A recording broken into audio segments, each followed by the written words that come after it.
Hello, everyone. This is Nivrad00 bringing with Toaster here, bringing you the round of 16 map pool showcase. Yep, and I guess we're getting right underway with the first map in the pool. Looks like we have Origami, a map by Blocko, the 7-key insane difficulty. And this is going to be the easiest chart in the pool. Pretty simple patterns. It's at about 190 BPM with, I do recognize this chart for the most part, so I'm pretty sure it's like very streamy bursty with some like sweepy staircasey type patterns. So you might compare it to something like the Underjoy map in the last pool. Classic Blocko mapping. Yeah. So really there shouldn't be too much to say about it. There aren't any SVs that intrude on your reading throughout the entire map. And like I said, it's pretty simple patterns throughout the most part. So I think we can expect this to be picked quite commonly, somewhat similar to Loving Trip, perhaps, from the group stage pool. Pretty short map, only 2 minutes long. Generally a very safe pick, as you said. But it's pretty much focused into, most of the difficulty at least, is focused into the ending section where the streaming and chords start to get a lot denser. So I think if we're going to be seeing any amount of contention, it's either going to be in the transition into the chorus or just into the chorus itself. So that'll definitely be a place we have to watch out for. I mean, if we're going to be fair, though, stairs are always hard to get accuracy on. And maybe it's just me, but there's always a possibility of people tripping up. Yeah, of course. At least from my experience of playing maps like that, staircases seem to be one of the most awkward patterns to hit, despite being pretty simple on paper. So it's kind of like a deceptively difficult pattern to hit. But yeah, that's a very short map already finished. But we should be moving on to the second pick in this round of 16 pool.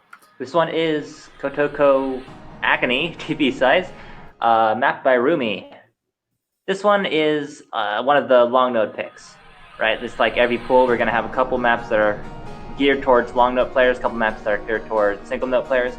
But this one is the easier of the two. We're starting with the easier end of the pool, and we'll be picking it up later. 1 minute, 37 minutes, 4-star star rating. It's pretty slow. We're going to see some bursts coming in later that could definitely cause a couple of drops in the round of 16. But the main focus of this map is a couple of long node streams, some long nodes. Overall, Yeah. pretty simple still. So, like, basically the main difficulty of this is going to come from the bursts that are surrounding the LNs from what it seems. But also interesting to note, this is really short. Like you said, it's only 1 minute and 37 seconds. TV size. So we're seeing a similar theme so far to like the length of the group stage map pool. And here we see already the long nodes starting to kick in with noticeably denser LN patterns than we saw in group stage, which is to be expected. So Yeah, man, I would not want to be the one playing these.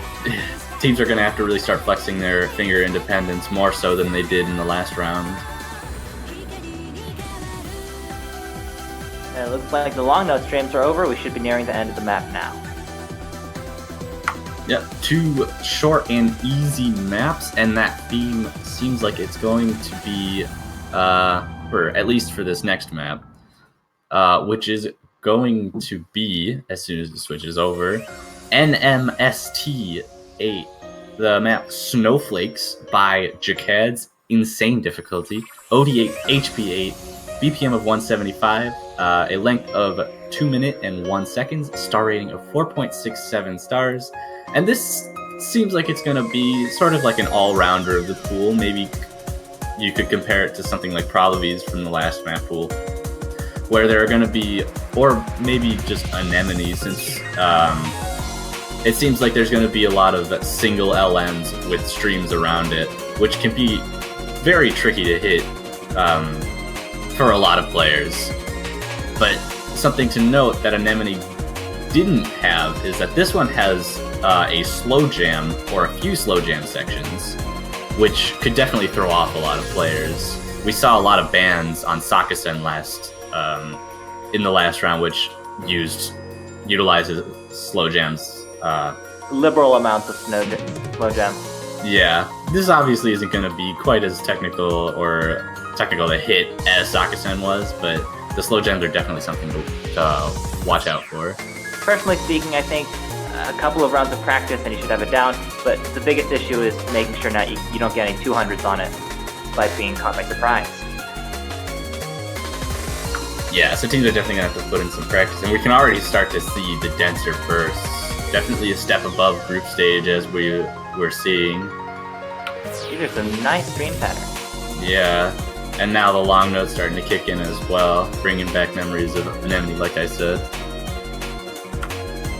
Obviously a bit faster, and a bit more tricky than Anemone was, of course.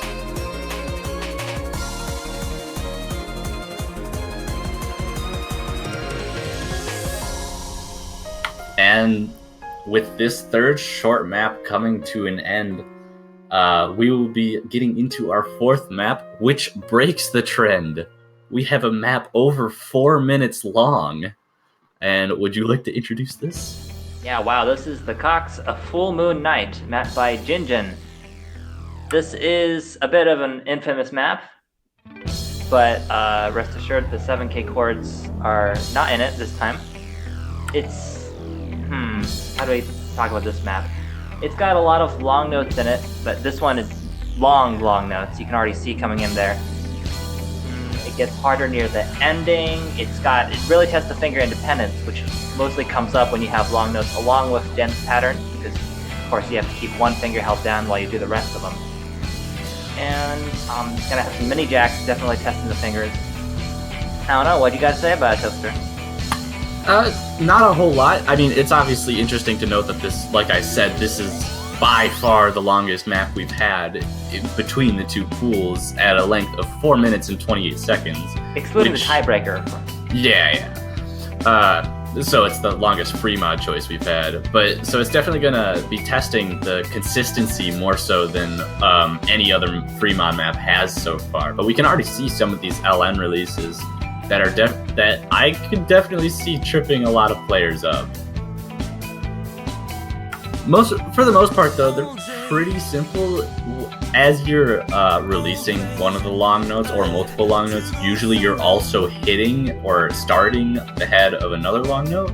So usually you can make physical cues for yourself when you need to let go of specific long notes. But even while making cues like that, it can be very challenging to not overhold specific long notes. It also looks like we've got some short long notes mixed in with these longer ones, which will, another thing to look out for is you kind of have to have all three types of notes, in your head. Yeah, definitely going to be a major tester of finger independence. Probably one of the most daunting testers of said skill set that we've seen so far. I mean, if you're going to be choosing a 4-minute map in the middle of a World Cup match, then you got to really be sure of what you're doing. Yeah, this will really let the consistency teams shine as well, I think. If there are certain teams that would be more consistent on long notes and just, general consistency overall, I think this is going to be a safe pick for them. But for a lot of other teams, this might be really, really daunting, and we might actually see a few bans coming out from something like this, just so that teams don't have to deal with a 4.5-minute map that's really hard to coordinate properly. Yeah, it would just be foolish to... I'm sorry, I'll stop there. Moving on, we got some more short long notes. Got a little trill going on there. Yeah, that trill, I remember that trill from when I played this map. Actually, seeing that trill is really, really interesting because, it doesn't look like it's hard at all. And it really isn't that hard physically to hit, but making sure you have your timing down can be super difficult. And if you mistime one of those, since they're all long notes with score V2, you'll end up rushing the whole row. Not to mention Which- it's followed. Oh, I'm so sorry, but not to mention it's followed by a bunch of mini jacks we just watched come down the stream. Another pattern which requires you to, what are we saying, to keep your timing in check. Yeah, so this map just in general requires you to stay cognizant of everything that's happening and making sure that you stay focused for the entirety of the map, or you're probably going to end up having major drops and rushes throughout the more difficult sections. I think that's a good point, because when I play long maps like this, I tend to kind of zone out sometimes. I just, kind of go by instinct, but that's a big no-no when you're dealing with long notes, trills, and jacks. Yeah, and especially with long maps, you also tend to sort of save up your stamina, if that makes any sense, where you just really try to hold on to anything you can so that your accuracy can stay as strong as possible for as long as possible. But when you're trying too hard to save energy, you sort of zone out a lot, like you said, and can really cause major issues later down the line. Looks like we just got past the hardest part of the map, which is the ending with a bunch of long notes, and we're moving on to the next pick. Or not the next pick, the next map in the pool. Yes, which is going to be Cola Kid Spaceman, map by Wizard Spaceman! of Fail. Normal difficulty, OD8, HP8, 203 BPM, length of 3 minutes and 9 seconds, so another pretty long one. With a star rating of 4 minutes, or star rating of 4.47. And looks like this one's going to be testing mostly a player's technical skill and stamina, which is kind of the first time we've seen a full-on stamina pick in any of the pools. Well, between this and group stage. Right. The interesting thing about this map, well, the reason why it's stamina is, first of all, it's very fast. I think it's got moving very fast to keep up, and decently long. It also has a lot of jacky and trilly patterns, so patterns that make you hit the same note over and over, and that really drains your stamina. Yeah, it looks like 20% of the map is going to be pretty tricky in general, but once you get past it, I think we're already past it. We see a lot of these trilly, jacky type patterns, which are just consistently going to be repeating themselves. If you're uncomfortable with these kinds of patterns, it's going to be really hard to gain some amount of ground throughout the whole map. And when you have a lot of repeating patterns like this, it's really easy to, similar to the last map we saw, it's easy to zone out and just try to hit the patterns without thinking. But when it comes to trills, if you mistime the first note in the trill pattern, you're just going to end up rushing the whole row. Not to mention that these trills are often split between hands, which is not quite as intuitive as one-handed trills. Maybe a little easier to hit. Oh, we just got past the burst in the song, as I remember it. This one pattern in the middle is really dense. And moving on to the last part of the map. But we were saying trills, right, it's got all types of trills, one-handed trills, two-handed trills, but the point is that timing is not something to be reckoned with. It is something to be reckoned with in this.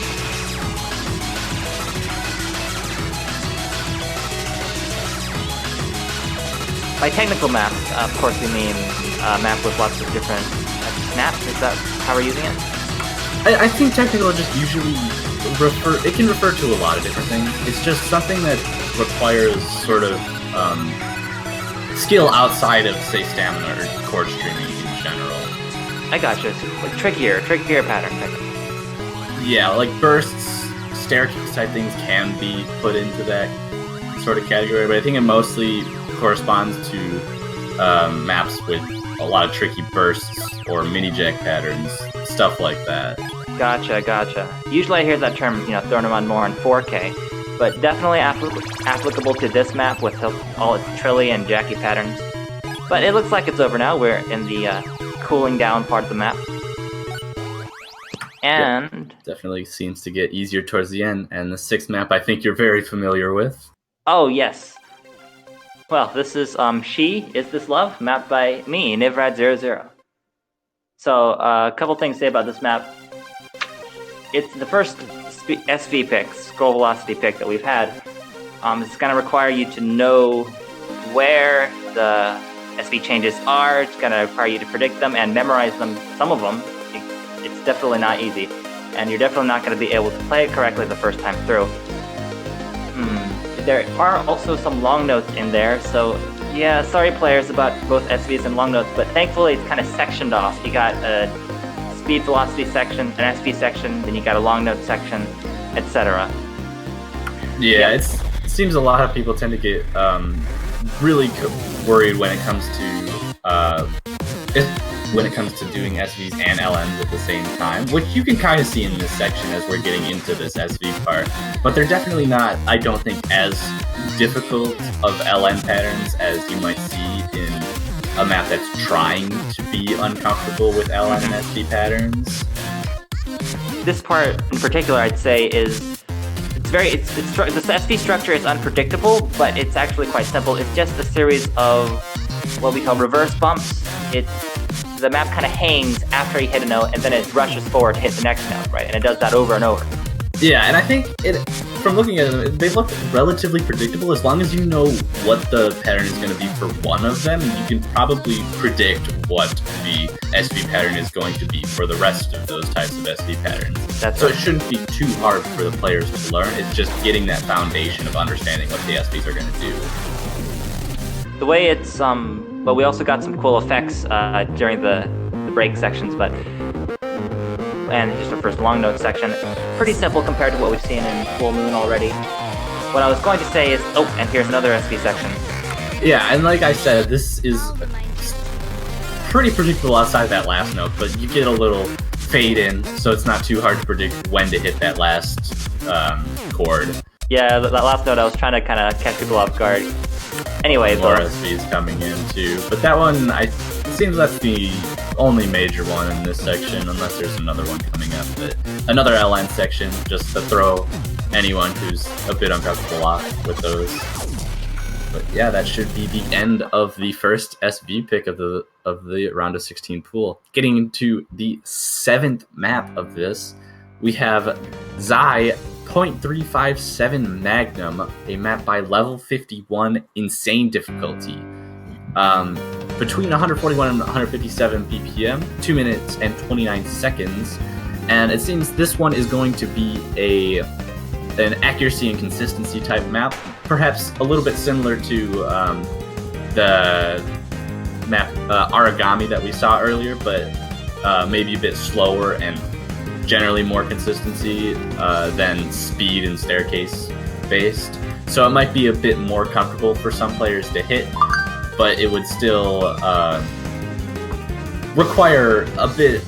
I think it gets a little bit denser than Origami does, so the reading capabilities of teams are going to be tested as opposed to just straight up speed that you might see in Origami.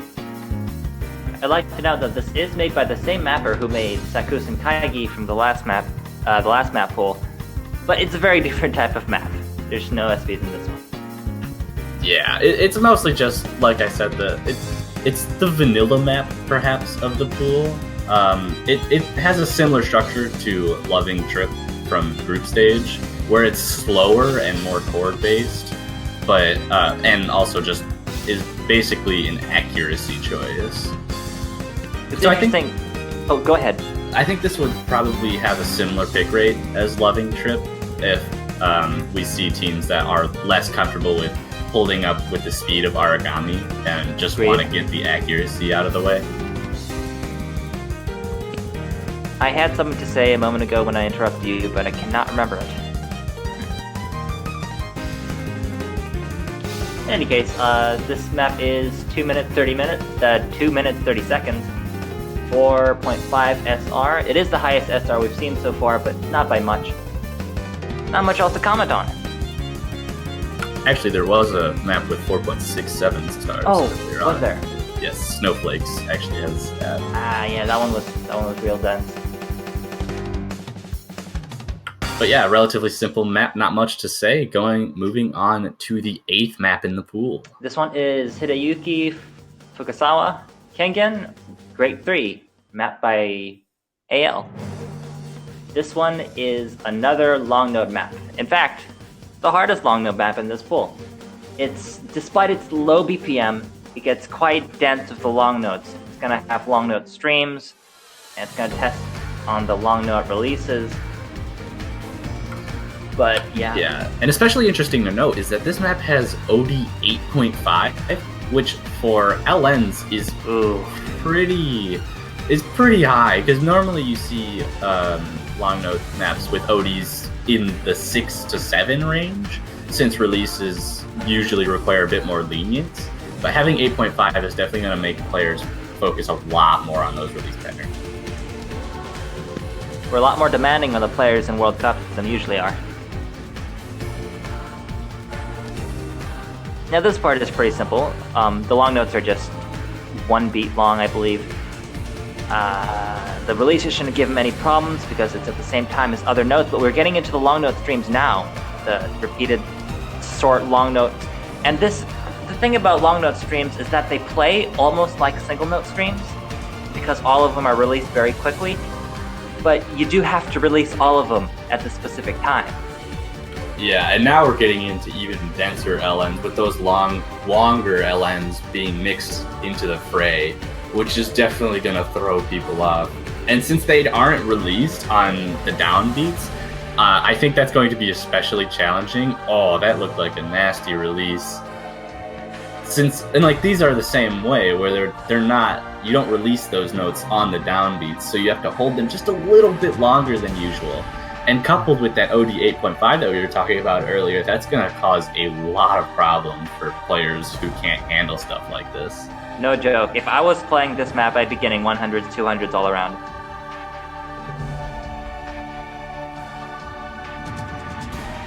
Yep. I mean, usually in slow sections like this, it's like that's where you rest, right? But this one, it doesn't give you any rest. You still have to be on point during the slow sections. Yeah, and we saw it even going into this section right here. There was a small SV, so this will require at least a little bit of practice from the teams to make sure they have that down, even if they are comfortable with releases like this. You know, in my experience, long notes have always required more practice than single notes. Maybe it's just me, because I'm pretty bad at long notes to begin with, but it feels like with long notes, the patterns are more nuanced, because there's two timings of each note, the press and the release, which means that you kind of have to know what's coming up before you do it. Yeah, I can see that. I usually, I don't know if this is comparable since I'm mostly a 4-key player, but when I am a really bad sight reader, so just getting an idea of any kind of map before I play it in, say, a match is extremely useful in just gauging what I need to do. So having that expectation of what's to come can be really, really helpful for especially for stuff like this. Right. And on to the next pick, number 9, Capitero Tenshin Ranman Haikara Hime. A map by X-Neko Tsuki Misake. Difficulty. I'm sorry, I probably butchered that. But 170 BPM. There we can already see a bunch of long notes and pretty difficult releases right out of the gate, but this is also going to be testing mini jags and chord streaming. Chord streaming being something that we haven't really seen a whole lot of yet, or at least straight chord streaming we haven't seen too much of in these pools yet. So it's definitely introducing something that we haven't fully seen these players get into. The thing about chord streams is that if it's not dense, it's not really a chord stream, it's just some chords, right? So as we get further and further into the pool, chord streams are going to become more and more relevant. So a chord stream, what is a chord stream? It's like when you have, we know what a stream is, it's a series of single notes, but chord streams is you got chords on every other beat, maybe chords on every beat, sometimes we get dense. And we're seeing some coming out now. The pattern here is, it looks like single notes every other beat, no, every other note, but chords on every, I'm kind of getting lost. Yeah, it's basically every 2 notes there's a chord, which can get really dense to read if you're not comfortable with stuff like that. But we're also seeing that in between some of the chord streaming sections, there's some LN and some release play, which can definitely get into the minds of people. So, because what might end up happening is the player might end up getting too focused on reading the chord streams, and then they'll have to transition into that LN and focusing more on that, which can prove to be an issue for a lot of players, just transitioning between skill sets. Very true. This map really, it covers all the bases. You know, it's even got mini jacks in there. It was earlier on, but you know, a couple of 170 BPM mini jacks. Yeah, so this is going to be another sort of all-rounder pick for the pool. Doesn't quite have the SVs like Snowflakes did before, but definitely requires you to have a lot of coordination with different skill sets. Now, one last all-rounder before we get into the last few picks, the last few maps, which are, to say the least, a bit challenging. Not to spoil anything. They're going to be fun. But we are heading into the end of this map.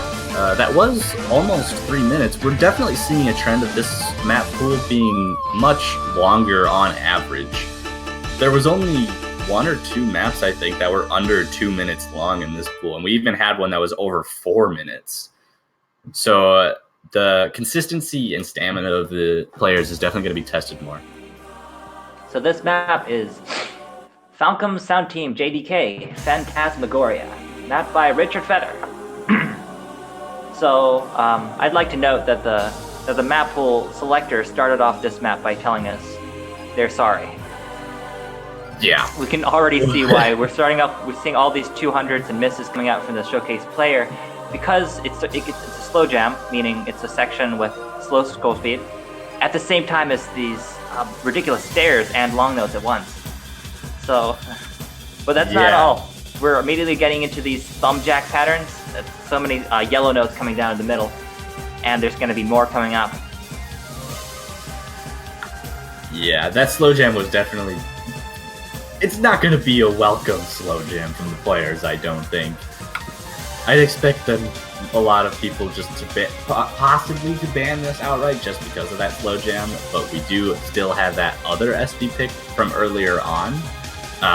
So we're definitely seeing a lot more dynamic of a map pool, and we're going to have to see how players and teams strategize to get to, particularly in their bans, because a lot of players are going to want to get rid of the SV charts since they are either bad at SV in general or don't want to practice them. But since now that there is more than one heavy SV map or one, I mean, I guess I wouldn't necessarily call this heavy SV, but well, we've got another SV map coming up, so. But now we have 2 maps that are ban-worthy, and teams are going to have to make decisions on which one they want to go for. And as we've said, there's still 1 more SV map left to see. So that's 3 maps that teams are going to have to decide which ones are going to be the best for getting rid of, which ones are going to be the least risky against the different teams. And going into our last free mod pick, She Gum, a map by Spoon Guy. And difficulty Spoon Gum. Yes. This is the main SV pick of the pool. You thought Nivrad's map earlier was the main SV pick. You're in for a treat with this one. I think we should let the effects speak for themselves. There we go. We saw the first one there, with and then we got a bunch of bumps coming out. You got those teleporty patterns with the measure lines, and all throughout you've also got long notes with long note releases. Yeah, how this effect works really is that the speed, well, it's just a bunch of bumps really. It's just faster bumps than usual. The map actually stops and teleports from one court to the next. You see that, right? Yeah. Usually they aren't too hard to play, as in you can read them just fine. It's just a matter of reacting to the proper rhythm of the SVs in that case, where the spacing is completely normal, but you just don't expect the notes to be moving that fast. So a lot of people end up waiting too long to hit them, since it's the notes basically stopped. So it's really a test of reaction timing and capability, and possibly even memorization to some extent, if you want to get that deep into it. But either way, there's a lot of ways to approach this, but no matter what approach you take, it's going to be difficult to keep it up. The second half of the map is, I'd say, even arguably trickier with the SVs. What's happening is that the speed is changing twice in every beat. It's going fast and slow, and that's one of the hardest types of SVs to read, in my opinion, because it's just everywhere. It's not like you play a little bit and then you have an SV and you keep going. It's just the whole screen is distorted. Yeah, and there were even some mini jacks in that SV section, which can really throw off players. But that is the end of the free mod pool. We will be getting now into the tiebreaker. We saw a lot of tiebreakers played in the first stage of this tournament, so might be wanting to get used to this map. It's Kamome Sano, Eclair out. Oh gosh, I have to do French as well as Japanese. Eclair out chocolate and extended bittersweet mix by Lemfried. The tiebreaker, so of course it is 5 minutes and 27 seconds. The highest SR, am I right this time, was 5.19 stars. Yes, this is the highest SR map we've seen. The first map we've seen above 5 stars, I'm pretty sure, in either of the two pools. But overall, this is just a very well-rounded chart overall. Makes sense for a tiebreaker, tests everything there is. It's going to have some long notes, going to have some stream speed, SVs. So if there's any possibility for teams to practice this, and as we've seen through the group stage, a lot of the teams are super close together in terms of skill. I think I think most teams are going to be at least cognizant that tiebreakers are a possibility. The main difficulty, I think, comes from, well, maybe not the main difficulty, but the majority of the map is it's dense, right? We're actually syncing more chord streams because at this density of map, there's really not many patterns that you can do other than chord streams. You're just kind of doing different types of chord streams, but we also have short long notes mixed in here. We just saw some coming out. Cute little SV there, and we're going back to the chord streams. Yeah, and the denser chord streams, as we get faster, get more and more difficult to read since they obviously get denser. And then this has sort of a similar situation with the other chord streaming map we saw earlier in the pool, where you'll have sections of chord stream, but then you have to transition into reading something like LN or just a slow jam, which can be really hard to transition between. This map seems to be like a nice manifestation of some of the other maps that we've seen in the pool, just a bit of a step above, which is really good for a tiebreaker. Just looking at the roster for the round of 16, there are some teams that, for this, still easy, still, full comboable, still chord streams are very comfortable. But there are also teams, I feel, that will not fare so well in this map. Yeah, and I mean, when you look at group stage, you see a lot of really impressive performances, but when the map pool jumps in difficulty like this pool did, I mean, obviously this isn't that huge of a difficulty spike, but it's a noticeable one. And the skills that we saw of some of the teams in group stage might not translate particularly well when the maps get up to this amount of difficulty. And I think we'll especially start to see that once, especially maybe quarterfinals map pool gets released and the quarterfinal starts, since every team that has made it to this point will be playing the quarterfinals pool. And that's when I think one of the biggest jumps in difficulty starts to happen with the map pools. So some of the teams that sort of barely scraped by or just well enough to play in the round of 6 or in the group stage pools might begin to not fare very well. There were several upsets, right? So those are like low-ranked teams that have gotten into the double elimination round by sheer force of might, but now they're forced with an even greater challenge. Yeah, a few low-seeded teams actually taking out the mid-seed and taking the spot in the bracket stage, which will definitely be interesting to see how they're able.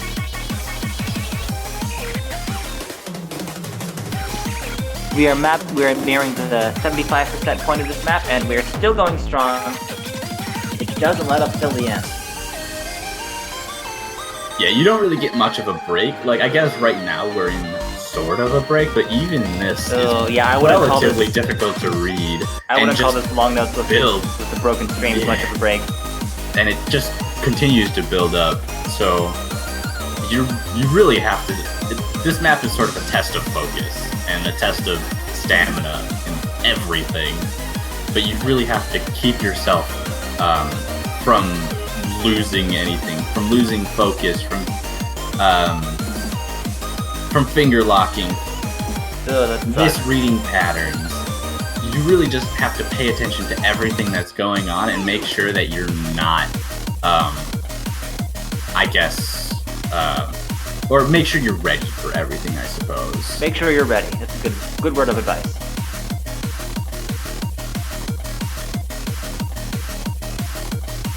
I'm pretty excited for this map pool, I gotta say. It's the map, I've been talking to one of the map pool selectors, and he's saying, if the map pool doesn't make people angry, then it's not a good map pool. And I think, we're really starting to see that into the round of 16. Yeah, and I think as the pools go on, they'll have more of an opportunity to make people angry. So we'll get to see some nice development there. But that is the end of our tiebreaker and our round of 16 map pool showcase. Yeah, thanks everyone for tuning in. We'll be playing the round of 16 next week on this channel.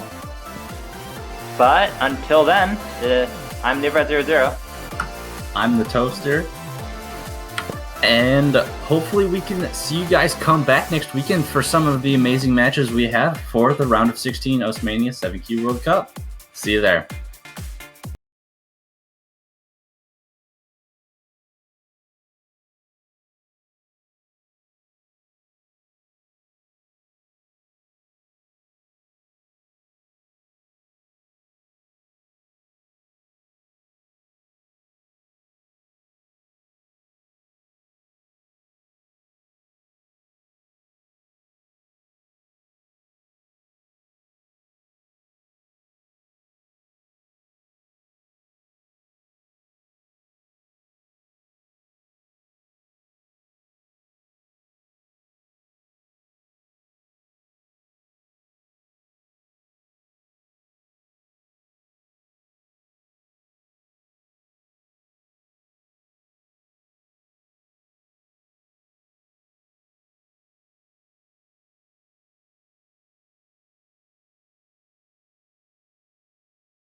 Of China in this case. I mean, even right now, we can see that there's actually pretty comparable accuracies on the sides of China and Canada. Ansimer basically matching QX0407's accuracy, and Dot pretty close to Satori's.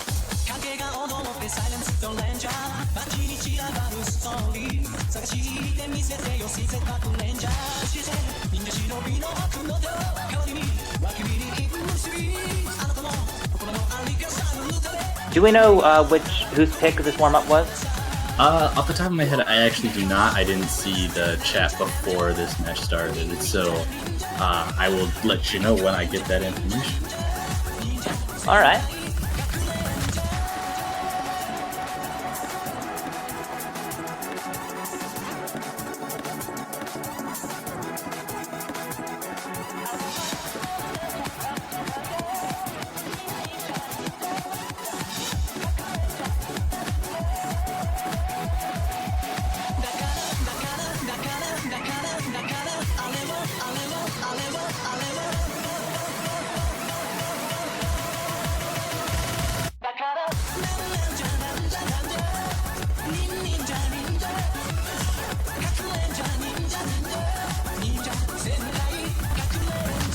I must say, the double time Power Ranger pick is a very powerful move as a warm-up. Nice pun. We support those here in the Mania World Cup. But something interesting to note, actually, is that China just now recently took the lead on this warm-up, which is something pretty unexpected, I'd say. Although I think I'm having client issues right now, but the fact is that the teams are pretty close score-wise. Yeah, and I think that this warm-up might actually, actually give an idea of what might happen during the match. So, like I said, it's hard to give full support to one team over another in this case. No, I do notice they're not currently playing Zhangfan, I believe it's pronounced, who is one of their top players and the game leader, so they might be letting the subs warm up for this one. It's hard to tell. Yeah, that's also possible. So, looks like we have our second warm-up lined up, and from the chat, it looks like this was China's choice.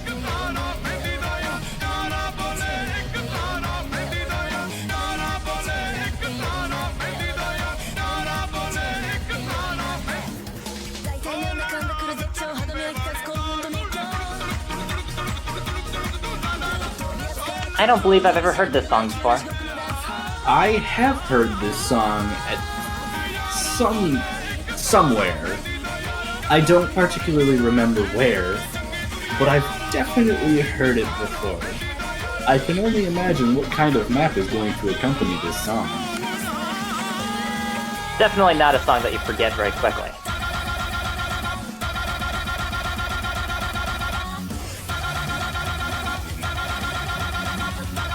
But we should be getting into this warm-up as soon as the players are ready, which is hopefully soon. And here we go. That's a good background right there. You got that right.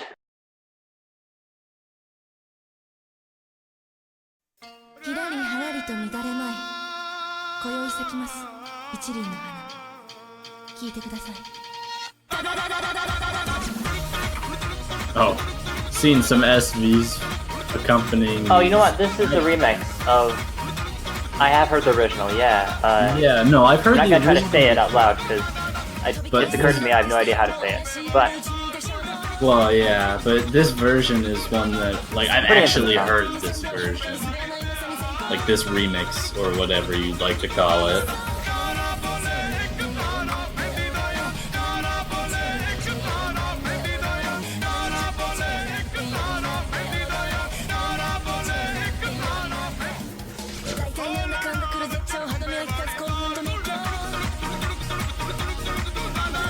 Yeah, but these are some pretty nice SVs to go along with this wonderful song right here. Like I said, I'm still not fully sure of whose one this was, but from the chat it looked like this was China's. And it seems that they're performing pretty well on it. Answer not knowing the map or the song, perhaps, so not doing so well. So yeah, I definitely assume this is China's.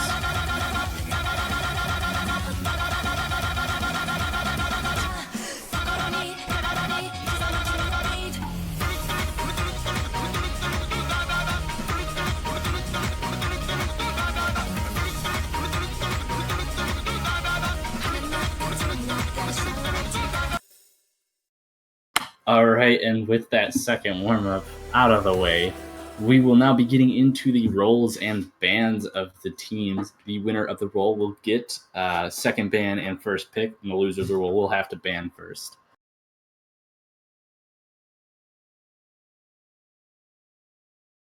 Dot rolls 8, 49 for Canada. 50-50 shot, basically, for China to win this roll.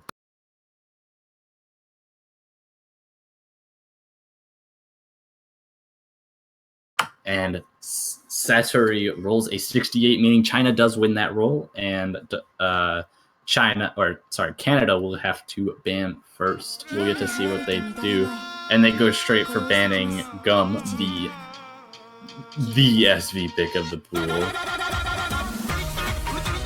which is not unexpected, I don't think, out of any of these teams. I wouldn't be surprised if Gum got almost 100% ban rate overall.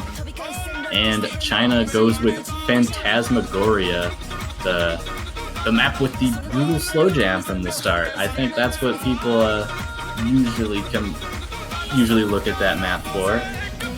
So again, not an unexpected ban from either of these teams. And China starts with Spaceman, the quote-unquote stamina pick of the pool. Pretty speedy, cord heavy, jack heavy, to some extent at least.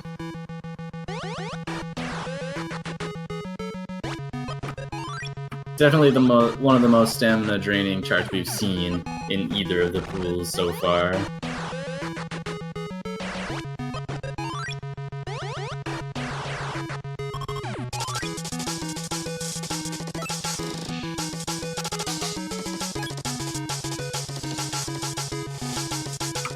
But yeah, now that the first pick has come up, we should be getting into this first map, and we'll get to see exactly how close these two teams are in maps of the difficulty around round of 16. Now, given that this is China's pick, I would pretty much expect them to have some amount of upper hand for the majority of this chart, but like I said, anything could happen.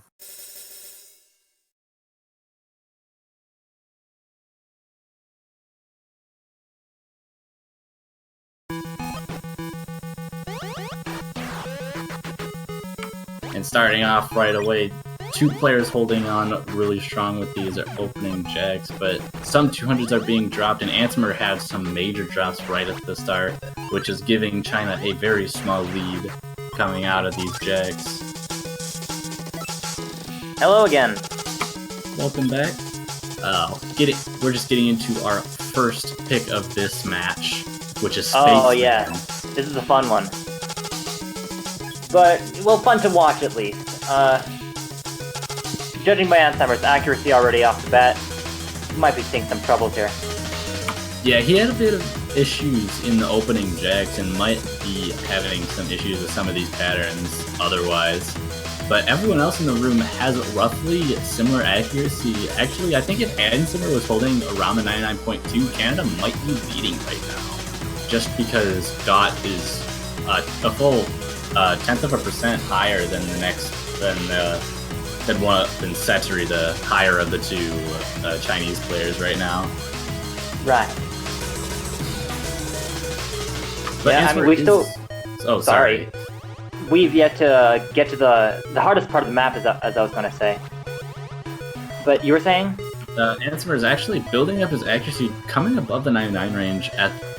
He has an opportunity to catch up to the other two Chinese players, and the difference between these two teams is not a lot. One drop from the Chinese team could switch that lead right over to the Canadians. Oh, for sure. When everyone's pulling a full combo like this, no one wants to be the first person to. Oh, and we just got past the huge spike in the middle of the map, and still no drops. But there was an accuracy drop on Ansemer's side, so definitely not going to help Canada's case. And there's a drop actually too from Dot, which is going to be no bad. It looks like Dot's accuracy is falling now below both of the Chinese players, and the lead is definitely taking. China is definitely taking the lead. Seems to be possibly some density issues or some just stamina issues in general on Dot's side, not being able to hold on for long enough to keep the combo and the accuracy as high as it needs to be to give Canada a chance.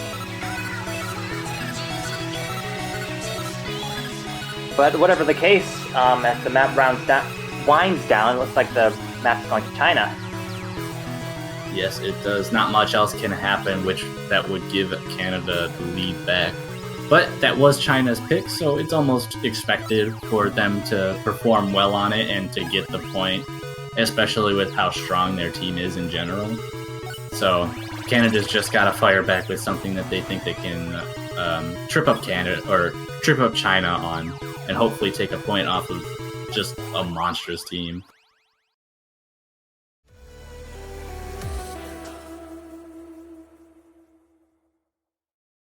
Let's see what Canada picks next.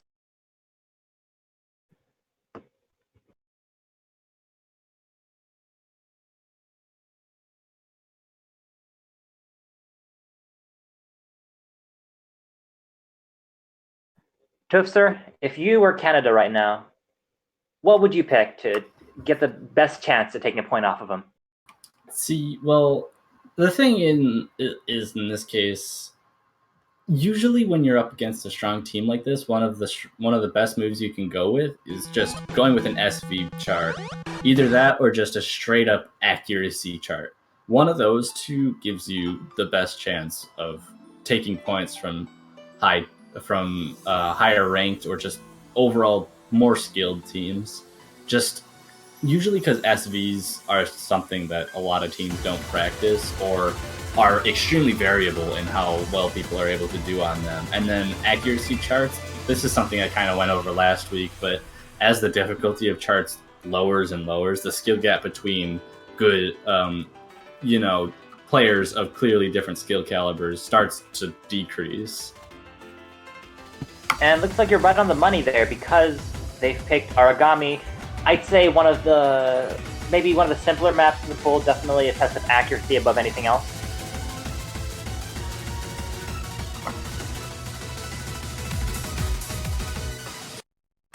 Yeah, this map and then also one other 357 Magnum seems to be the easiest charts in the pool just to get good accuracy on in general. So I think I could expect Canada also go with that even if they kind of mess this pick up. I think their next best would be 357 Magnum, assuming they want to go this route. Agreed.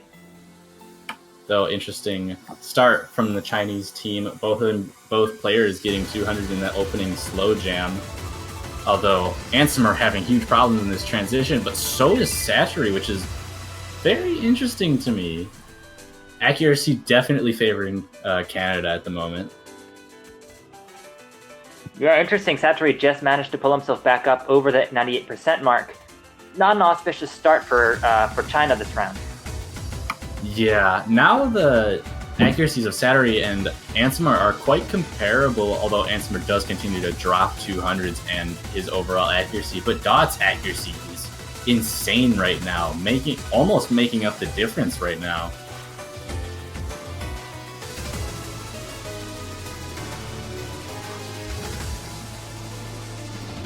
Yeah, and as we reach the halfway point in the map, the score is flickering between the teams.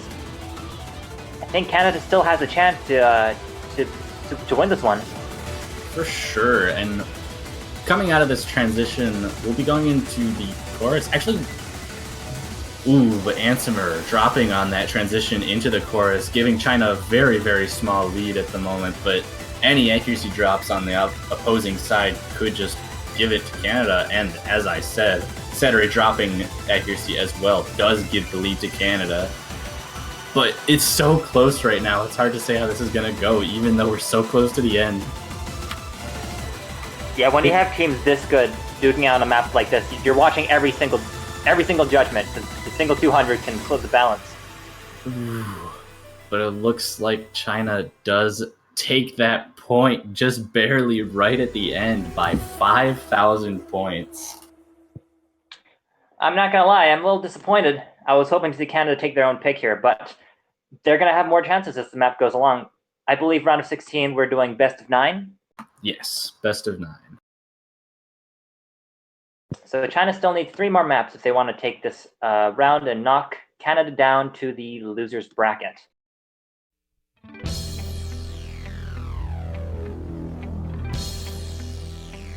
And China immediately responds with a full moon night. Interesting pick. I think this is a safe pick overall. Just based on the fact that their first pick was Spaceman, which is a pretty stamina-heavy chart in general. And I think it's fair to say that a full moon night is at least mentally stamina draining, regardless of whether it's actually physically taxing to play. And physically stamina draining is kind of not too important, I don't think, in this case. I think they're just trying to take advantage of the length and consistency that Canada showed a bit of weakness on in their first pick. To be fair, it is the longest pick in the pool besides the tiebreaker. And we did see Dot drop a lot at the end of the previous long map we saw, so maybe China's picking up on that. Yeah, basically kind of similar to what I said, but this one definitely has more of a focus on long notes. Maybe China sort of trying to gauge an idea of the overall long note skill of Canada, which I don't recall being that great when they were playing in group stage, but they sort of tended to avoid it. Canada did anyways. So I think this might just be a jab at them trying to avoid long notes and taking advantage of a possible weakness of their team. Yeah, I'm guessing the teams are still feeling each other out. But looks like we are getting started with a full moon night. I almost called it the full moon, and that's not what it's called. I'm sure people would have still understood you. Though, I think there's something interesting to note is I was kind of reminded of this, but round of 16 and quarterfinals, well, not so much quarterfinals, but round of 16 especially can be one of the most nerve-wracking rounds in tournament play, and we've kind of been talking about this kind of stuff throughout the match, but there's a certain amount of knowledge that you don't have about your opponent especially when you're going into round of 16, because there's a difficulty jump in the charts, but then you also don't get any information about how they do as the difficulty increases. So round of 16 can be a really awkward time to be playing matches because it's the time where you know the least about your opponent. So feeling other teams out is a really important thing to be good at least for these earlier rounds. It's a fair assessment, I'd say. Especially considering that this year it looks like the map pools are getting harder, which is the general trend, but of course they're harder than they've ever been, so we have even more of a jump this year. But while we were talking, it seems like we've had 2 drops coming from both players on the Canada team. Ooh, and another one coming out now, not looking good for them. Yeah, not a solid start, whereas the 2 Chinese players matching each other's accuracy for the most part, though Sattery did just drop, although both of them are starting to drop. Though, on the other side, Dot and Ansmer continue to drop combo on these long notes. Seems they're avoiding long notes for a good reason.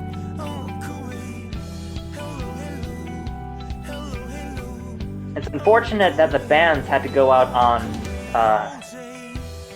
what were the bans we had? Gum was banned? Gum was banned, and then Phantasmagoria. Right, as expected, I suppose, because those are kind of the meme maps of this pool, you could say. But that means that they also couldn't spend their bans on the long node maps. Yeah, I think there's some interesting, strategy behind doing stuff like this, or like using bans on stuff like that. Phantasmagoria is a bit awkward because a lot of teams are going to be forced to ban it just based on the fact that they can't read slow jam that slow, and also the patterns are really awkward, and if you can't handle them, they're so bad. Not going to have a good time. Yeah. But when it comes to SV maps, usually teams are capable of playing them. They just don't want to practice them. So it's really just a choice on the part of the team of whether they want to, take that risk of not practicing and assuming that the other team also didn't practice it, or just banning it outright instead of, practicing it and making sure that they don't have to waste a ban. Right. So it looks like we're getting into the infamous part of Full Moon with the Trills and the Jacks. It looks like QX and Dot are not having a great time on this. QX's accuracy falling down below 99%, but China still holds the lead as we go into the last part of the map. Yeah, it seemed QX was actually having huge problems with rushing the LN trills, which is something that I noted during the showcase, that if you mess up the timing on any one of the LN trills, you're gonna start getting 200s or misses for the entire row of LNs. Yeah, trills is a very, very tricky pattern for sure.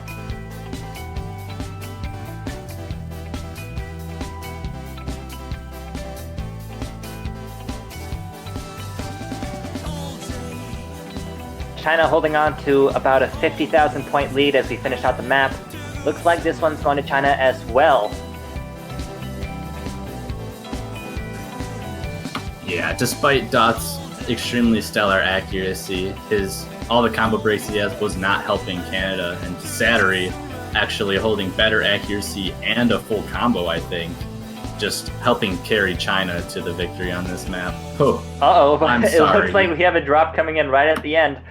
I'm sorry for cursing. Man, usually I'm not a superstitious person, but when things like that happen, you gotta wonder. See, I have made myself known for being good at this. But yeah, with that, China does take their third point. I don't think this was unexpected, given the results of their first pick, and also the fact that Canada didn't seem particularly comfortable on LNs throughout the entirety of group stage. But going into this next pick, it is Canada's choice, and I'd have to guess they're going to go a 357 Magnum. That would be my full guess, given their first choice in the picking in their first pick, and then also that they actually were really close to taking that point. I have to agree with you there. But their pick should be coming at any second now.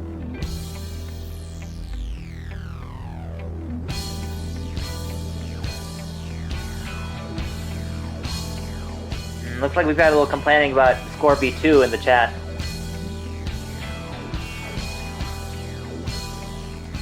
I mean, personally, as a player that's not a 7K player that's not very strong on long notes, I have to sympathize with Antheimer there. It's a very different experience when you start on score B2, and the long notes are suddenly that much harder.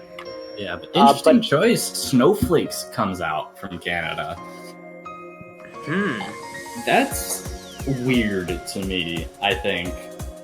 I mean, this has some slow jams, which can be complicated to hit. Maybe Canada sort of looking at the Phantasmagoria ban from China and just hoping that they're not particularly solid on slow jams.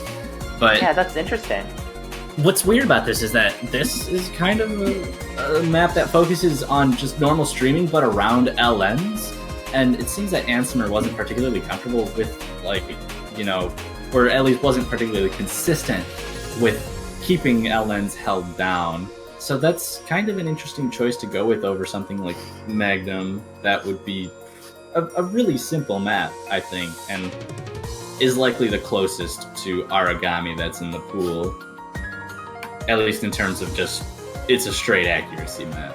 I think one thing worth pointing out is that while it also has long notes, it's also focused on the single notes. It's because it gets dense. It's one of the denser maps in the pool. So I'm thinking maybe Canada feels a little more comfortable on this, on like the speed side of things as well as accuracy, as long as there's not too many long notes. I'm just throwing ideas out there. I'm really honestly kind of mystified with myself. Yeah, although Ansimer dropping on this beginning slow jam already, or not dropping combo, but dropping a bunch of 200s. Actually continuing to drop 200s. Ansimer doesn't seem particularly happy with, or at least, you know, consistent with the slow jams, isn't really comfortable with reading slow jam, I guess. But Well, like we're getting into those. Yeah, we're getting into those long note streams that we were talking about, or to be more specific, long notes with streams. And it looks like everyone is holding very strong, except a couple of 200s coming from Ansimer, giving China the lead currently. Yeah, I think that's actually a bit more than a couple of 200s. He's actually dropped down to around 97.5, which is almost a full 2% below everyone else in the room. And with that drop, that is not going to help Canada's case. Yeah, and it's not a very long map, is it? So, I mean, Yeah, if we're the first already half of the map halfway goes like done. this, well, Canada still has a chance, but Ansimer's accuracy is improving. Maybe just had a rough start, but it looks like it's climbing slowly but surely. Might not be enough to take the point back, though. Yeah, I once we got out of the long notes with the strings around them, he started improving his accuracy, though we're getting back into them, so he might end up dropping more 200s in this upcoming section. But overall, this is a pretty similar story to Origami, just the two teams aren't as close as they were in Origami, where Dot is holding extremely strong accuracy, better than both of the Chinese players. It's just Ansimer's kind of dragging him. Yeah, and, well, that's just how it goes. Yeah, China currently, 4-0 to Canada. And China's pick. This is a very strong position for China to be in. They get their choice of what map they want to play, and if they win it, the match is over. Unfortunately, that's just how a lot of round of 16 matches end up, because it's still early in the tournament. You've still got a lot of very high seed players facing off against low seed players. I like this pick. Yeah, and China goes with "Is This Love?" SV time. Ooh, well, at least we can close off with something, you know, interesting to watch. Yeah, for sure. Actually, interesting. I don't think this is as surprising as I'm kind of making it out to be. Just mostly given that Canada did ban the SV map of the pool. Right. China actually switching in Wilbin-Chan too, which is Wilbin is likely better at SVs, or was willing to put in the practice for the chart in place of some of the other Chinese players who just wanted to put practice on the regular picks in the round of 16 pool. So and we'll definitely get to see. I think that's a smart strategy. Yeah, we'll definitely get to see. Yeah, having someone assigning them to the SV map, I guess you could say. Then, you know, you can focus on their individual maps, and because you can substitute players in as much as you want in this year's World Cup, so might as well take use of that. Yeah, I mean, it's kind of something similar to something I heard a Forky team doing during the last World Cup. I think Chile, when I was talking to their team captain, Walter Toro, he was talking about how, like, the previous year, they had a bunch of players who just didn't want to practice the SV charts, but this year they actually they would play through the SV chart once and then assign specific players to practice the charts and get better at them, so that they weren't weak on that, which is an interesting strategy, I think. Just assigning players to SV maps so everyone else can focus on other things instead of worrying about their performance on a chart that they need to put in a lot of practice for. And I guess we'll be seeing whether our Canadian and Chinese players did put in the practice for this one. And, well, for those people who don't know, she is this love is one of the SV picks of the pool, meaning, speed velocity changes. It's difficult to read for the first time through. And, I mean, I say the first time through, but it's always going to be difficult to read. But yeah, the SVs are right near the beginning, so we'll be seeing them real soon. Now, picking SV charts can always be a risk as well. Even if you're super confident on them, there's always the possibility that the other team put in more practice than you, or is just in general better at this kind of stuff and more comfortable with the SVs. Although already off the bat, it doesn't look like Ansemer put in a lot of practice or particularly knows this chart that well. Ooh, yeah, he's getting drop after drop while the other players maintain their full combos. Not looking good for Ansemer. Already dropping below the 93% range. Within the first half of the chart, there's already almost 80,000 points of difference between the two teams, all off of Ansemer's deficit from the other three players. So, interesting note, Satori holding above 99.3% right now. Absolutely That's crazy. insane accuracy on an SV chart like this. The next highest being Dot, who is also now holding above 99%, but just not quite to the level of Satori.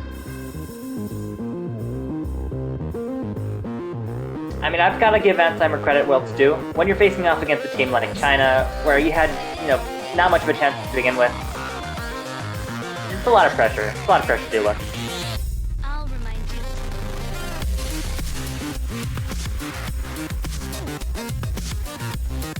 And the last major bit of SV has been finished. Besides that, but okay. Yeah, that might have been a little bit of a curse coming back there. It's all part of the plan, man. You gotta know when the tricky stuff is coming, so you can just say people aren't breaking. Once that happens, everyone breaks. Little did you know, that SV didn't exist before you said that the SVs are over. It immediately materialized because of the commentator's curse. Exactly. What else would have happened? Joking aside, China does take this match against Canada 5-0, and they are moving on to the quarterfinals, while Canada is knocked down to the losers bracket. Yeah, so neither of these teams are actually knocked out of the tournament quite yet. China, of course, moving on in the winners bracket, like you said, but Canada still has another chance at life. We'll be facing another team in the losers bracket. I'm not actually sure which team, what match determines who Canada faces, but they are still alive in the tournament, so no worries there. I'm trying to find out now, but it looks like China, at least, in the quarterfinals, is facing either France or Philippines, depending on who wins theirs. And Canada is going... That means that Canada will be facing one of those two teams as well, but I could be wrong about that. Yes, I do believe that's true. So Canada faces the losing team of France v Philippines, and China faces the winning team. Yep, and now that match is over, we will be preparing for one more match that is happening right now. I think we actually have a few matches going on in this block. The next one, oh, no, I'm sorry, I was wrong about that. It is just this match and the one coming up, which will be United States versus Australia, happening in about 18-ish minutes. So we will be staying on stream to answer your questions, and if you have any questions, of course. That's interesting. We'll have two top seed matches back-to-back.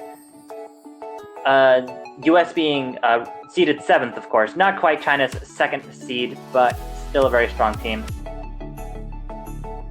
Yeah, but on that note, now that round of 16 has started, profile banners for the Mania 7 Key World Cup are now on sale. If you would like to support your team and the tournament, go ahead and buy one of those banners for whatever team you would like to win. And if the team you bought a banner for wins, you will get to keep that banner on your profile for a little bit longer after the tournament ends. I gotta say, they are very nice looking.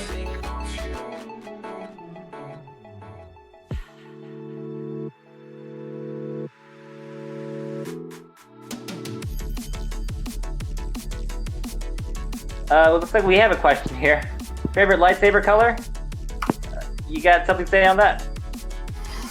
I'm not a fan of Star Wars, so I mean, I guess I could still say what my favorite lightsaber color would be, I guess, which I guess would be blue, but whatever. I guess my opinion isn't particularly important on that debate. Yeah, unfortunately, not a Star Wars fan here either. Sorry about that. Could we have some maybe non-Star Wars related questions? Yeah, we'd prefer questions related to, us mania, the tournament, this game in general. So, but some off-topic questions are okay. Just keep it a bit on the down low. How are the upcoming teams seeded we have? If you're talking about US versus Australia, USA is 7th seed, putting them at the bottom of the top seed, and Australia is seed 15. Yeah, so this is going to be a top seed or a high seed versus a mid seed, essentially. Right.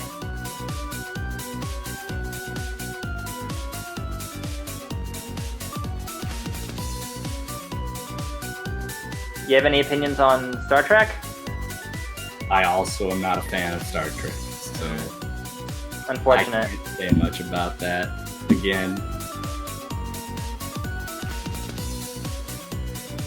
Yeah, there's some talking in the Twitch chat about 4K versus 7K in the US.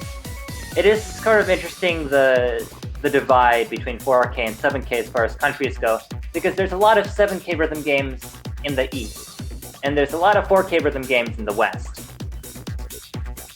So yeah, USA is usually very strong in the 4K bracket, but not to say that they're bad in 7K. Yeah, I think there's just this I guess when it comes to the United States, I mean, this year they would have been a bit stronger than they are, but one of their key team members actually was unable to participate. So, I mean, the United States is still ridiculously strong, but they continue to be weakened by certain things sometimes. But they also seem to have fewer players in general, which can contribute to their team being noticeably weaker, perhaps, Definitely. than the 4P team.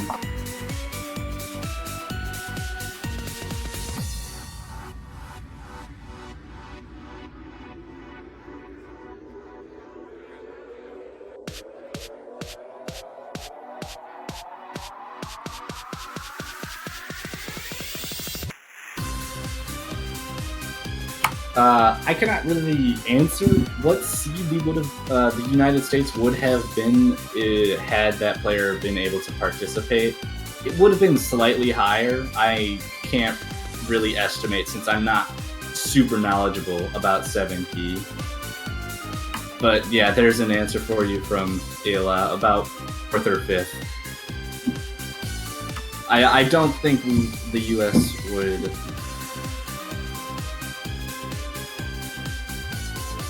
I mean, it's worth saying that the United States was in the top 4 seeds in 2016, top 8 seeds in 2017, so, historically pretty strong.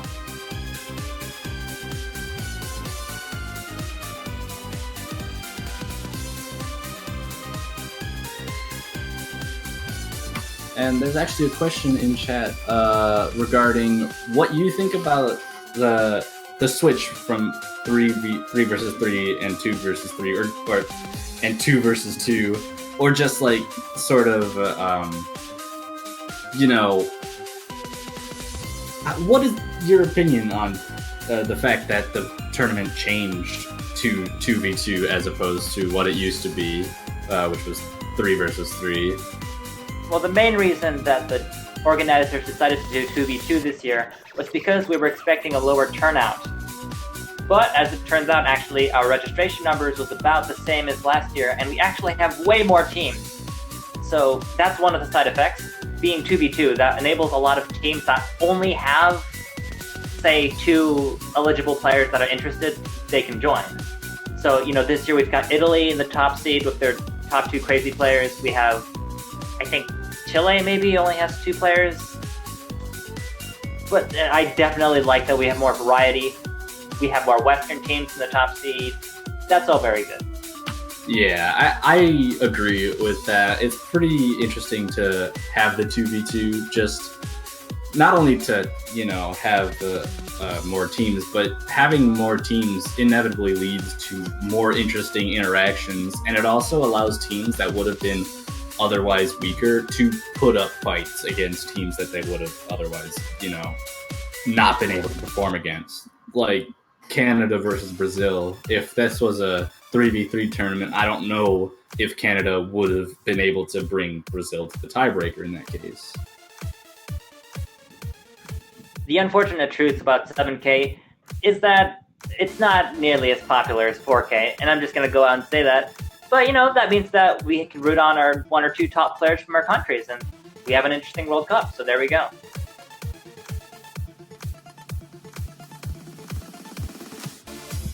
We have a question.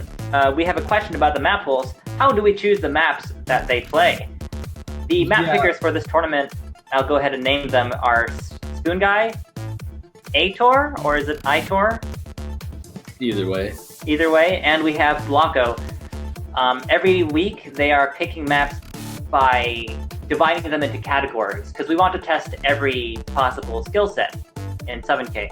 So we have a certain amount of maps for long node picks, we have a certain amount for density picks, like accuracy picks, and of course, the infamous SB picks, which are always present in every round. Yeah, so it just boils down to those 3 people, choosing specific maps to make the pools as balanced, as fair, and surrounding the proper difficulty as possible.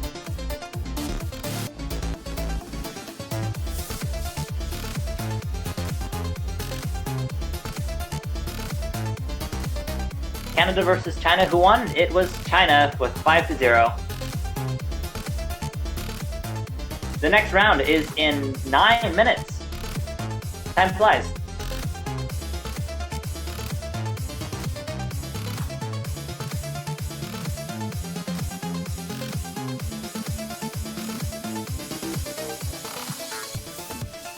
If anyone in the chat has a few more questions before we jump into US versus Australia, we're still here for you.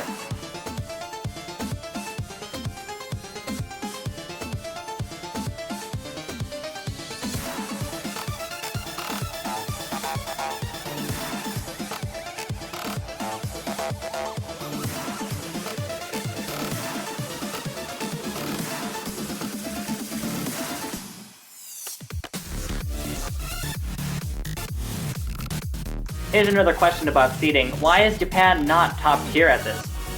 Actually a good question, because historically Japan is pretty strong. Do you have something to say on that? There is a bit of something to say about Japan, and that's that, like, their best multi-mode key player, or just 7 key in general, key mode or player, is one of 2 people, and I believe those are Intelizer and Snowwind, who are ranked number 1 and 2 of the country, but I do not believe either one of them signed up for MWC 7K this year, which really weakens the overall performance that the team can put out, which I think is one of the reasons that that Japan wasn't seeded as high as they maybe would have been with Intelizer and Snowwind. Pretty good analysis of the situation. Toaster, what's your favorite mode? So I'm inclined to say Mania, just because I play Mania and I'm good at it, but I really do love Standard as well. I've been playing that a lot recently. Anytime that I get upset at Mania, or just, Yeah, that's... Anytime I try too hard and get mad at the game, I just switch to Standard, just to distract myself. Me personally, 7K will always be my rhythm gaming love, just because, that's my roots, where I come from. But I've also played a lot of Taiko, and I like to, investigate other key modes. I was a big 5K fan back in the day. And by back in the day, I mean, like, a year ago. Yeah, I think most people will, when asked the question of what mode is their favorite, it'll be the one they played. And since, you know, both of us main Mania, it's pretty much expected for us to, you know, say that Mania is our favorite game mode.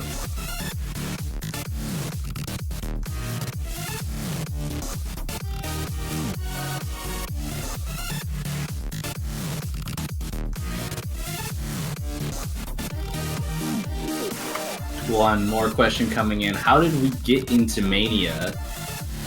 Or further, had we experienced Mania beforehand, or did we start on Oceania just from scratch? So how did you get into this game mode? This is a fun question because people on Osu come from all sorts of rhythm games. Mania came from a rhythm game called Feel the Beat. Feel the Beaters out there, shout outs. But yeah, it's an old Flash game. It got shut down a while ago. So everyone migrated to Osu, and that's where we are now. How about you?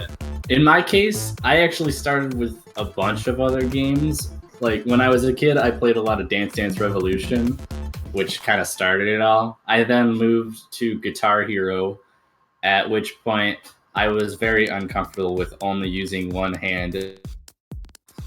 And eventually I moved to Flash Revolution, which is essentially four key Mania just in a browser with a flash.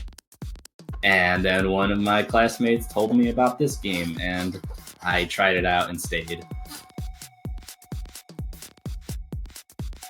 So yeah, that's our stories of how we got into Mania and rhythm games in general. So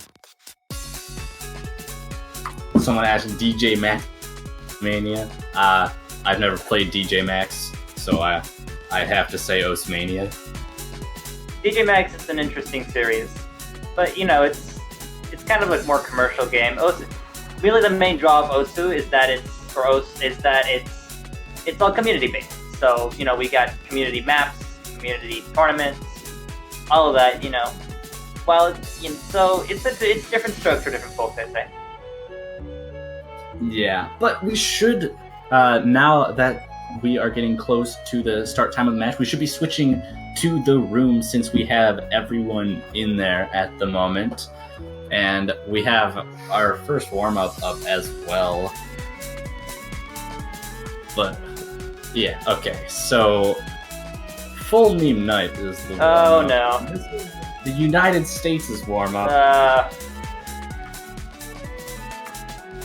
And I've been listening to this song as it's been in the client, and I don't know what to expect from this map. I mean, the map defies expectation. Yeah, I was watching one of the U.S. players play this the other day, actually, and it'll be interesting. I'm sure it will be. Warm-ups are always a good time to get your memes out and just have a little bit of fun with the maps before you have to get really serious with the matches. Honestly, sometimes seeing the maps that are used in warm-ups can be one of my favorite parts of a match.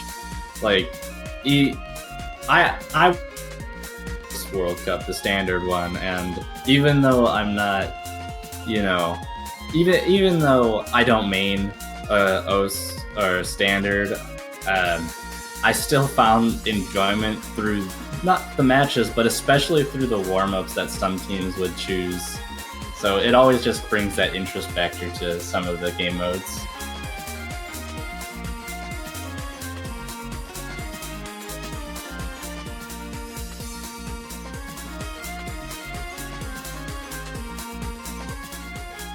Is this Australia's pick? I believe this is the United States warm-up pick. Yes, it is. This is the United States warm-up.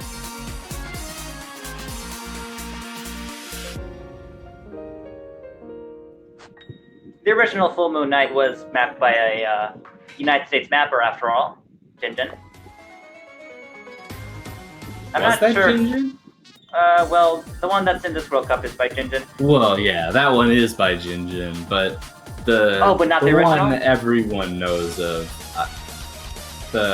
The 7-key chord spam. I don't know if that was or wasn't the original, but it's the one everyone knows. But I'm not sure who mapped that one. I see.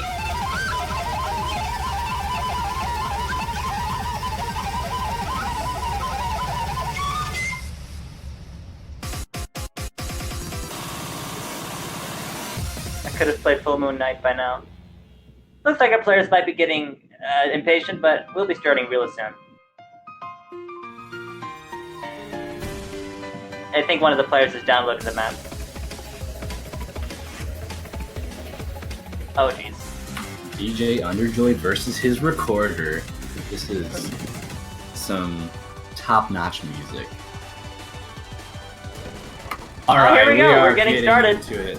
OMG, 70 keys per second. Amazing. So here we go. First warm-up of the match. Full meme night. Full of all your favorite Osu Mania memes. Starting with Acromat. I don't know this song. Oh, this one's very familiar. I should know this. It's okay. It's already Enigma. over. Here we go. The goal is to name all of them, all of Happy the End. songs that come I know this up. one. No, that's Ascension to Heaven. Get it right. Ah, crap. They're both, piano-y maps. What is this? Sunny Side Street or something? One of the BMS maps. But yeah. Oh, I don't know this one. Do remix. Ah, yes, my favorite. End Time! Good memories of this map.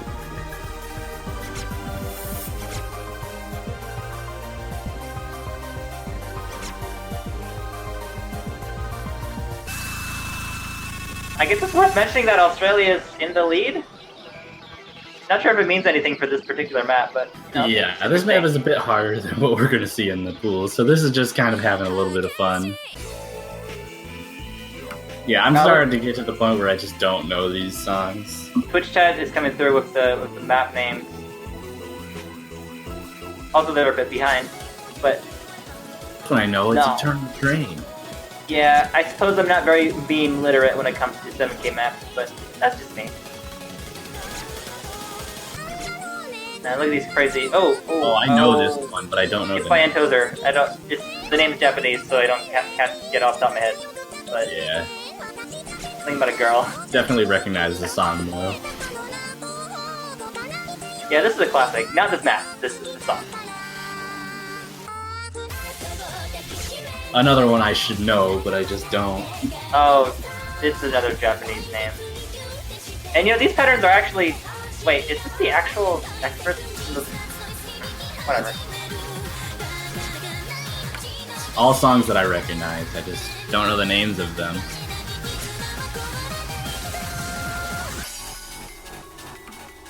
What's this one called?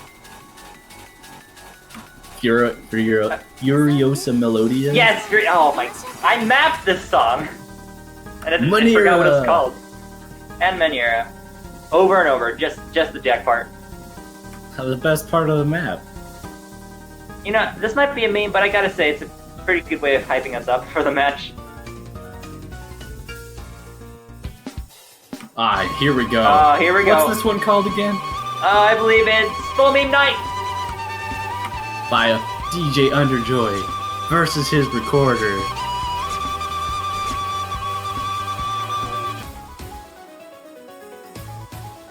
I should know this one too. Yeah.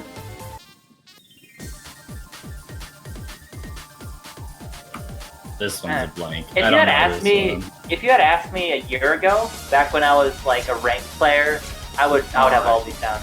Oh, this Intersect Thunderbolt. Yeah. I think that was Intersect Thunderbolt. Limit does not exist now. Everyone. Oh, more recorder. Here we go. This is what I want. We're breaking the limit. Shoutouts to Stupid Man for holding 96 accuracy on this insane map. Oh, did both of them? Wait, what just happened? Looks like a couple of fails coming out, possibly. Not really surprised. I think Tegon definitely failed. I don't know about Stupid Man, though.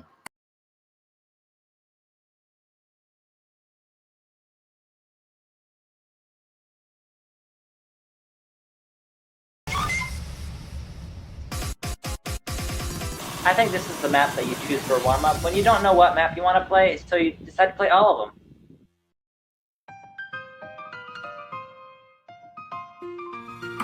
Alright, so now that warm-up's over, we've got the Australian warm-up coming in. Oh. Okay. This is gonna be fun. Warm-up is Win God Girl by Dinatori. Do you know this map? If it's the difficulty I'm thinking of, yes. Because there was a difficulty of this used in last year's World Cup in the finals map pool. Right. This is a 5-minute song, I'm pretty sure. And it was completely chord stream and stamina based. I'm so sorry if this is that difficulty. So, wow. Interesting move by Australia. It does have the same background too, so I'm a bit and we worried. got a flashlight play coming out as well. Flashlight's always fun to see, but something interesting to note about it is that it can actually help a lot of players. Oh, of course. Because, especially when things get really dense, because it just puts less stuff on the screen, so you don't have to think about everything that is scrolling down towards the receptors. Okay, it's not the difficulty used last year in the finals map pool. It's a slightly easier difficulty of it. But I was going to say not too much easier, because we've got players down at the 91%, 89%. Superman and Sankinsuki still holding pretty strong, though. Yeah, this one's definitely easier in terms of physical strain and stamina. Easier overall, I don't know if I'd completely make that argument, but... Sure has a lot of long notes. Neither team faring too well on these. The Stupid Man and Sankansuki able to hold on to the LMs pretty well in comparison to the other two players. Funny to note is that Stupid Man's accuracy is somewhat comparable to Sankansuki's, and then Tegom's is very comparable to Avios's. So, just some interesting facts to note about the scores being shown by these players. Well, I gotta say, if I was in this match right now, I would not be trying my best on this map. I'd be conserving my stamina for the actual maps that come after. So, you know, Tegom at 85%, maybe he's happy down there. Maybe that's good.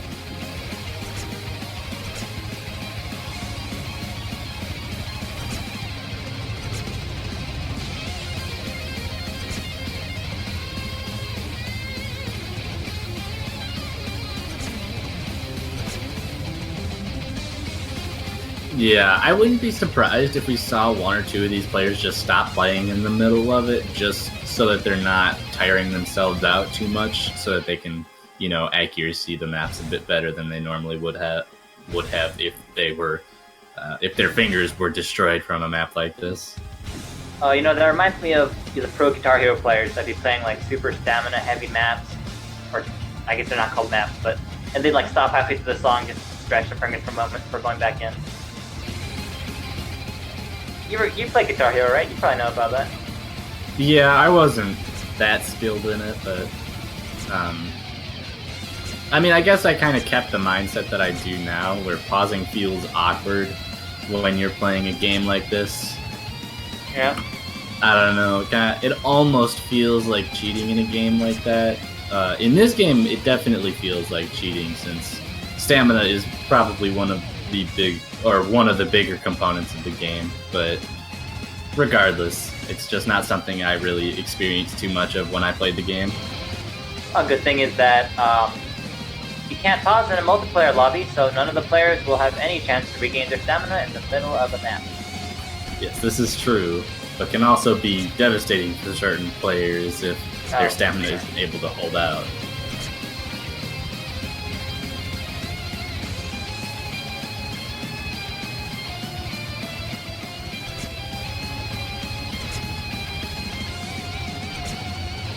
We do have a fail coming after Tegom, I believe. Yeah, I believe Avios might. Oh, Avios No, his was health bar is close really to high. failing, but yeah, he recovered it. Flashlight there. Man, you can't even see your health on Flashlight, you can't see your judgments, unless you have a special scan, a lot of people do. But it's very impressive, I'd say, even at 86%, just passing this map.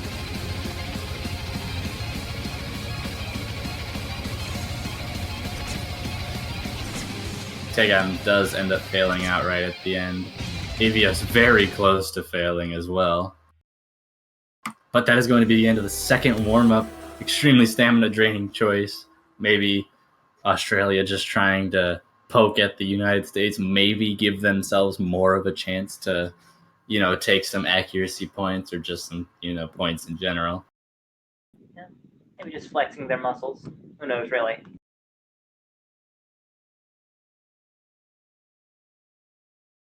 And rolls come out. Evios rolls a 34, I believe, and Tegam rolls 48, meaning US wins that roll. Australia will get first ban, and then the United States will get second ban and first pick.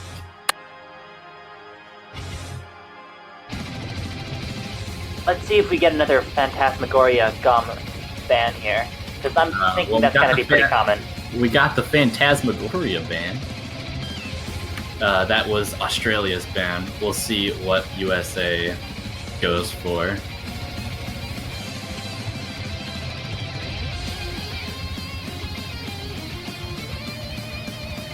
Looks like they're actually banning Agony, which is an LN-based map. So both of the main SV picks are open for this match. Looks like the players put in their work.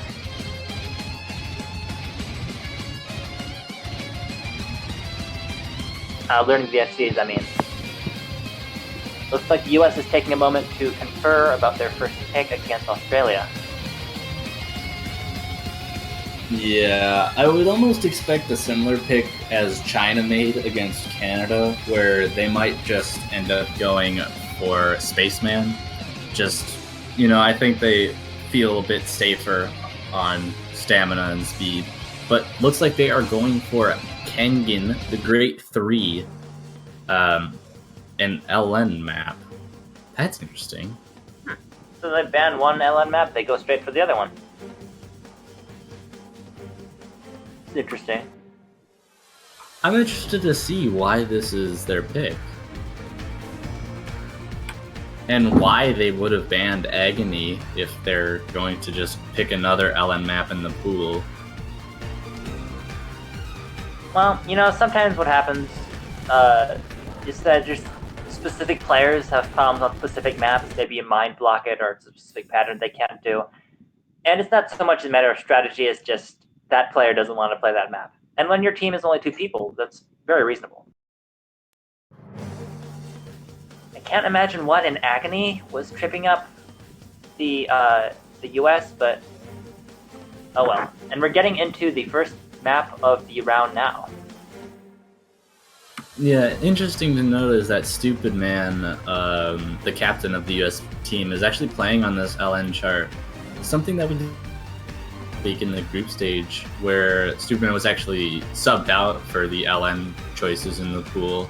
And if I recall correctly, he's not particularly strong at LNs for 7 key, so it's pretty interesting that he's staying into this. I guess I'm just a bit confused about this whole process in general that the US is taking here. Though Sankansuki does find a break already, which is proving that the US made at least a good choice for this starting section. That's right, the US is holding both the higher accuracies, have a pretty strong lead, quarter of the way through the map. I can't tell you what their strategy is, but whatever it is, it seems like they know what they're doing.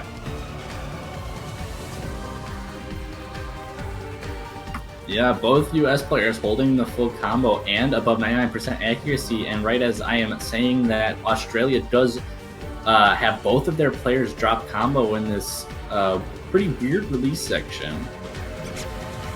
Though Stupid Man does also find a combo break, whereas Squishy is still holding onto a full combo and almost a 99% accuracy. Squishy has always been a very strong long note player. And I just say that because I know him. But not surprised to see his good performance here.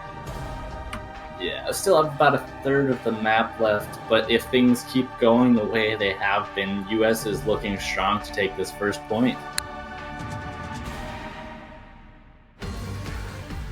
Ooh, that has to be tripped up Sankansuki. Looks like they might have needed to practice this one a little bit more.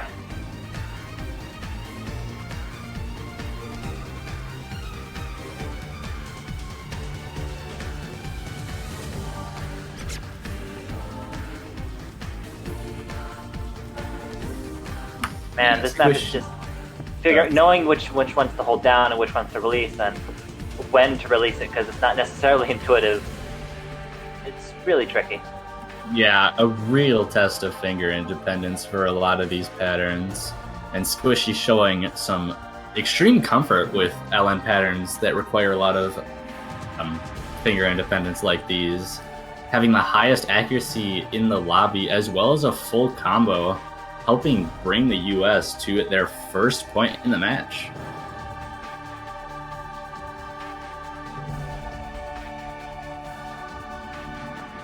Next team to pick is Australia, and we'll see if they can manage to get a point off of this titan of a team.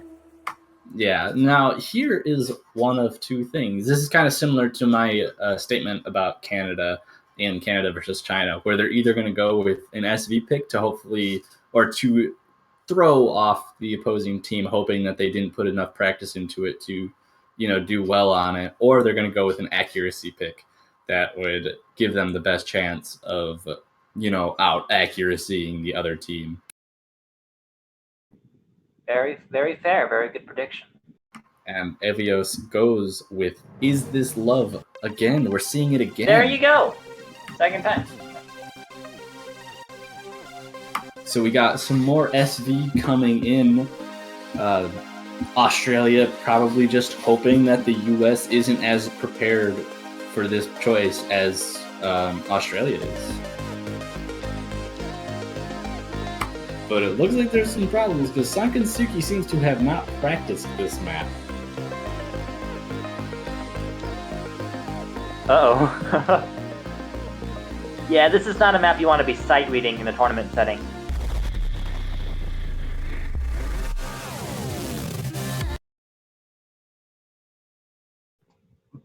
But looks like we are going ahead with Is This Love, right? Yep, we're playing. Yep, we are playing this song.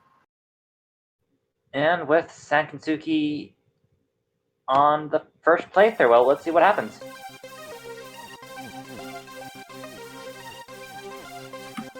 Interesting to me that Australia banned Phantasmagoria while having a player who didn't practice one of the SV. Well, so I guess it was just more of they didn't want to play Phantasmagoria more than they felt like it would be a risk to leave open both of the SV choices. I guess that's just how much they don't want to play Phantasmagoria. And I mean, I think we're going to be seeing that a lot throughout the entirety of this round. Just teams not wanting to play the map. As we're getting to the SV section, Sandcan is not doing terribly, but not doing great, I'd say. Yeah, finding a lot of drops. Oh, well, getting down to 93% now. And well, that's kind of what happens when you play this map for the first time. It's just impossible to predict all the speed changes. Yeah, Stupid Man and Dewero doing a very solid job at this map. Dewero almost holding above the 99, and Stupid Man was holding above the 99 just a minute ago, but did drop a lot of accuracy on one pattern, now around the mid-98s.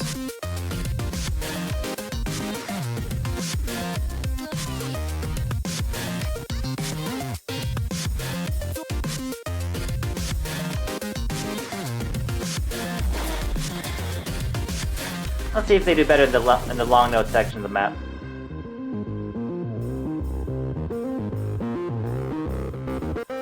Definitely extremely high accuracy lead for the U.S. right now. That chord caught Sankan off by surprise, though.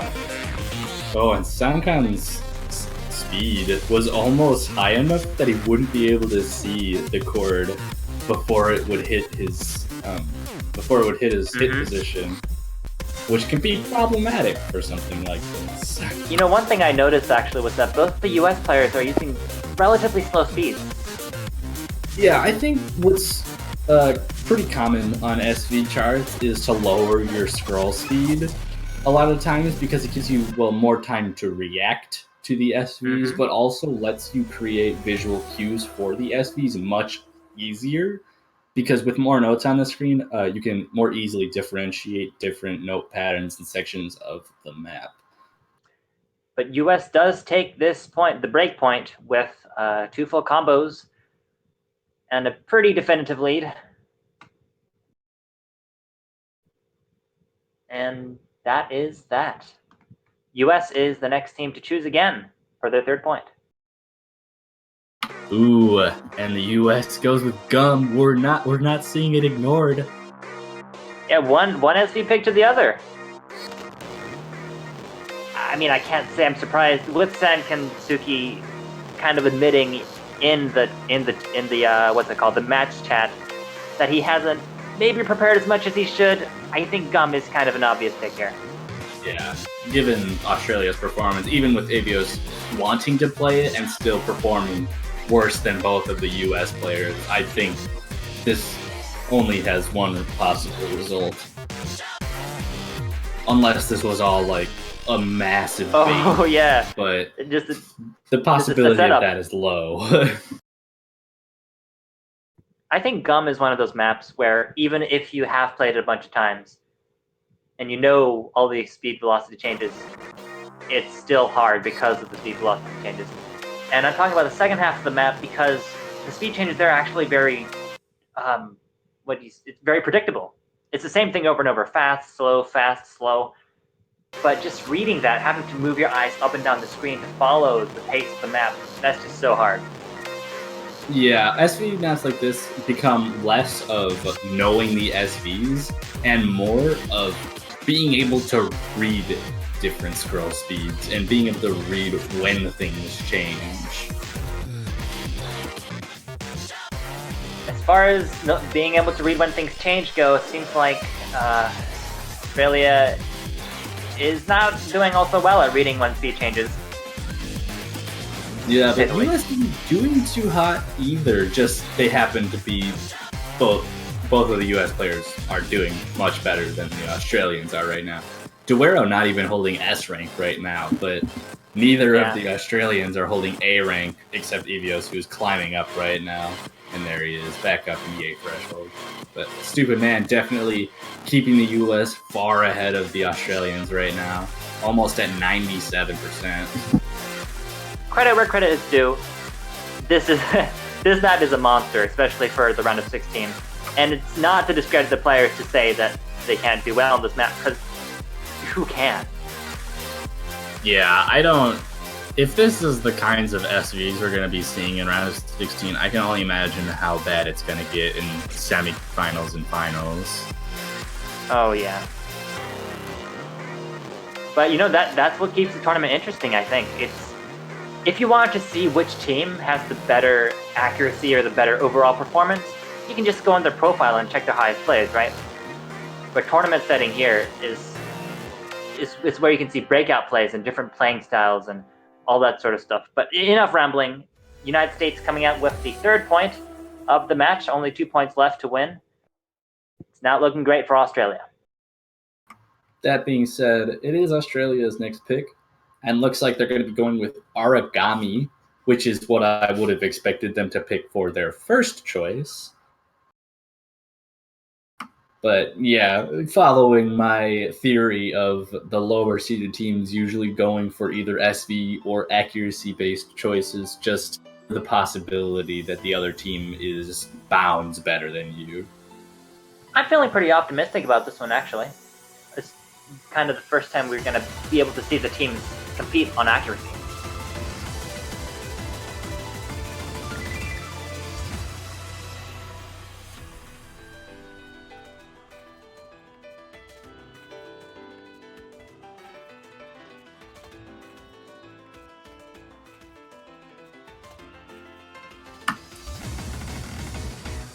I think there's definitely an opportunity for Australia to put up a major fight on this, especially if and break on the side of the U.S., which on basically on any map is possible. Breaks happen sometimes. We've seen it before in all sorts of World Cups and tournaments. Oh yeah, and even this tournament in the last round, the group stage, we had several upset wins actually. Two rounds going to tiebreaker. So anything's possible. Go ahead and throw that one out there. Slow Gen giving Australia a very slight, not something I think the US will falter from too much, although Squishy's accuracy is a bit lower. Although, actually, to start off, the United States accuracy overall is noticeably lower than the Australian team. Yeah, I pinned this as about a 3,000 point lead. Not a huge lead, but very promising. But as accuracies on the US are climbing and a miss comes out from Avios on the Australian side, US is going to take that accuracy lead and the point lead.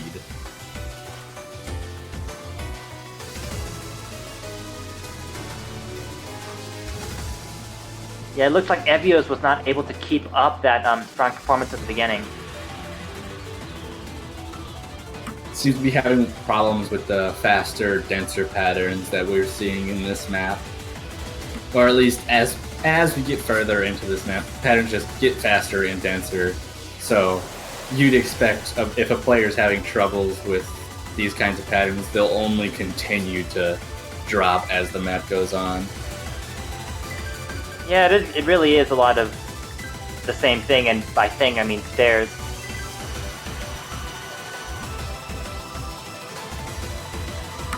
Coming into the end of this chorus, both of the US players holding above 99%, with only one of the Australian players with 99%, and both of them, the Australians, not having the full combo. And that will be a 4th point going to the United States, again on their own pick, similar to China's situation where it is 4-0, and they get the choice of whatever they want to play.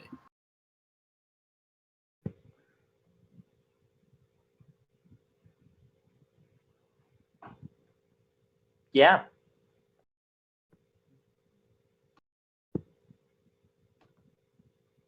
At this point, I don't know what I'd predict for the US to pick.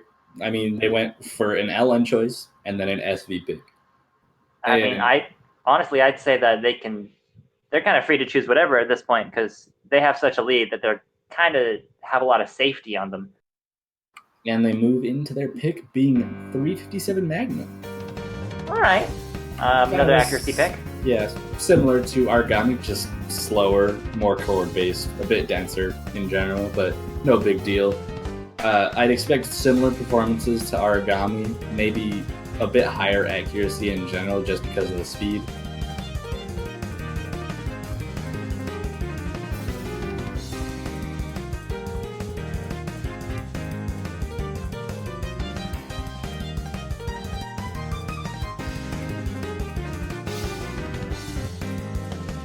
But we should be getting into this 5th map in this match, and here we go.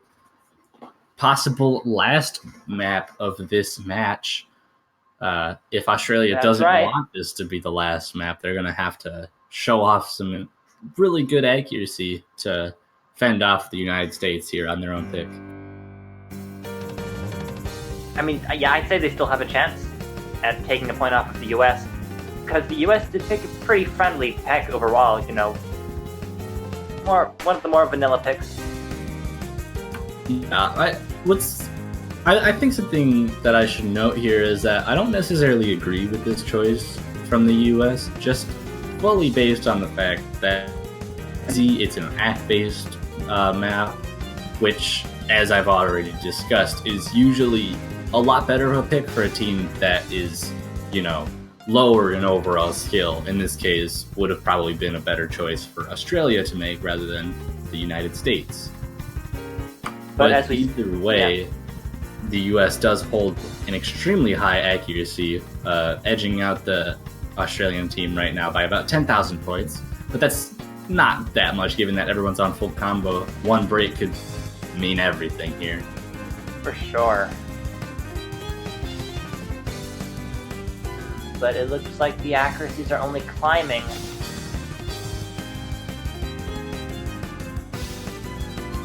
And what can you say? The US is a very strong team.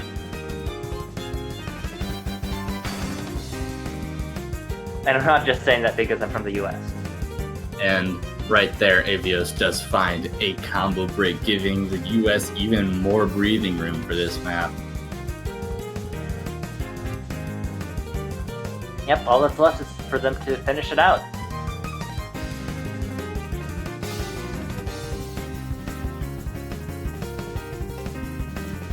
And another break there from Australia will likely seal the deal, I think, unless something catastrophic happens to the US. Oh, yeah. I mean, well, maybe I shouldn't say that. About disconnects can always happen. Yeah, you never want to mention the disconnect. Yeah. Just don't want to be that guy that curses someone into disconnecting.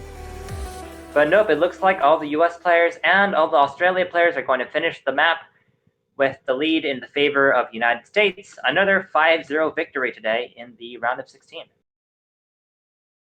Yeah, I wouldn't say this is necessarily unexpected.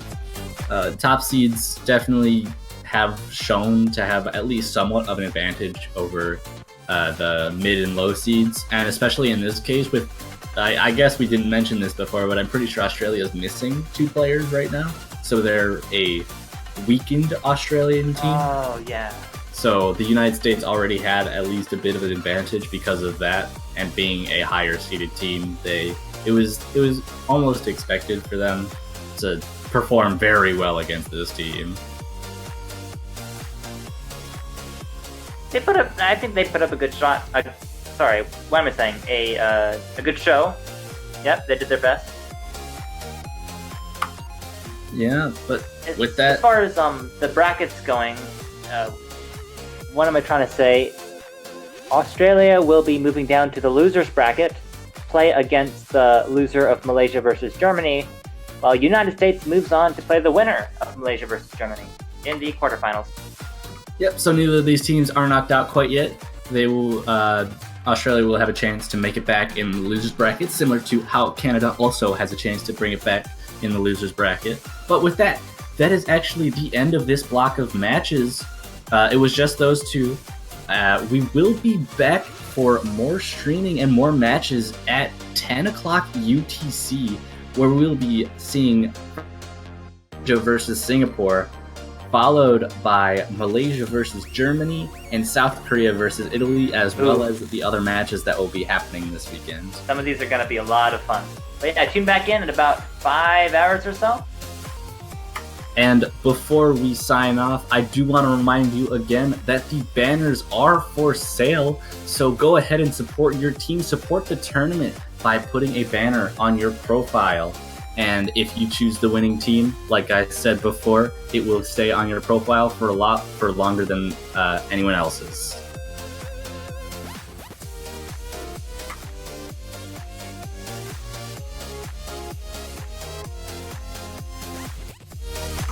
Joined by Nivrad, and that we will see you hopefully at 10 o'clock UTC for the next block of 7 key round of 16 matches. Hello everyone, welcome to the Osu Mania 7 Key World Cup 2018. I'm Stupid Man, or I guess referred to as Ella sometimes. I'm here joined by Vento. How are you doing? I'm doing just fine. I just woke up. I have a nice cup of coffee here, and I'm ready for some exciting matches. Yeah, and I mean, really, this match coming up here is going to be really exciting, I think. We got Indonesia versus Singapore, 2 very strong teams for this tournament, I think. And really, I am interested to see who's going to come out on top here, because this is one of those stages for the round of 16 here that's actually, honestly, a lot closer than some might expect. I mean, if you look at group stages, you see these top seeded, facing off against these mid-seeded teams for the round of 16, basically. But I mean, this is one of those occasions where I think like Singapore, they're kind of they are seeded 8th. They're the bottom of the top seed, and then you have Indonesia, who's maybe around the middle of the mid seed. So I mean, this could be a pretty close match here. Yeah, but I'm really excited to see how this will turn out. Yeah, I mean, really, we got, like I said, 2 strong teams.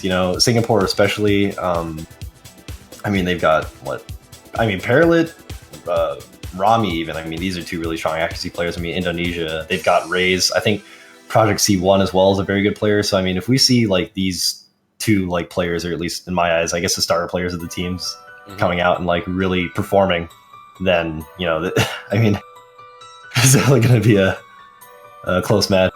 Yeah. So yeah, really exciting game coming up here, and if you guys do stick around for a bit longer, I believe we have Malaysia and Germany coming up after this, and I believe both of us will still be commentating that. So stick around till then. We should be getting started pretty soon. Yep.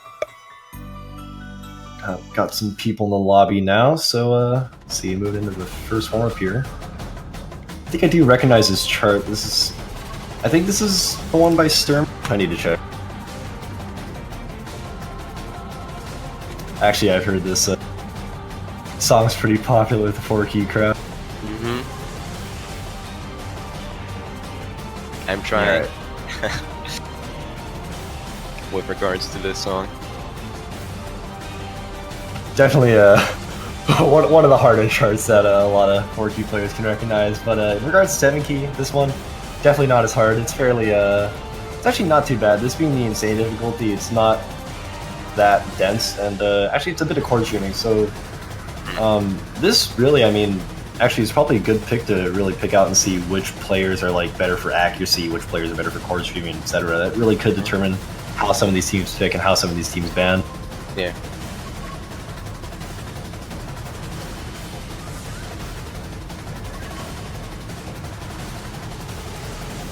And I mean, this song is really good. Yeah, that's true. Actually, it's kind of funny. Whenever I play this chart, like, I guess the energy of the song, if you will, that's the right way to word it. I mean, it does kind of get me pumped when I'm playing it. It is a good pick for warm up to getting the energy going into the match. Yeah, I think it actually warms in particular. I mean, I know a lot of teams like to do their meme charts or whatever, but occasionally the ones that are good picks are like good for really getting the nerves out of the way, and I think this is probably one of those picks.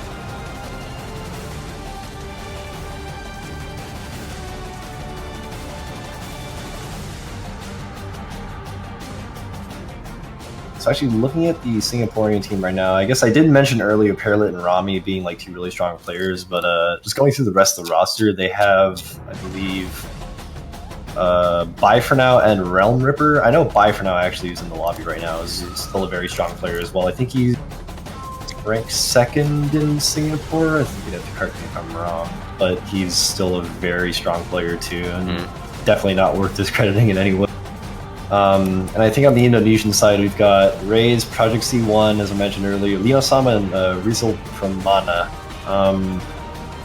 Also, like, a fairly decent team. I mean, I think this is mentioned earlier in the tournament, where they don't exactly have stronger players, or at least their team isn't as strong as it was last year. But I still think they could put up a pretty good fight. Yeah. A bit more balanced in terms of players. Yeah, I definitely say so. I mean, if you look at the Singaporean team, like they've got 4 like very strong players. But if you look at like a lot of other top seeded teams, they usually have like 1 or 2 players that really like pushes the boundary of that team. Yeah. Like let's take, I would say Brazil, who has like Lazarento, for example, who's very good at LNs, and I mean that kind of LN skill really pushes that team into the top seed. Or you look at Italy, who has Yomiel and Happy Overjoy, who are both top 100 players and are like very strong, and I mean that got them to seed 4. Or you have Malaysia, who has Cryolian and Idiot, who are two like pretty decent players, and like they're both top 100 players and they're very good. But then you have Chiwi 10, who's I believe number 5 right now. So Yeah. really, like those kind of teams have that, one player for that top seed spot. But Singapore, you see a lot of those like it's a very well balanced team and it's a very consistent team. But Indonesia, I think them having Rays I think it's going to be a pretty big advantage to them because they have that kind of player that pushes them up in the mid seed, I guess. So I think if you're looking at these two teams, they're going to be pretty evenly matched. Mm.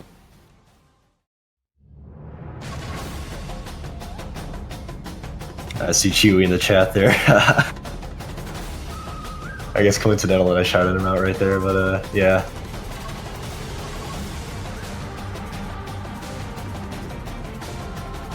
So we should be getting into this chart pretty soon. I would say, like I said earlier, this is going to be a very close game, I think. So I really can't tell who's going to win here. I'm not really sure about you, Vento. No, I don't have any, like, I have no clue for now. We'll just have to see when we get into the match. Yeah, definitely. Well, should be starting fairly soon. I think we have maybe a couple delays from, I guess, people not having the map, which shouldn't be too big of an issue. Nah, I mean, for warm-ups, I mean, it's different. It's different when you don't have the map in the tournament itself. You haven't played the map well. That's happened a few times. Yeah, hopefully not for the World Cup, though. This is definitely a lot more important than a lot of other tournaments. Yeah. Just getting in the warm-up here. I guess judging by the fact that Indonesia didn't have the map, I'm under the assumption that this is Singapore's warm-up. Yep. So probably expect them to do a bit better on this. I think there's an SV in the middle that could probably throw off some people from Indonesia, but it shouldn't be too big of an issue. I'm really expecting Perla to just do incredibly well on this. I mean, this is a very good, like I said, chord shooting chart. It's pretty straightforward. There's no like bursts, or not too many bursts at least. Not too much finger independence involved, but really, really well-rounded for accuracy, and that's the kind of player Perla is. Yeah. I mean, scores already neck and neck here. And this is kind of the difficulty, or maybe just a tad bit above what we'd see in the round of 16 pool. So, really, this is the fact that the scores are this close right now. I think could dictate how the rest of this match plays out. Well, I mean, we've got three players with very similar accuracy, and then there's that SV you mentioned. Yep. Well, there you go. And then we have Parallel, who's just above the pack in general. Yeah, I mean, he's the only one right now, I believe, maintaining a 99. Even Bifernal missing right there at the same time as Risa Pamana, so... Yeah, Project C1 missing there. I think Peril is just really well prepared in this chart. I mean, that being said, I feel like this chart could relate to, I guess, another chart in the map pool, Tension Runman, which is kind of the, I guess, consistency slash... I wouldn't say Ellen... or finger independence, but it's definitely, like, somewhat relatable to this. So, I feel like Singapore would be actually really comfortable on that.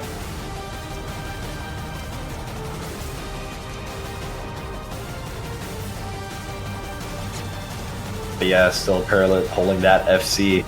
Oh, don't trip him up now. Hopefully I don't do that.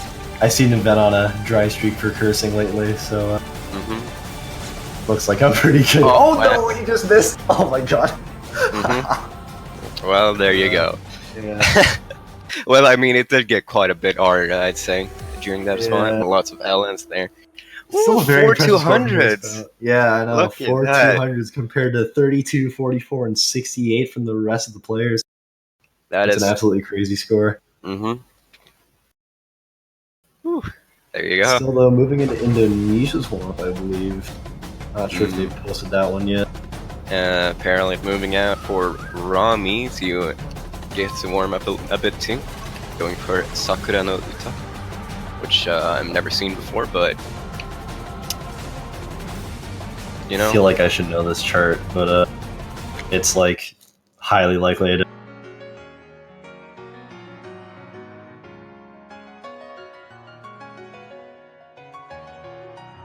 Alright, this is very likely to be a crazy LN chart.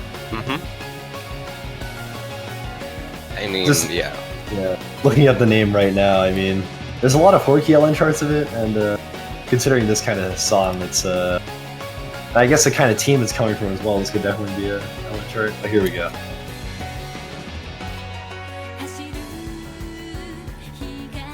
Yeah, this I'm guessing this is LN's, but I'm not entirely sure.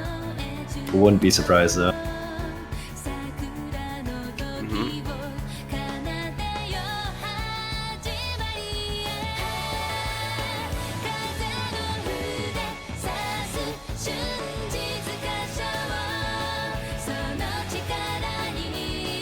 I can already feel the messed up releases. Actually, yeah, that's true. Especially releases on V2 is just it's such a different play style, and I mean, I guess you being a 4-key player yourself, you probably understand like the effect V2's had on the LM meta there.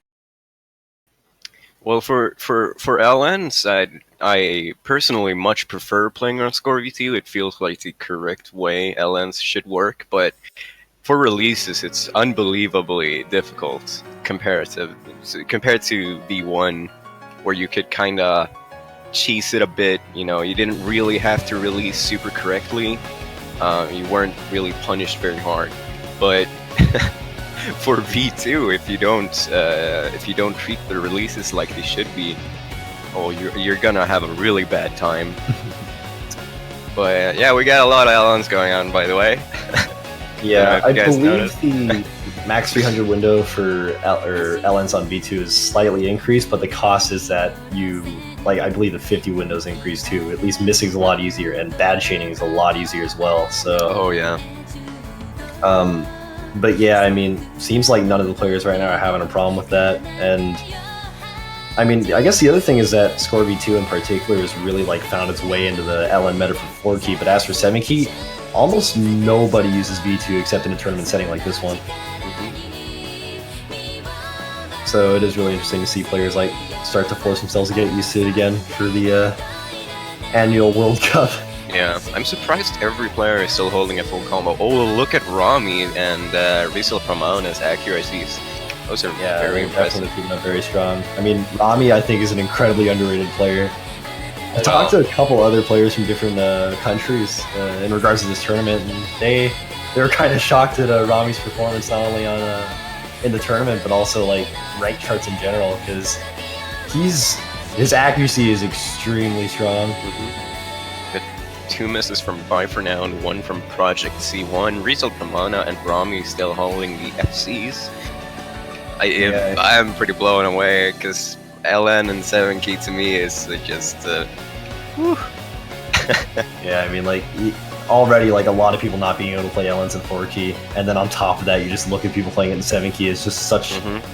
It's much more complicated. It's much more dense, and there's a lot more technicality involved in really like getting these LNs down. Yeah.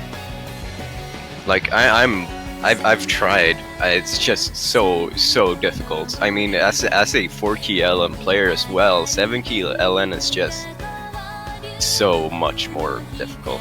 It's actually unbelievable. I mean, like even because I did have to like practice 4-key LNs, because when I signed up for the 4-key World Cup, I didn't actually expect to play. And what was funny was that I was kind of ended up being forced to play 4-key LNs, and what really did help was like the ability to read some 7-key LNs, but the fact that the skill transferred over so much, and then getting good at 4-key LNs did not help me with 7-key LNs that much at all. No, like, it really is a different learning process, and it really is like a lot harder to get down. Yeah, I've heard from some 7-key LNs and players in Sweden that, I mean, 7-key LN transfers over very well to 4-key LN, but it does not go the other way. It just does not work that way. I mean, I feel like that kind of has to be said with a lot of things about 7-key, like 7-key speed, 4-key, compared to 4-key speed, or like the density of the things you have to read, and even like if you look at 4-key, for example, there's like jump stream, right, where it's, you know, there's normal streams with occasional, you know, 2-note chords in there. But then you look at 7-key, there's all kinds of different chord streaming types. There's, and bracketing being a particular one, for example. But it definitely it's definitely a whole different playing field. So yeah, finishing up with that pick there. I think, I mean, Indonesia is showing that they're very strong on these LNs. I think Singapore probably the more accuracy pick type, but Indonesia definitely being the more LN type. So this could be a really back and forth match. Yeah, but we're gonna go into rolls and bans. Yeah, we'll see what people start rolling here. Really, this could come down to the roll as well. I mean, if these teams go back and forth with the roll or with the picks, then this could go to tiebreaker. Who knows?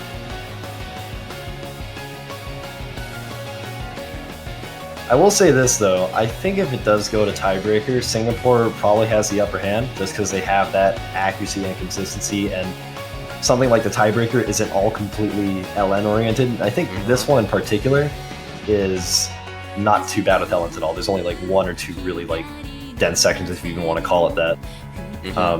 But here we see Singapore losing the rolls as they ban first, Parallel banning Gum.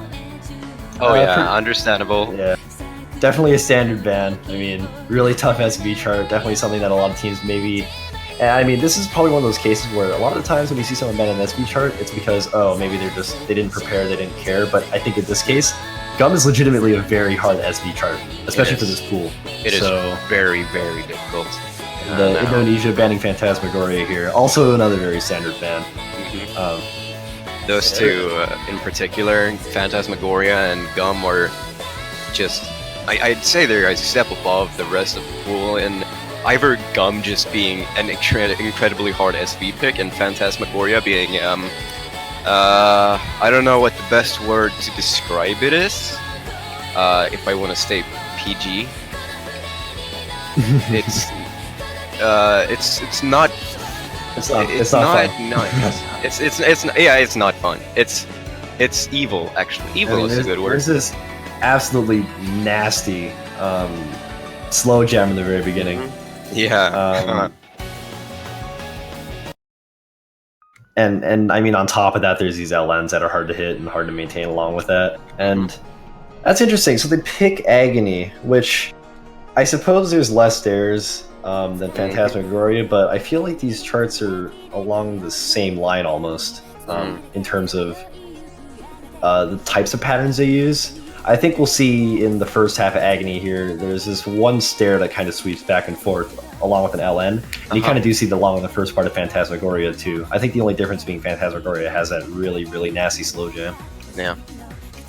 We're getting Paralit and Rami on Singapore side, which is not very surprising to me at all. I mean, we've seen both of them being very strong in accuracy. And I mean, Indonesia having Rizal Pramana and Lino Sama, which is kinda not good. I believe Raze might not be online right now, so nah, that wouldn't be good. I guess just to remind the stream, so Raze is the only person on the Indonesian team this year who I believe was on last year's team. I need to double check that, but yeah, he's definitely the only person on that team to have, I believe, a third place 7-key World Cup badge from last year. And I think that badge kind of speaks for itself. You know, Indonesia did get third place last year. They were a very, very strong team last year. And now they're kind of, I guess I wouldn't, nerfed might be the right word. There you go. That's what happens. I mean, that feels kind of unbalanced. I mean, why would you nerf the third place team or ever the, I don't know, first place team? Well, just comes down to who wants to sign up, you know. Yeah. Anyways, I feel like now this game might favor Singapore a bit more, but considering the two Indonesian players we've seen right now actually performing fairly well in the LN picks in the warm-up, I wouldn't doubt that they'd be able to still take quite a few points off of Singapore here. Both teams performing well in the first stair stream-ish section. Yeah, I mean, pretty expected there. I think Riesel Permon in particular did drop a few 200s, so that's kind of bringing them off to a bit of a bad start. But considering there's like quite a few LNs coming up here in terms of finger independency, it could really turn the table here depending on how Singapore plays this out. So far the scores are still fairly close, so really anything could happen here. Yeah. I'm into a few Ellen stream-ish patterns. Stream stairs. What? I'd say streams is All probably right. the right word here. But it looks like the score is slowly going towards Singapore's side.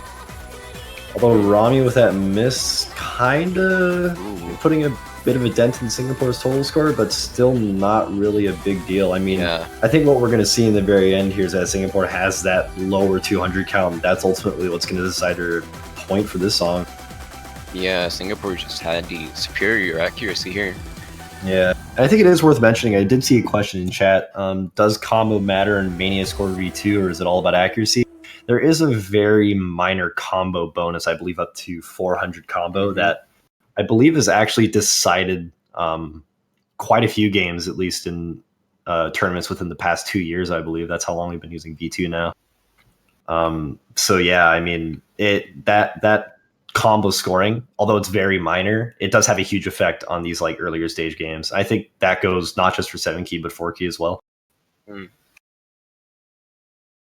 So we had a very impressive score from Rami, although he switched down, so I couldn't really call it out. But he got 4 200s and 1 miss, actually being the only player to miss on that map, but 4 200s and an extremely impressive Rainbow 300 to normal 300 ratio as well. Yeah, I think that does kind of play into how V2 works, really, because it has that, it gives you that combo advantage, but at the same time, having like a score like that with the 4 200s can still keep you afloat.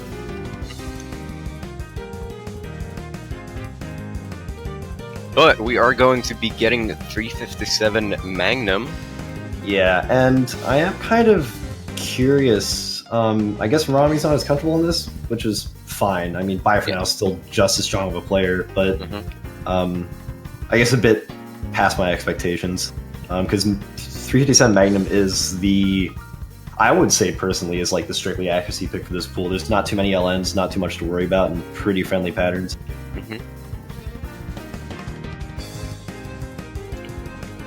Alright, well, we're getting Project C1 in on Indonesia side instead of Lino-sama. I think that's a fairly decent switch. I mean, I feel like Lino-sama is one of those LN players, at least when I researched them a while ago. I could be wrong about that, so apologies if I am. But yeah, I mean, Project C1 still a pretty decent player too, so we'll see what this comes down to. Yep.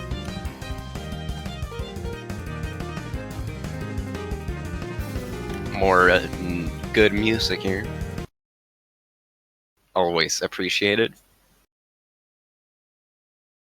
But we're gonna go into it here, the second map already, going really quickly here with the shorter, with some of the shorter maps here.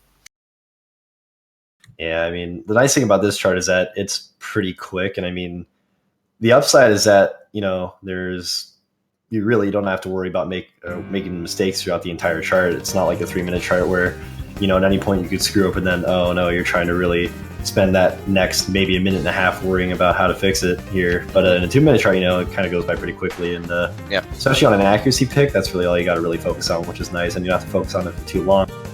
But I do think the downside is that if you do actually mess up, then it does kind of put a larger dent in your team's overall score. We're having 3 really impressive accuracies here, and 1 that's slightly behind from Project C1, but it's still very close. And anything, a drop, for an example, on Singapore's side would give it straight to Indonesia, the lead status. Yeah, I mean, still the scores are so tight right now. It's really hard to see who's gonna kind of come out on top here. I think one thing to notice that Parrot's accuracy is still pushing up to 99.9 here. Really tight hit error here. Still with that 99.9, I mean, throughout these streams. It's a very impressive score. Could, I think, decide this entire match. You got a reasonable amount of missing right there. That is not going to be helping out at all. Singapore already having a slight lead in terms of accuracy, now going to be getting quite a bit of an advantage there. Yeah, definitely. I mean, especially on this chart, this is not something players should be missing on. Especially in a game like this, these teams are very, very tightly matched. I mean, Indonesia really does. Oh, Paralit missing! Withdraw from Paralit. Alright, now this could be interesting. Both teams traded off. I believe there's more than 400 notes in the very end of the map to really cover for that miss.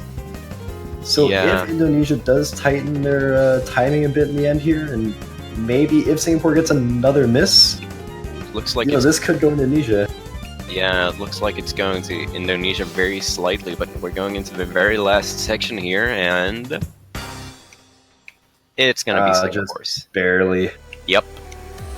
Still about less than 10,000 points. So, What is Paralit score? What is Yeah. Paralit score? no, that ratio is really Oh crazy. my I think if we just ignore those two misses, that score is absolutely crazy. I believe probably the highest we've seen, at least out of the 3 rounds, including this one. Rizal Pramana as well. Actually, the 2 players with the best 200 count also were the only players to miss. So there you go. But nevertheless, very impressive scores from Paralit and Rizal Pramana. But nevertheless, it's going to go to Singapore's side. So Singapore now 2-0 over Indonesia. Now we're getting Kengan / Great 3. Alright, this is probably a better pick out of Indonesia. I feel like, I guess this could have gone first, really. I think based off that warm-up, I would have really made the observation that Singapore maybe wasn't as strong on LNs as maybe they'd imagined, and probably try to pry that to get some points out of them. Yeah.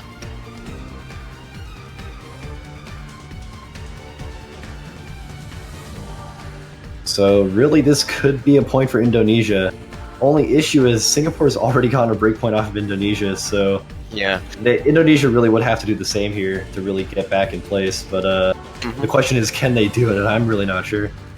Anyways, we're getting Lino Sama back in here, so you seem to be correct about the Ellen observation there, with Lino Sama being a Ellen player, and this, of course, then being an Ellen map. Otherwise, why even mention that? You know.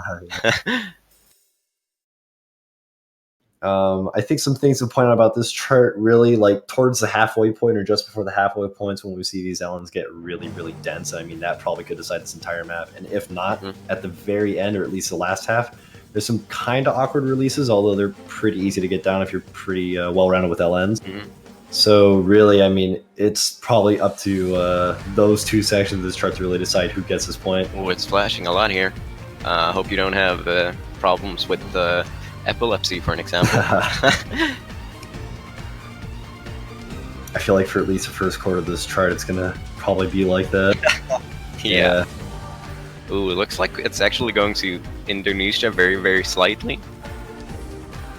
Although, really, I mean, it's not even notable how close this is. Or it's very notable how close it is, but you can't really say one team has an advantage, really. Coming up here, though, is that Ellen section I was mentioning earlier.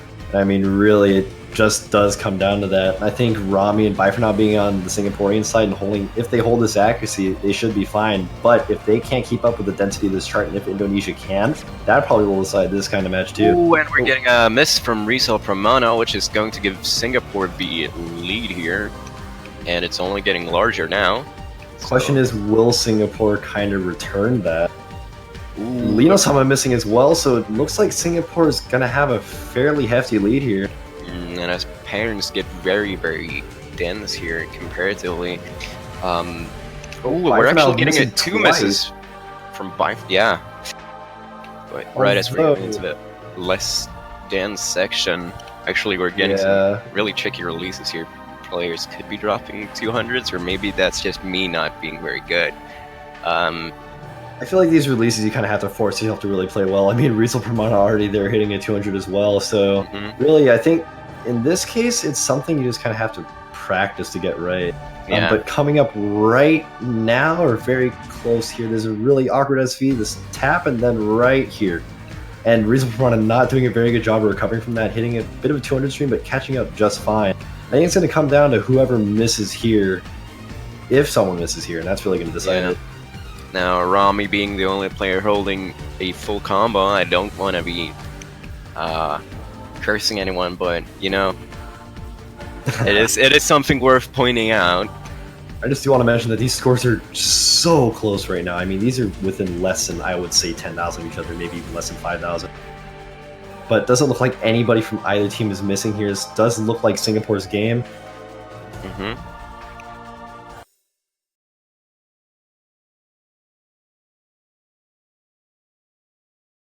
Well, that timing was unfortunate. Yeah, I still think we do have kind of a decided winner here. I mean, if we look at the scores right now, there's only 6,000 difference, so should be okay. I mean, really, 6,000 is a lot, and even if someone got a miss, and actually, I think in the very end here, it'd be, what? Interesting. Oh, okay. All right. Wait. Bit of some. Well, I don't think those are fails. No, those are definitely not fails. Okay. They couldn't possibly have. Yeah, more accurate score coming in here. Indonesia did lose that by 6,826 points. But I guess it is worth noting that Lino Sama does have a better score than Bai for now. I think this really did come down to Rami with his score of 981,250. That really kept Singapore afloat here. I think that's kind of what decided this one. Yeah, that's an extremely impressive score here, especially considering, you know, 7gi, long notes. That's an extremely impressive score. Yeah, and really, I mean, I think Indonesia did put up probably the best fight they've had so far this on that map anyways. Yeah. But now it's Singapore's pick, and I mean, they're setting themselves up for game point here. Mm-hmm.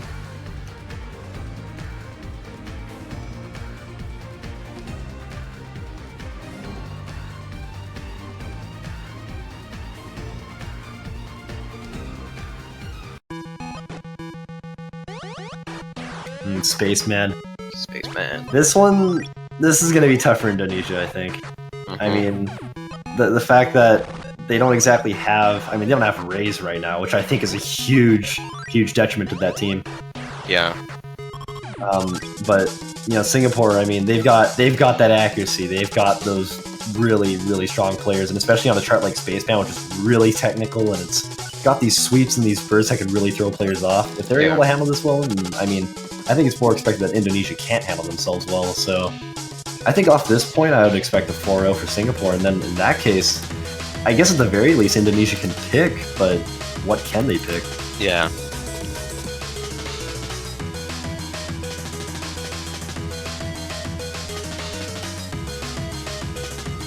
So really moving into this next chart here, I mean, yeah, I'm expecting a pretty clean 4-0 here. Mm-hmm.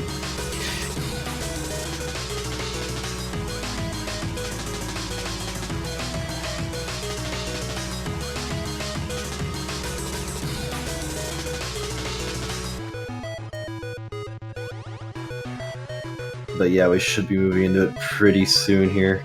Mm-hmm.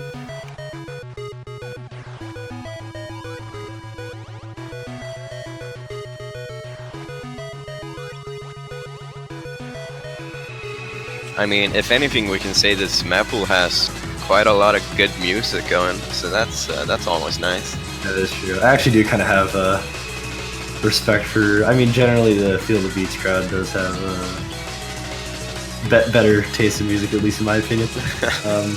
I guess I should mention Field of Beats. Out of that crowd, I guess being Spoon Guy, one of our map selectors, I guess being from that game. So. Oh really? There you go. Yeah. Never knew. Now I do. Alright, so we do get let's see, Rami and Paralit coming in here, so both the I would say really big accuracy powerhouses here. Mm-hmm. Weird Rami having trouble readying up here. Shouldn't be too long an issue though. Alright, here we go. So I guess things to know about this chart, I mean, the intro itself is probably one of the hardest parts about the song. So Yeah, we'll see if these players can keep up. I'm sure the Singaporean side can. I'm banking on the fact that Indonesia can keep combo as well. I think the thing to watch out for is if the Indonesians can keep up with the Singaporean accuracy. Ooh, Rami seems to be hitting slightly offbeat here and was hitting a lot of normal 300, but now it seems like he's recovered. Yeah, and I think that is kind of lucky because normally when you get into that kind of normal 300 rush, it's almost like a coin toss on whether or not you actually fix it or not. Or, oh wow, Indonesia missing twice there. That's gonna be kind of huge. But like I was saying, Paralyte missing 2. Okay, Rami now being the only one holding full combo. Yeah, that's actually very interesting right off the bat. That kind of really caught me off guard. Yeah, but as we can see here, there are a lot of bursts in this map.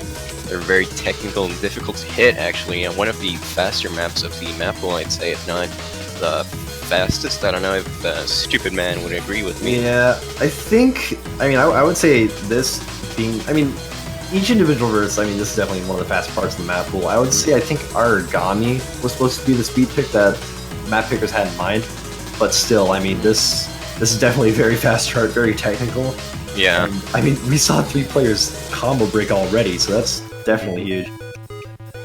The comparison with Aragami is that Aragami is more, the patterns are so much easier compared to this. Yeah. I'd say that is more of an accuracy in the end. Even if it's one of the fastest, all these players are so good that it ends up becoming an accuracy pick anyways. But this is like, you can't really be like so fast that bursts or technical patterning aren't like an aspect. You can be an extremely good player, but technical maps are still technical maps, and those bursts. Ooh, Rami. Oh, we're still missing. Man, that's really unfortunate for Indonesia. These players are so impressive. I'm actually. Yeah. Product's the one missing there as well. Yeah, that earlier burst where Riesel missed actually was very that is probably one of the harder bursts of the song as well. I think, if not the hardest. But yeah, no, Indonesia's struggling to keep up here. Yeah. I think what was nice, at least on the misses from the Indonesian side at the beginning, was that they weren't really too far into the chart, so it wasn't too big of a slip up for them. And even Paralyte missing 2, they did technically trade out with that. Riesel Permana struggling a bit with this map and shit, but I'm not really too surprised either. I think he does kind of understand that Singapore here does kind of have the blowout lead. But yeah, this is a really tough chart. It's, like I said, very technical, the most technical chart in the pool. Yeah. And I think I'm not gonna mention what I'm talking about in case I curse a certain player here, but it's looking like, wait for it, we're getting a full combo from Rami.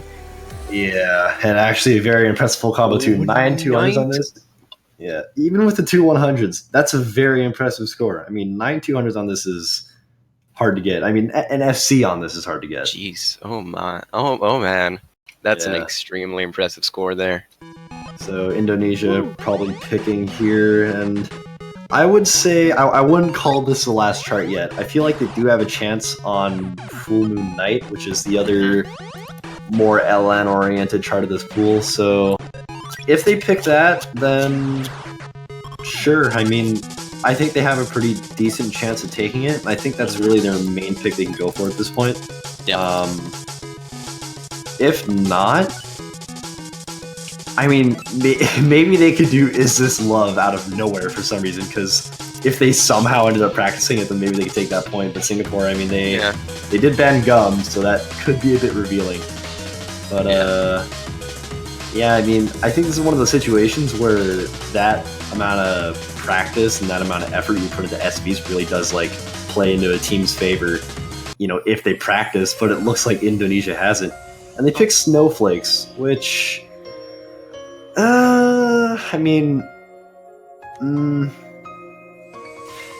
it's a decent pick, I guess, because it does have a couple slow jams and a couple of LNs here and there that really do focus on finger independence. But I think the issue I find with that is that Indonesia did lose Agony, so this might not be the best idea for them. But it's definitely better than picking something like Origami for sure. Yeah. So yeah, moving into this next map here, I think. I mean, I'm comfortable here saying Singapore might take it, but obviously I can't say for 100% certain. You never know. It's a tournament after all. Yeah.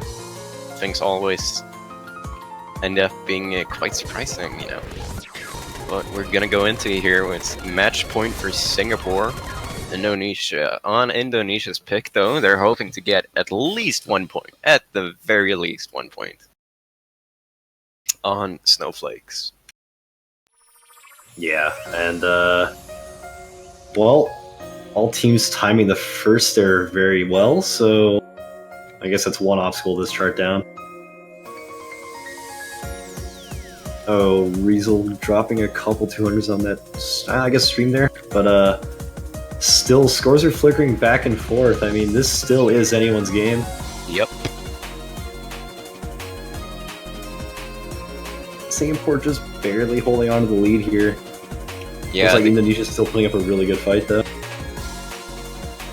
Yeah, I'd say it's Singapore's accuracy is just so good, and also we're getting a drop from Lino Sama, which is not going to be helping out Indonesia's chances here, as both of Singapore's players are holding on to the full combo with very impressive accuracy. And the question is, can they still hold on these full combos throughout the rest of the chart? Because, I mean, most of the second half of this chart is, I mean, really, it's similar to the first half, but if it tripped up Indonesia, I think it could trip up Singapore into the same amount. And I mean, Perla, I think, earlier dropped 200 in that slow jam there, so... We're getting a drop from Riesel Pramana, no full combos from Indonesia's side now. Yeah, that's actually... Oh, and Lino Sama missing as well. That's going to really hurt them. Yeah, it's looking like Singapore's going to be taking this now, but it's a bit too early to say. But, you know, it's there. I mean, I don't think there are a lot of surprises left in this map. That, you know, it seems like Rami and Parallel are holding on so strongly here. They are quite comfortable here. I mean, this would have to take an absolute disaster from Singapore to have Indonesia win this point. So, looks like they've basically got this game in the bag. Yep. Moving into the end of the chart, and yeah, I mean, this is basically sealed. Both players in Singapore holding FCs. Indonesia, not so much. Yeah, so, I mean, yep, there we go. Singapore taking their 5th point over Indonesia and moving on in the winner's side of brackets. Yeah, so Indonesia will be down to losers. Yep. Yeah. So Indonesia aren't out of the tournament yet. They still have a chance to move on. They just have to win but if they lose another match, they will be out of the tournament. Yeah, they do end up playing the loser of Japan versus Chile, so if you are interested in that game, it should be coming up later on. I think it's in the latter half of matches we have coming up for this weekend. Yeah. Meanwhile, I believe Singapore moving on. They do play the winner of Japan versus Chile. Yep. So if you're also interested in the winner of that game, I guess feel free to watch that. But yeah, neither of these teams eliminated just yet. Game not as close as I imagined, but definitely still a good fight put up by Indonesia, especially since they were missing, I mean, personally, what I believe to be their top player. Yeah. So still, I mean, really well fought, I think. And if Indonesia does get raised back for next week, I think they could do some damage in the losers bracket. Yeah, absolutely. But soon we are going to be getting Germany versus Malaysia. So, well, any expectations for this map? This match, I should say. I guess unlike the last match, this one I'm definitely expecting more of a lead. Malaysia, I mean, this is just. I mean, I can't say this enough. This is such an incredibly strong team. I mean, meanwhile, if you look at Germany, they still put up, I believe, a very good fight in group stage. If I'm not mistaken, let's see, who did they play? I need to check that real quick, but I remember them and I think Argentina both being in groups that like where those teams really did shine and did really a lot better than I imagined. I think Germany being actually a low-seeded team, but still, that's really not going to help them, I think, because despite being like they have that low seed, and then on top of that, they're playing against the third-seeded team in the entire tournament, so that's going to be really tough on them. Yeah, I mean Malaysia, Cryolian, My Idiot, Chiwitan, Siwan, or Siwan, or however that's pronounced. I mean, for very one, but yeah, I also probably would need some confirmation on that. We have 4 incredibly impressive players there, especially Chiwitan there being the standout, like the name in a lot of people's minds, I'd say. And on Germany's side, we have Rohan 04 DualShock, Play-in 14, and Stankill. I believe Rohan 04 was a name not a lot of people had heard, but a player who really showed up. Yeah, I mean, I've definitely heard of Rohan in the past. I mean, he comes from BMS, or at least majority of the time, and he's a very strong player there. I mean, he's been a very strong player for a very long time, so it's good to see him actually like perform really well in this client as well. And I mean, if he does like keep putting in this effort, then he'll probably get pretty far in the tournament, I think. Yeah, I mean, you'd know since you play a lot of LR2 and you play this game a lot as well. So I mean, moving from one game to another, even though both of these are Gs, it's not the easiest task. I mean, with the engines working so differently. So it's very nice to see Rohan 04 playing here and performing so well, even though it may not be as used to this engine as he is with BMS. Yeah, I mean, like transferring from one game to another and like trying to get used to the OC client is kind of a journey within itself, if that's the right word to use, I suppose. But yeah, no, it's definitely hard to adjust. I mean, the fact that he did make that adjustment very quickly is good to see. Yeah, hats off.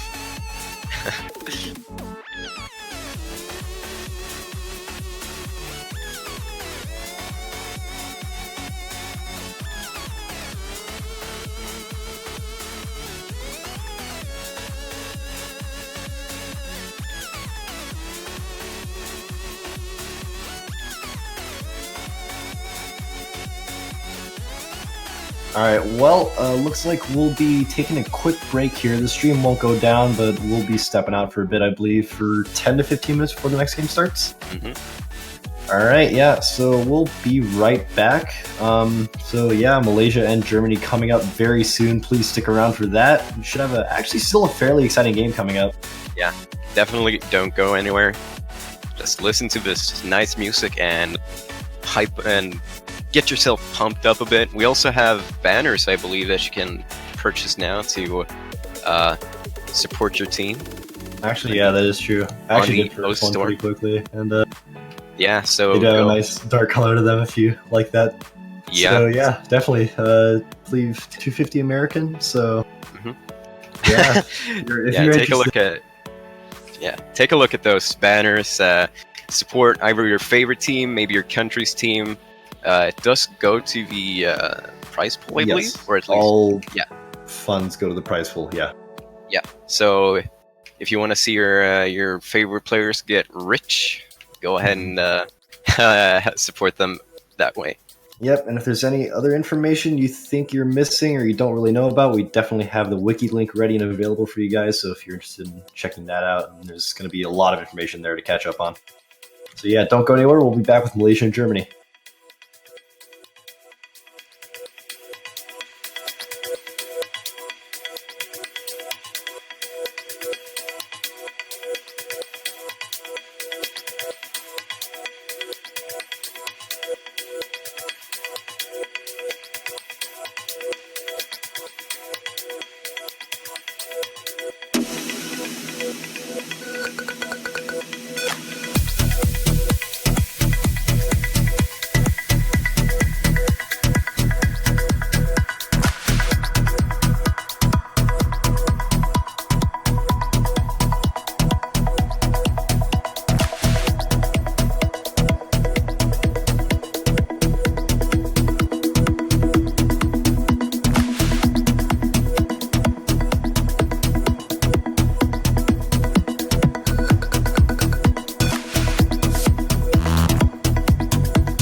Alright, everyone, welcome back to the Mania 7 Key World Cup.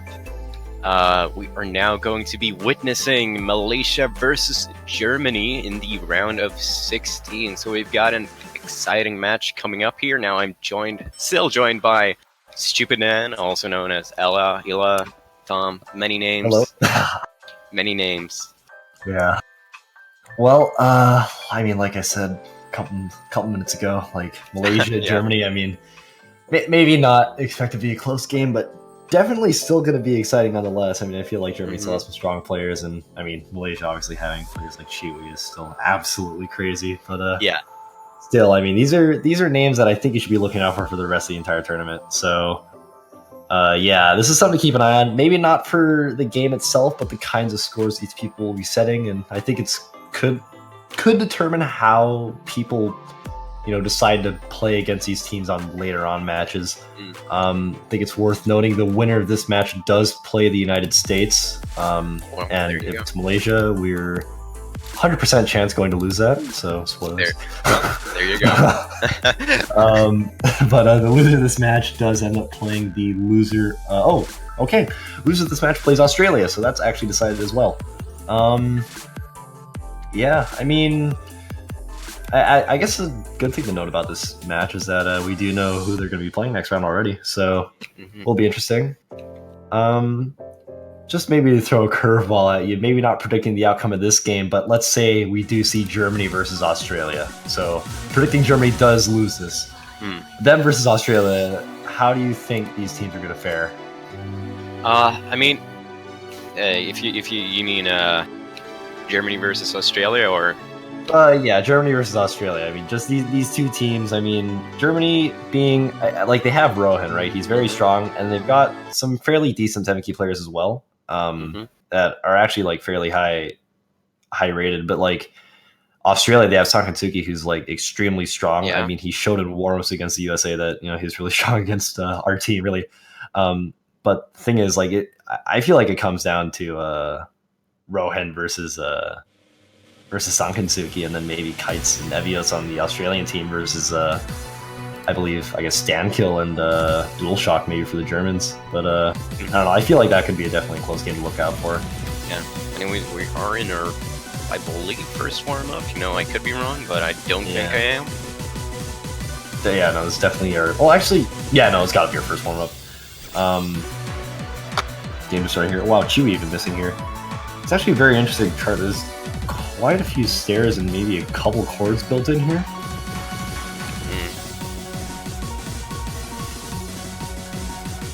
Stankill's struggling a bit here. Rowan also picking up a few misses here. But, yeah, I mean, Malaysia side, I was about to say Chiwi still held full combo, but that was definitely not correct. But yeah, he does have very, very impressive accuracy. Rayolian as well. I guess it is worth noting that this is Malaysia's warm-up, so, I mean, they're probably expected to do a bit better on this one than Germany. Yeah, and I mean, this map is a bit more difficult than the rest of this map pool here, so... Oh yeah, no, by far. I mean, if we look at the score difference already, I mean, Malaysia's got quite a huge lead over Germany here. Oh, I guess one thing to note, I guess people in chat might be freaking out about Rohan's scroll speed, but probably completely normal. Sometimes in Mania, what people will do is that they'll let their skin to have like lane covers on it, so that it'll block out maybe like the top half of the playfield for them.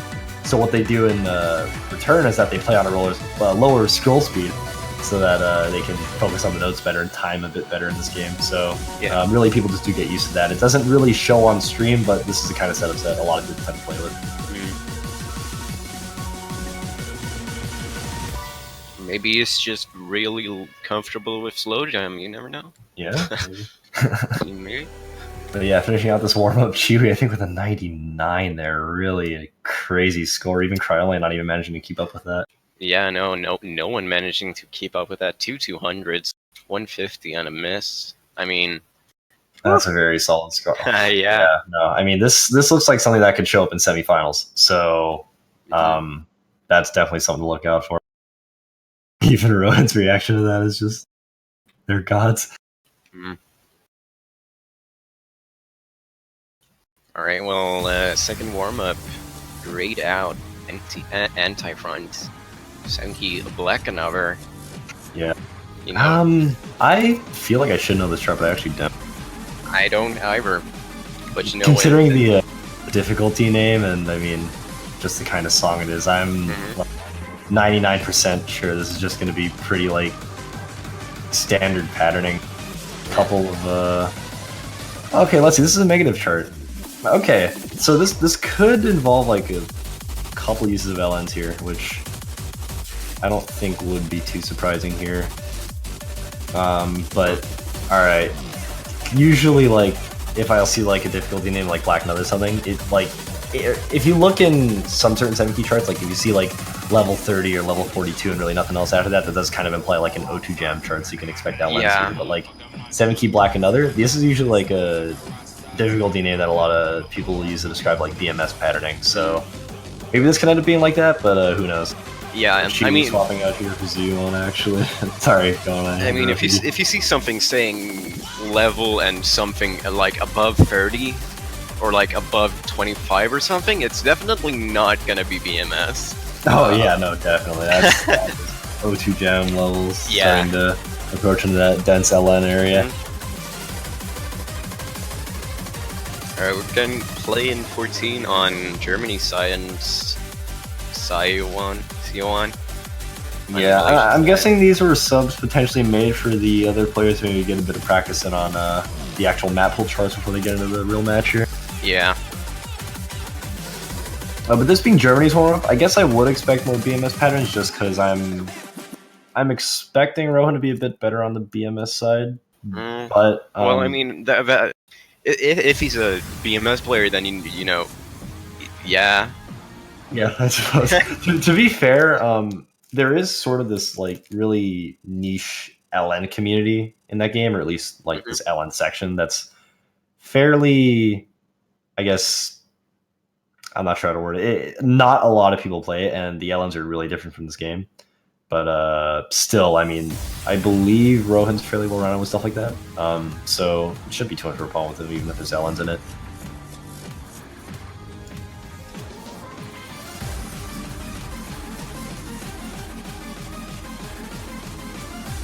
But yeah, actually pretty basic pattern coming in here. Some jacks here and there, but nothing too big. Germany still holding on to fairly decent accuracy and not too far behind Malaysia at all here.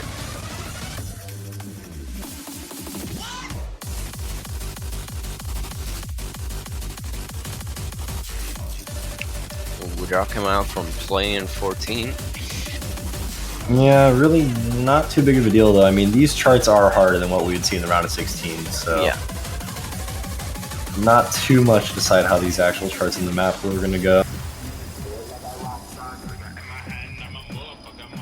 But I mean, really judging by the performance kind of from Malaysia here, I think even Z1 having a higher accuracy than Cryolian, which is kind of interesting to me. Well, is that, I mean, and even Cryolian missing there, okay. But yeah, no, I mean, like, still them having this kind of lead over Germany, I think is going to really show that they've probably got this game under control. Yeah. Rohan struggling a bit with accuracy, although still holding the full combo. Fingers crossed I don't mess that up. So, oh my goodness. Nice! Well, and then he misses again just to really shove in your face, huh? Mm-hmm. Oh, there you go. This is what we sign up for. Yeah,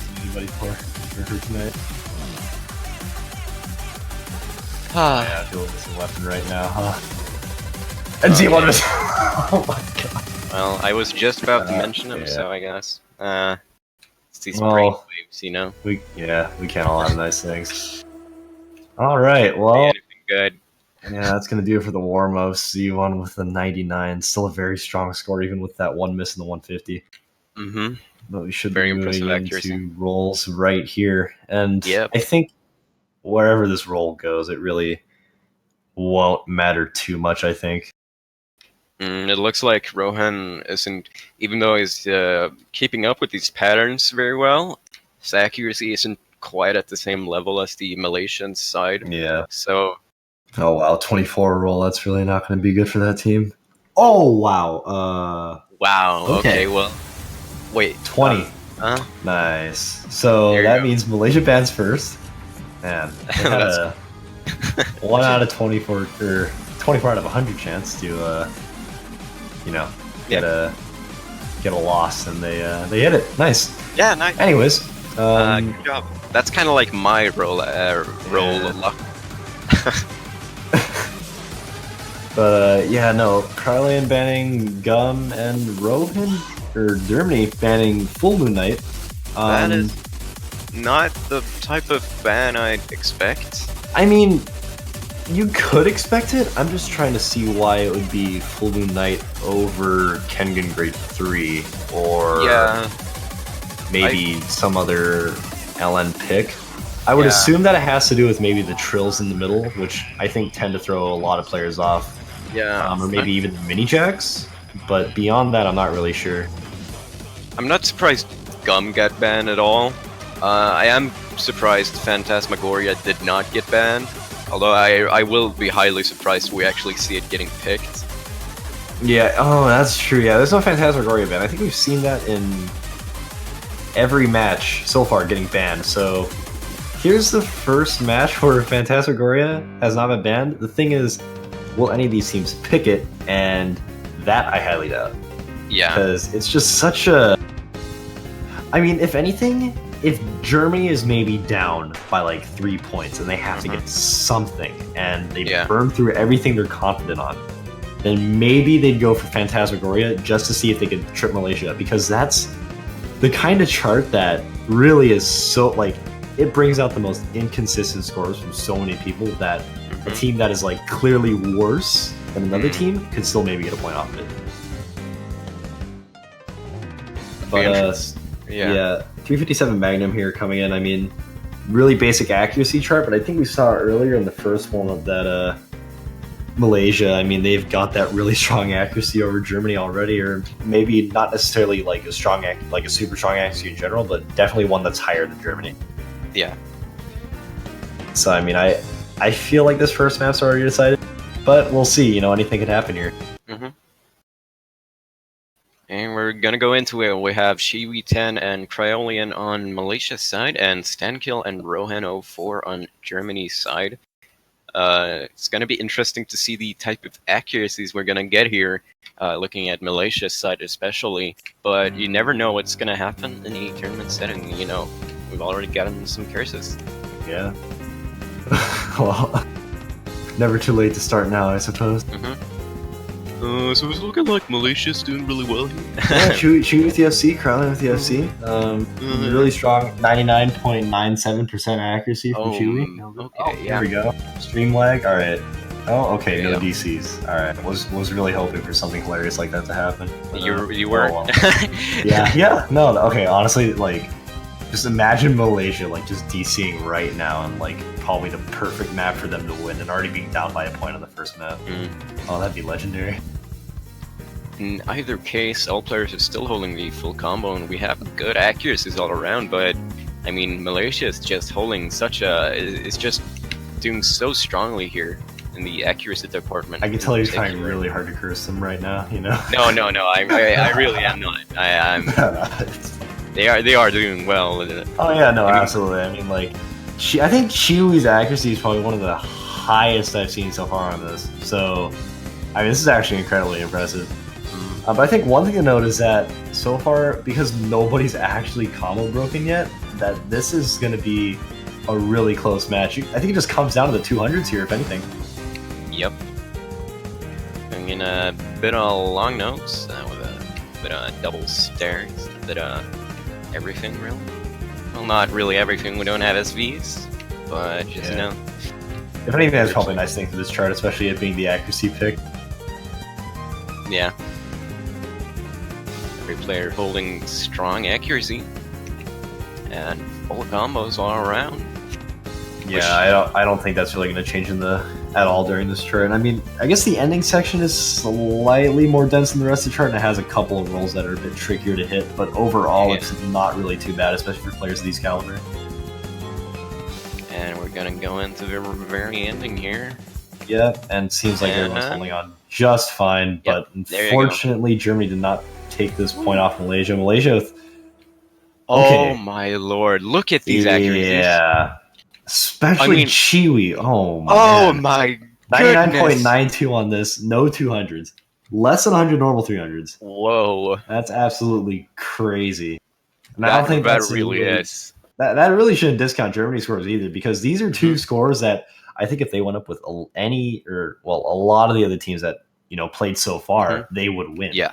I mean, I think one in particular, I think if they played against even Australia, they probably win on that point. So, I mean, these are still two really good scores from Germany, but unfortunately, they just don't stand a chance against Malaysia on this chart. Yeah. And I mean, Cryolian as well, only 1/200 there. So we have two incredibly impressive accuracy players on Malaysia's side. And Germany, they held really good accuracy as well, although, I mean, against some players, you do your best and you still don't reach, right? So yeah, and actually, Malaysia with their next pick here, they are not letting up with that accuracy at all. I mean, they've picked basically the next chart in that section. Yep, going for Aragami. Yeah. Oh, actually, they're switching out Cryolian for Silent One. Yeah, I mean, he did actually have the better ratio on the warm-up, so I mean, that maybe could have something to do with it, or at least that could show that he does still have a very strong ratio on charts like this. So, yeah, I'm still expecting another Malaysia win. I mean, this chart, although it's not like chords and it's not slower streams, this one's definitely a bit faster. And there's a lot of stairs and a lot of single streams, but really, it's going to be a kind of like song that's really comparable to 357 Magnum that we just saw. So, yeah, really, I mean, this is probably another point for Malaysia, and I still expect Germany to actually like put up some pretty decent scores for this. Yeah.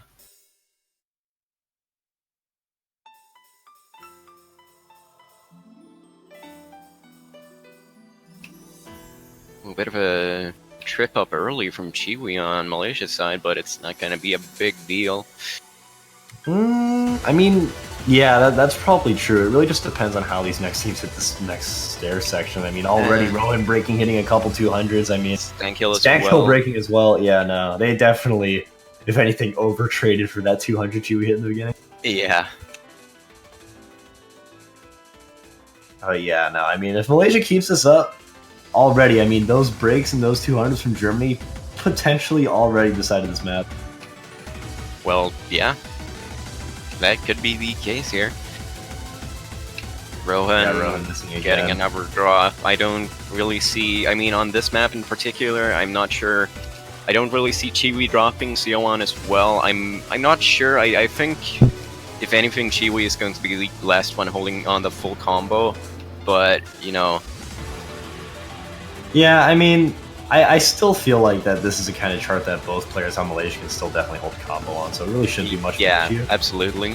Like, right now, I'd just be worried, like, if I was on Germany, just be worried about my combo and just try to maintain it as much as possible, and just hope for the very slight chance that Malaysia just has, like, a double drop or something from both their players. Yeah. But considering it's a chart like this, the speed's there, the stairs are there, but there's really, like, not much inconsistency. There's just a lot, like, this chart stays really straightforward with the amount of stairs and the amount of streams that are in it, so... Yeah. I mean, Stankill struggling a bit. Yeah, once and then twice again. I mean, Malaysia has a very convincing lead over Germany now. Yep. And yeah, with that, Malaysia are going to be taking their second point. Yeah, and that was a very convincing point indeed. I mean, that was definitely much more of a lead than they had on 2357 Magnum. Oh, 1-200. 1-200 from Chiwi. 2-200 from 200 from Yeah, there. That is unbelievable. There's not a lot you can do in the accuracy department here. Germany now thinking, what are we gonna pick here? Yeah, if anything, I mean, they banned LN, so they're not going to go for that. And they've basically burnt through the accuracy stuff now, so they're really, I mean, they could try tension around them if they're still really wanting to do accuracy. Yeah, well, I don't think they should be, really. Yeah. I mean, that would be kind of... Ooh, they're going for Is This Love? Okay, that's a good pick. Yeah. That's actually a good pick, I think. Because, yeah, Malaysia... Malaysia did ban gum, so potentially they practiced only Is This Love, which I think is like the next best option for them. But it looks like Malaysia's a bit uncomfortable on it, so this could be a first point we see coming out from Germany here. Okay, now we And actually have Dual sorry. Shock and Plane 14 on Germany's side. Yeah, so definitely Germany pulling out a completely new roster for an SV chart. I mean, this is something they had prepared, so this could be it. This could be the first non-sweep we see of the entire round of 16. I mean, you know, these are the ace in the sleeve kind of like, or you know, these are the players who, what was the term? SV slave. SV slave. You know, officially coined by Animal. Forced to stay behind, like play these really annoying maps, just you know, so the other players can train the rest of the map pool, you know, just in case they need that.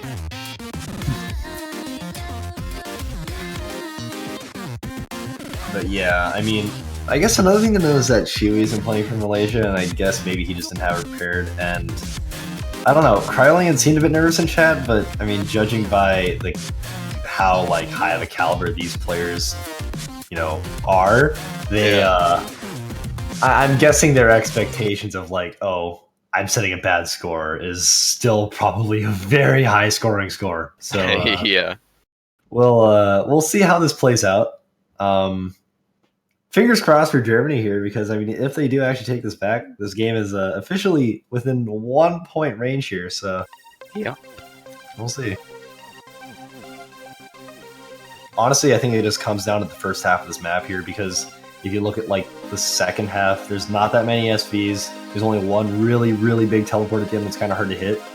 And actually, I think that teleport in particular at the very end is what could give Germany a point here if they really have that practice or have this map practice at that kind of extent.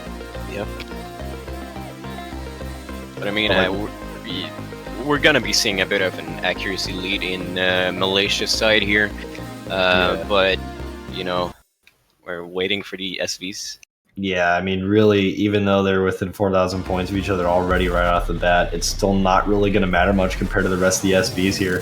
The question is, can Germany hit them better than Malaysia? And will Malaysia CB? Already, Z1 and Plane 14 both trading out misses, but it looks like Cryolian and DualShock both are still holding on to their FCs just fine. Yeah, it's looking like Plane 14 is actually struggling a bit here. Yeah, it seems like he's hitting, and just later and later and later on these SVs and these teleports here, really struggling with that. Potentially a bit of nerves here, actually. But we're getting a drop from Saiwan, and 2 drops, actually. Plane 14 is building combo back up again, although quite a bit behind in the accuracy department. And yeah, and DualShock missing there. That's the kind of thing that Germany definitely did not want there. Yeah. It was their only FC, and now the only FC is on the Malaysian side, and they have such a huge lead over Germany now. I mean, Z1, despite missing quite a few times, is still holding a 98.55, and I think it just goes to show that it's still this very strong accuracy and almost this very little to no 200 counts just keeping Malaysia alive right now. Yeah, Plane 14 not having such a good time at the start of these LNs here.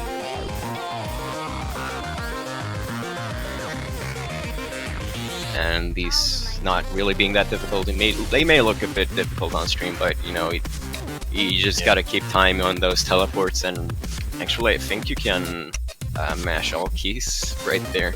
But and both Germans missing on the teleport I was just mentioning earlier.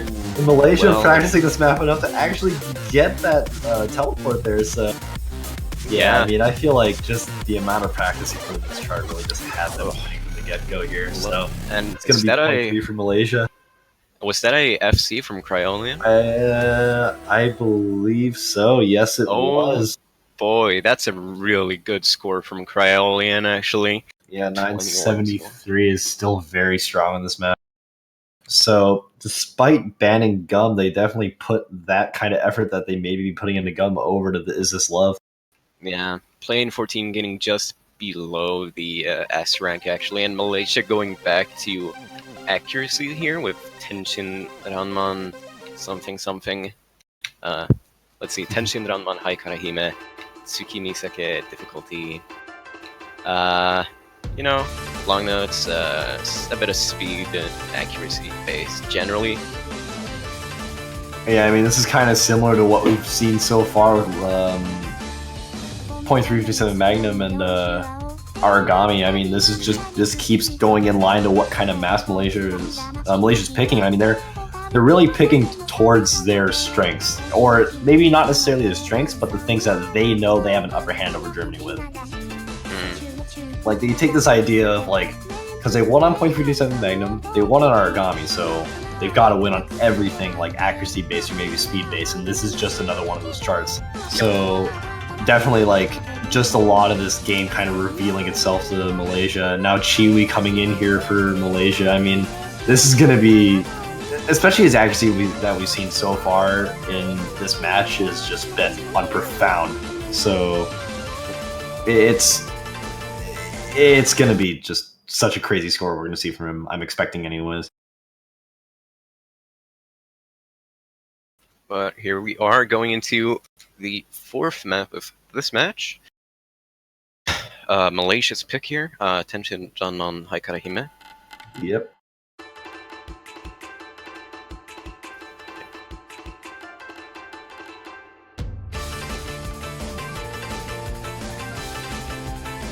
So yeah, fairly basic start here, and really, I mean, there's not much to worry about for this map. There's not too many tough bursts. It's just, like I said, really consistent through. It's maybe a couple LN releases might throw a couple players off, but nothing much more than that, I think. I'd say these mini jacks into chords are, especially the ones on your middle finger going into the chord on the ring finger, index, and palm bar. I mean, for me, they're tricky, but I mean, obviously, all these players are doing well, and actually, he seems to have missed a drop from Stankill. Maybe that was just me.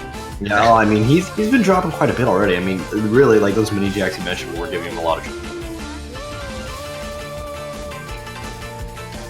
Still on 99.9 from Chiwi.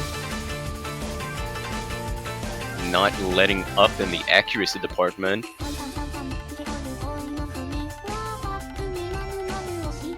Back to mini jacks.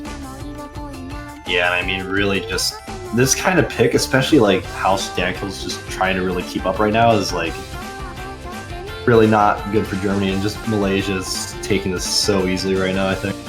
Yeah. We actually have a question here. What's mini jacks again? Mini noodles? Question mark.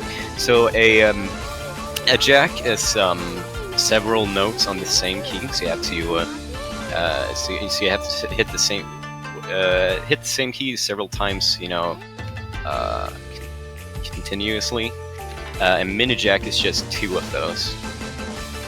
Yeah. So basically, just two notes hit in like the same succession in a very quick manner. Yeah. I believe we should have another section of them coming up, actually, so that we can point out real quickly for it.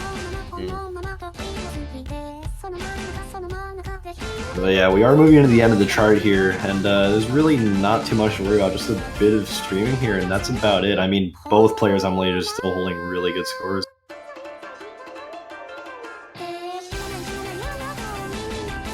Alright, I guess I could have been mistaken. I don't think there's any more strictly like mini jack section for the rest of this chart.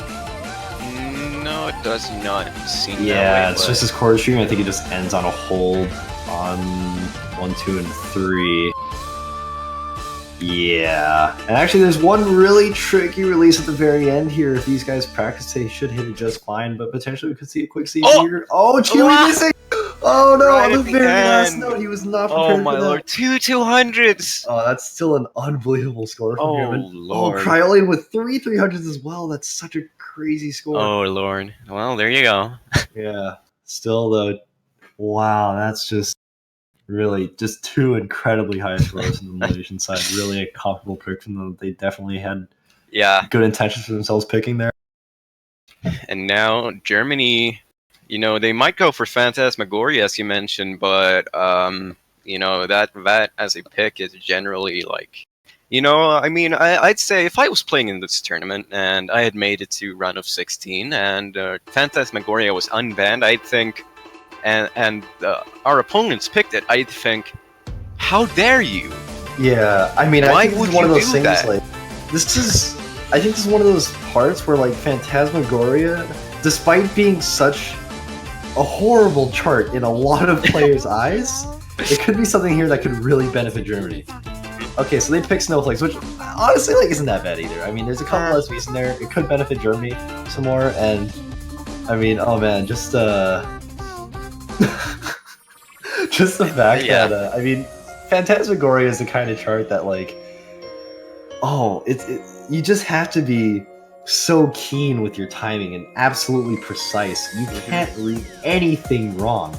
Mm. So it's such a risky pick, and it's definitely understandable Yeah. why Germany would do it. I mean, it's not like the patterns are super comfortable either. No, we have ridiculous slow jam with like these stairs that are so difficult to time, and it's not even like they have a comfortable BPM so you can just stream. No, it's an uncomfortable BPM with ridiculous slow jam and somewhat tricky patterns as well. I think it is Why? worth noting that like, despite being like what players consider not the best map, like I think it does fit into this map pool.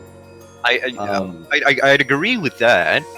Like, because I mean, it's got the slow jams, it's got the stairs, but like it really like it's a way for like an underdog team to just get that quick point, right? Yeah. So I feel like teams ban it for the sole purpose of like just not having some really weird like curveball or left field play come out from the other team where they're like, okay, we're gonna pick Phantasmagoria now, and maybe the other team gets a terrible score on it too, but then the team that picks Phantasmagoria, the team they pick it against, they do way worse and they weren't expecting it. And I think that's kind of the point of it being in this pool. It's like a really, really strategic pick if they have the chance to pick it. Yeah. But moving into Snowflakes here, I mean, this is still a fairly decent pick. And I mean, if Germany's comfortable in this, then I think they can, maybe do some damage here. But knowing Chiwi and Z1, I mean, these are two really good players. And I mean, on a chart like this, it's well, yeah, I mean, this is going to be probably pretty standard for the Malaysian team, especially since I think most of them, or at least some of them, come from Go2 Jam, where I mean, some of these patterns are fairly commonplace. Yeah, we're actually getting dual shock in on Germany's side instead of stand kill, it seems. Which maybe dual shock just had better performance on this map in particular. Probably. I mean, it seems like Germany does kind of have their rosters laid out for each song. I mean, they definitely had that laid out for Is This Love. They weren't really just picking out players willy nilly for whatever song they so chose. I mean, it's you can see which teams are more prepared than others in terms of like, oh, okay, well, I mean, for the Swedish team in particular, I can say how we do it. We make a spreadsheet on Google Drive, and everyone like puts in their scores and what map they're comfortable with. Because what does it look like? You can see some other teams, just like, okay, well, we'll just like I see some teams where they don't even really communicate with like warm-ups and stuff, and I feel a bit like hurt on the inside and a deep part of myself. Why would you do that in a tournament setting? And boy, what's going on? Oh no, we're just having a bit of difficulty here because I think the sync is a bit messed up on DualShock side, so the score is like really leaning over towards Malaysia, even though it's a bit inaccurate. Actually, that's weird. Rohan's actually holding a higher score than Z1 here, but Shiwi's still really keeping up that score way higher than DualShock. Looks like while we were a bit away, Rohan did miss, and so did Shiwi. DualShock missing the very end, though, that's really not going to be good for Germany here. But yeah, song coming to a close here, Malaysia with a really convincing lead here. Yep. And I mean, with that, we can actually say that Malaysia is going to be taking this match. Yep, so this is going to be the fourth sweep of the round of 16 and also the fourth match of the round of 16. So there you go. If these teams really keep it up, I mean, we could see a full sweep round here. Yeah, well, I guess we We're gonna hope that that's not gonna happen. But anyways, congratulations to Malaysia for winning this match over Germany. Their next, so they move on in round of 16, and Germany moved down to, or they moved down to losers brackets. Yep, Malaysia playing against the United States and Germany playing against Australia. So I think, especially Germany versus Australia, it's going to be a pretty good game to look forward to, I think. Mm-hmm. Yeah, absolutely. So yeah, really like keep an eye out on that one. But yeah, in the meantime here, we have just under half an hour until our next match coming up here. Yep. So we will be taking a quick break here. I believe we will be swapping commentators too, so look out for that. But before we go, I guess just would like to mention if you guys are interested in any or supporting your favorite team, we do have banners up in the OC store now. If you'd like to drop a little, I suppose, a donation to your team, all funds do go to the prize pool. So and be sure to check that out when you have the chance. Yeah, and you get a really good-looking banner on your profile saying which team you support, which is, it just really makes your profile extra juicy if you care about that. Yeah, it's really good looking. Promise. Yep. And if there's any other information you guys are curious about that maybe we couldn't clarify enough for you, we should have a lot of information posted on the wiki, so be sure to check that out too. If you're interested in any future matches or when other matches you guys are interested are coming up, please check out the wiki. And yeah, I think that'll do it. I don't really have much else to say. Yeah, same for me. Unfortunately, you won't be hearing our beautiful voices in about 25 minutes. You'll be hearing two Australians, I believe. Yeah. Anyway, so yeah, this is Student Man Invento signing off. See you guys in a bit. Peace.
Hello everyone, and welcome back to the 7Q Mania World Cup 2018. We're going to be getting back into the matches with South Korea versus Italy right now. I am Potassium F, joined with Ron Crystal. Hello, Pod, how are you doing? I'm doing pretty well, thank you. Bit late in Australia, but that's okay. Perfect time to be commentating. Some exciting matches, hopefully. It's quite early here in Argentina, so I guess it's fair for both sides, right? Yeah, bit of a middle ground between both. I guess it happens when you have like 12 hours of difference or something like that, maybe 13 actually. Yeah, it's quite large. I'm like plus 11 UTC. Oh, so that's that's 14 hours. Yeah, that's pretty huge. Yeah, it's actually pretty impressive that we are commentating together the match. Like, yeah, the joined one time from opposite parts of the globe. Yep, that's how crazy this game is, ladies and gentlemen. Anyway, getting into the match, we have South Korea versus Italy, which is both of them being top seeds actually, but Italy coming second in their group. Yeah, in fact, what do you think about this match? Actually, the only team that didn't got number one seed of his group being the top seed, I think. So it's an interesting one. I mean, everyone should know that South Korea is the favorite team to take the whole tournament on their own.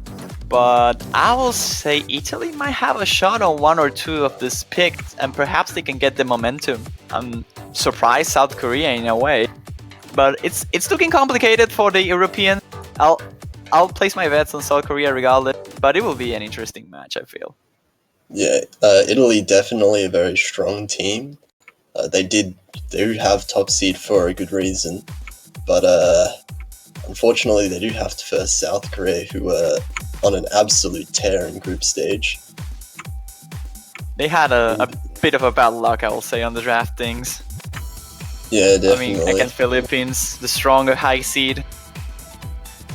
Yeah, we saw especially Estonian and Jackads in groups getting some insanely high accuracy scores. But that said, Yomiel from Italy was also put out a lot of really good scores that might be able to match the South Koreans in some aspects. I'll say that Yomil and Happy Overjoy aren't that far away of the level of the Koreans overall, but the question is how much of an accuracy round this is going to be for these two teams, because I feel South Korea will do overall quite well on pretty much every single pick on the poll that is not like an SB pick. But still, we'll have to see if Italy can actually keep up with that, because if it's not accuracy for them, then they're gonna have a bit of a trouble here. I don't really expect South Korea to drop a single miss in most of these maps, so Italy will have to make up for that with amazing accuracy somehow. Yeah, and beating South Korea in accuracy is no small feat. Definitely not. I guess they could try and go for long notes. Italy is a pretty decent team at that. But South Korea also has their own backups, and they should do well on them nonetheless. I feel with the releases, maybe they will have some opportunities, some chances on maps like Agony. If it doesn't get banned, it will be an interesting choice for them. I feel that maybe even, how was this one called? Kengen would be a decent pick for them as well. Yeah, perhaps also the SV. Wait. I guess if they practice, it could be an option. Yeah. Well, if South Korea doesn't practice the SV maps as much as Italy, then there is an opportunity. But then, you would expect South Korea to do well either way on all of the maps.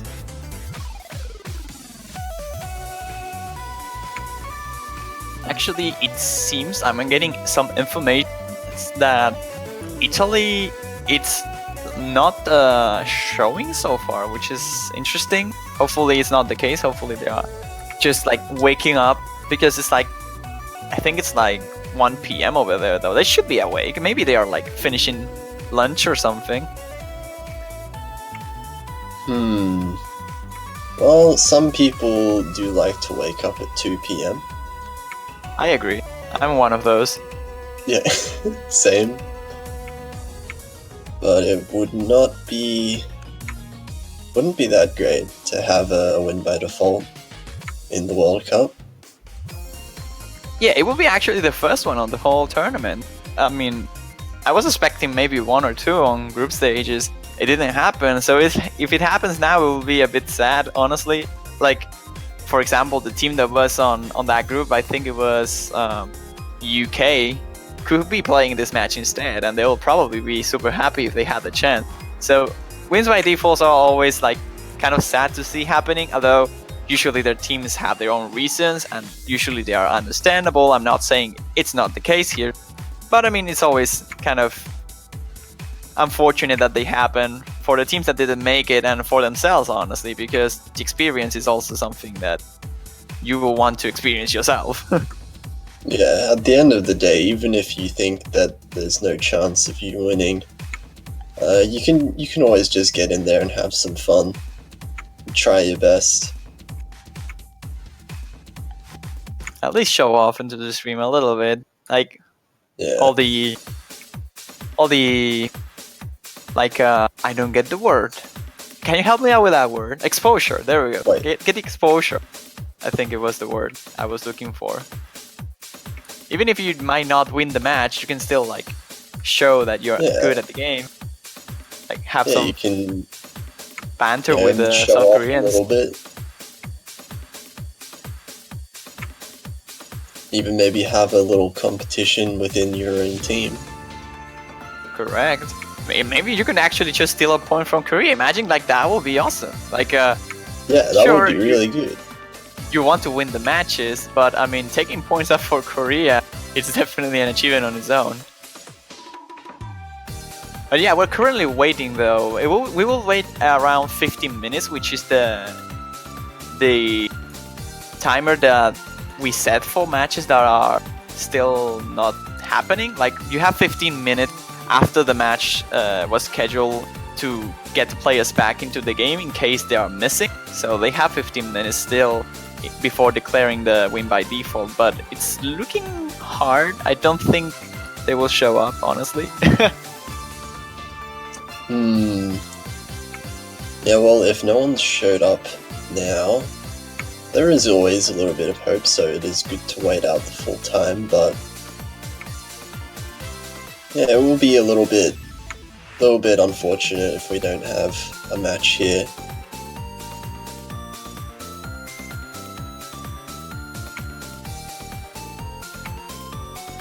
So I mean, while we're waiting, if anyone wants to ask us any questions, maybe in Twitch chat, anything to do with maybe the World Cup or 7 Key or Mania in general.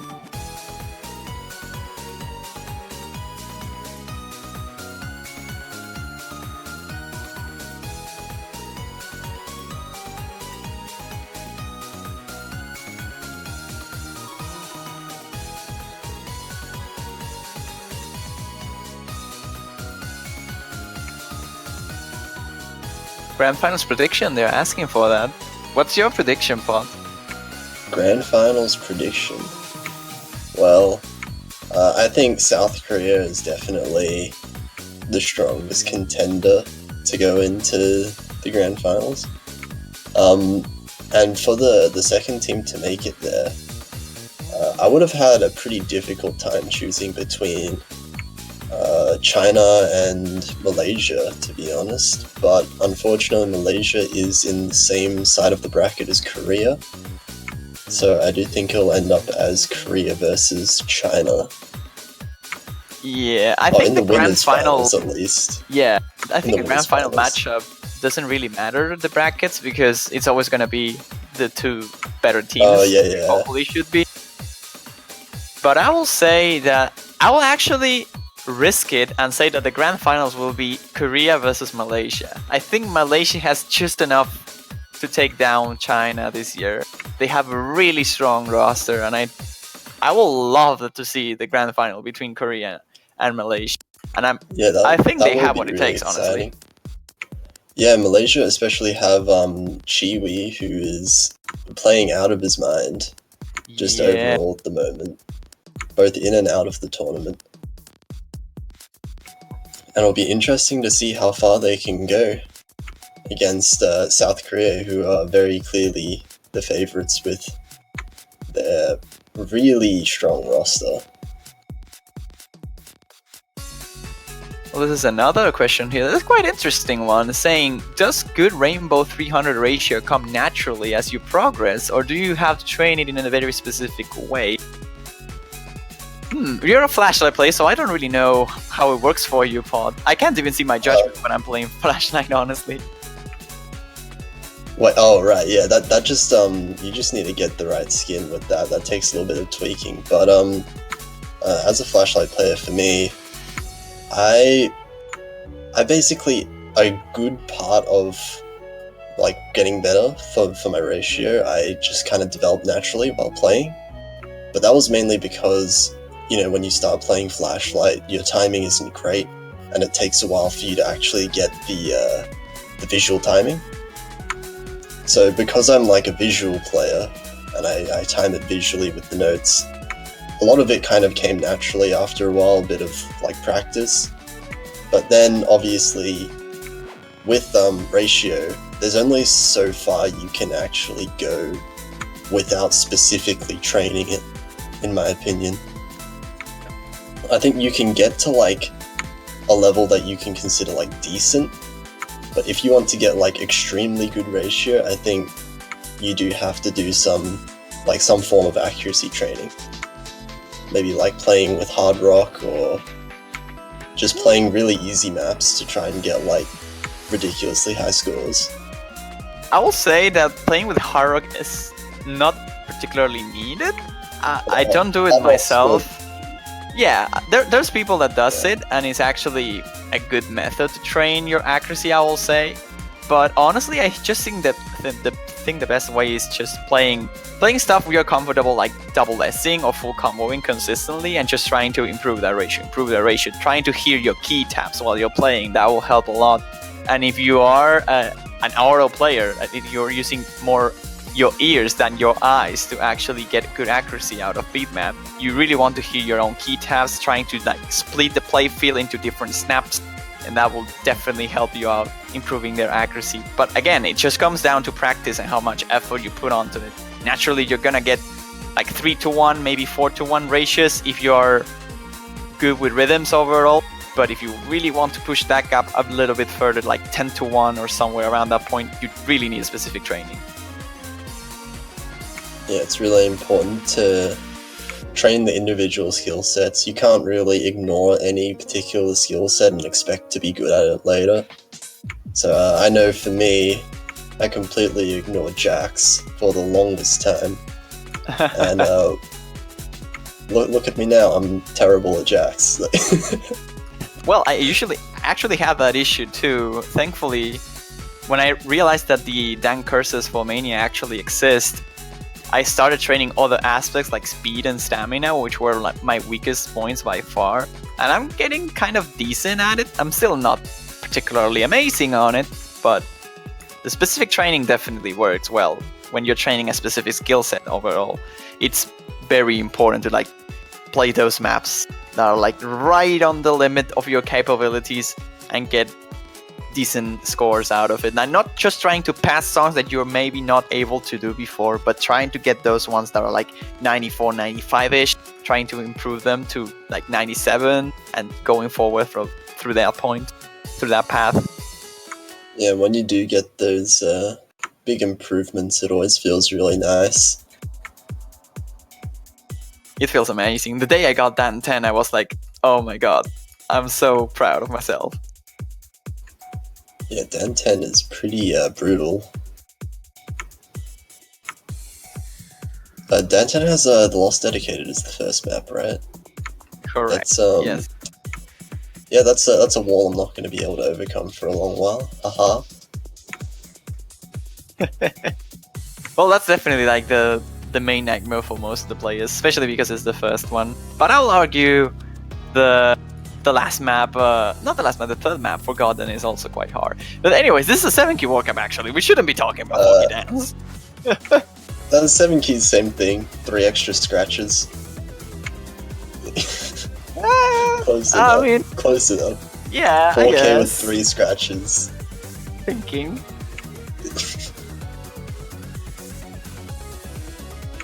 Anyway, about 7 key. So what kind of maps do you like to play with 7 key? If you do at all.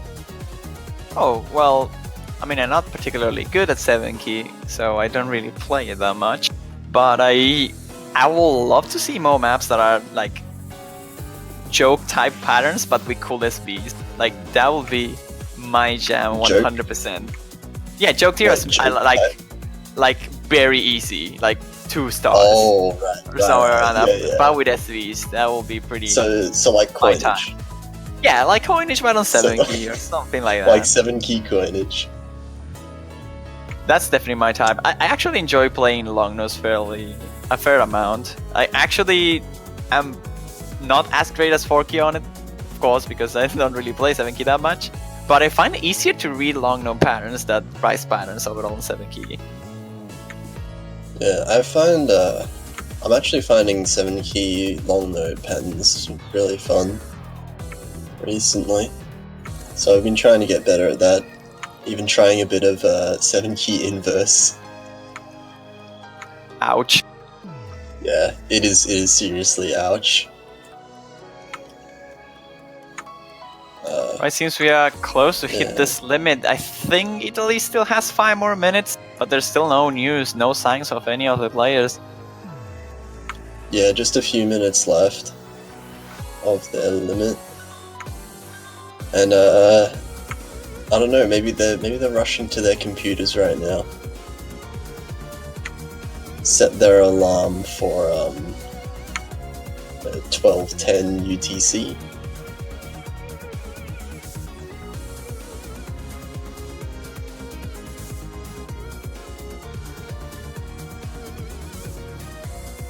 What will be the next match though anyway? It will be, if I recall correctly, France versus the Philippines, right? No, Or it's it'll be Japan? No, it's Chile- Japan versus Chile. Yeah, it's Japan versus Chile. You're correct. Japan versus Chile. And hopefully we don't get a win by default for that, because I'm really excited for that matchup, personally. It will be cool, definitely. If Yeah. Chile can actually perform well at 10 a.m., which is a time that you have to like wake up quite early to warm up and be prepared for it. And considering they only Yes. have 2 players, it might be a bit of a struggle on their own just by timing itself. And Japan is not a weak team at all this year. They might lack 2 of their really well-known players, but that doesn't mean they don't have good backups at all. Like the 2 main players that Japan has right now are very, very scary, managing to take 2 points out of US in the group stage. They should do quite alright against Chile. I'm actually not so sure who's gonna win that match. I'll say Chile, but it's gonna be a really close one. Yeah, Chile looks really strong in groups. Pretty overpowering, actually. But Japan has some really strong players. Particularly Alzen was setting some really impressive scores during group stage. And if that transfers over to round of 16, then they could give Chile the run for their money.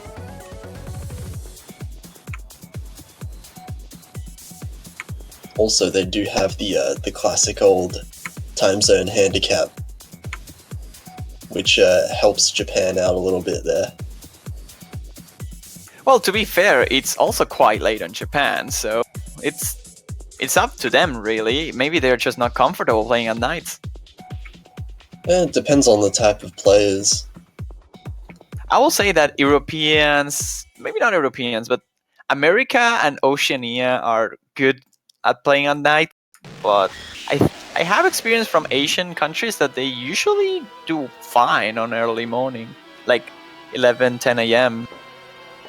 And they usually have will rather play at that time than at like 11 p.m. Or at least that's what I experienced so far hosting other tournaments. Oh yeah, that is interesting.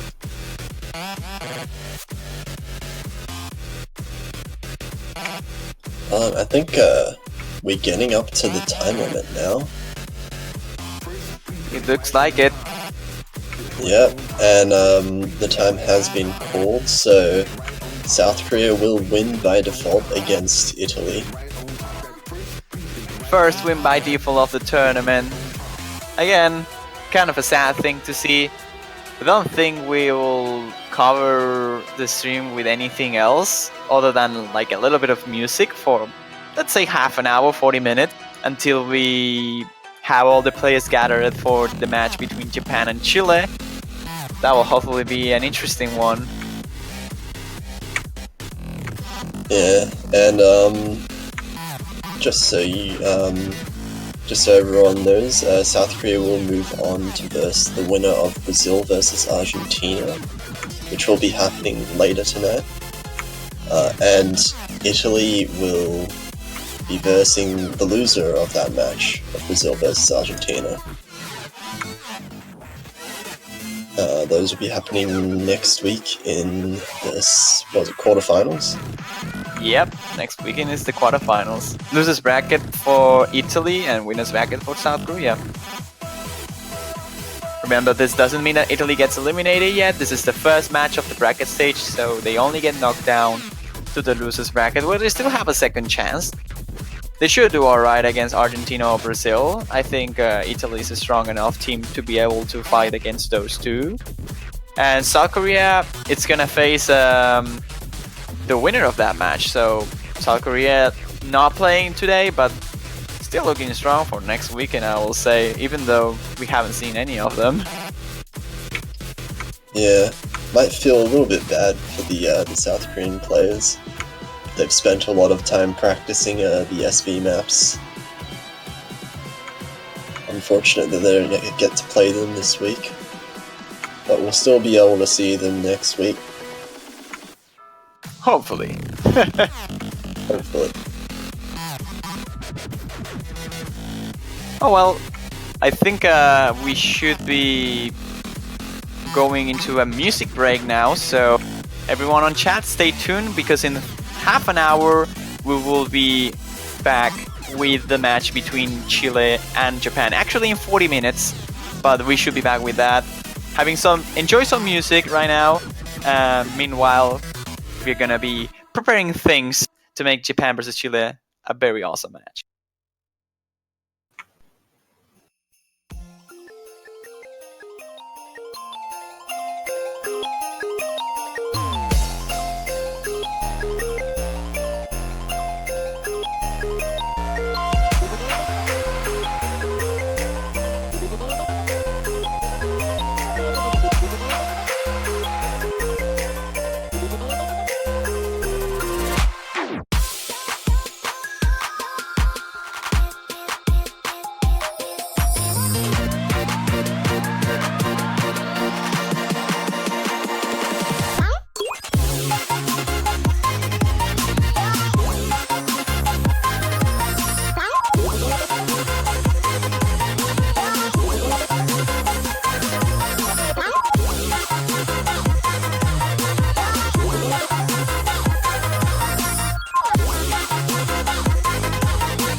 Circles. To the beat. Circles.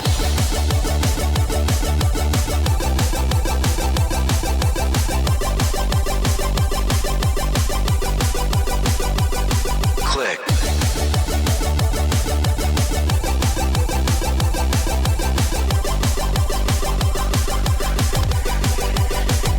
Circles.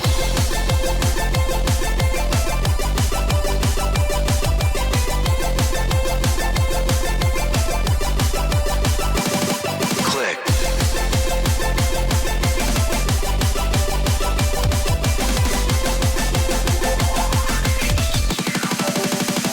Circle.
as I am with you.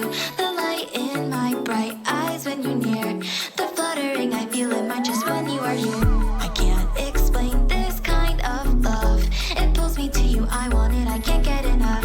So share this precious light with me. Just take my hand and let's enjoy the things that we'll see.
Let's go to see the stars and the moon.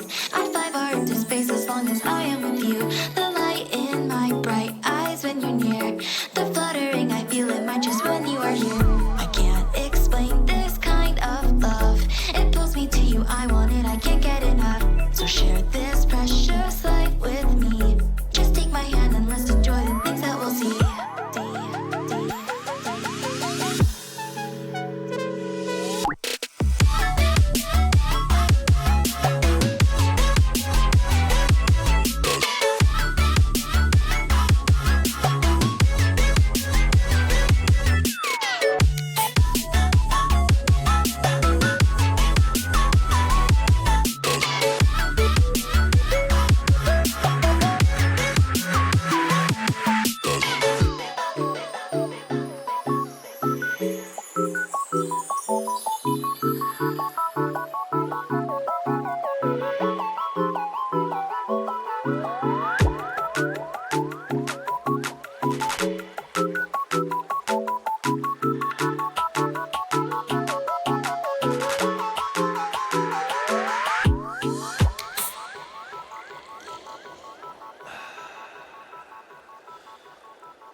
Hello everyone and welcome back to the 7-Key Mania World Cup.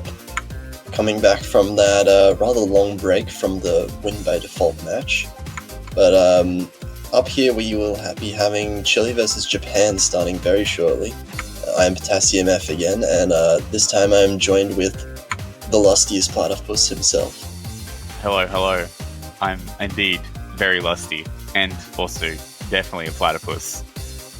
Yeah, he actually managed to wake up for this match. Oh, Yeah. That's too far, dude. No. But yeah, we have the Australian duo here, about to get into the next match, which I'm quite excited for, actually.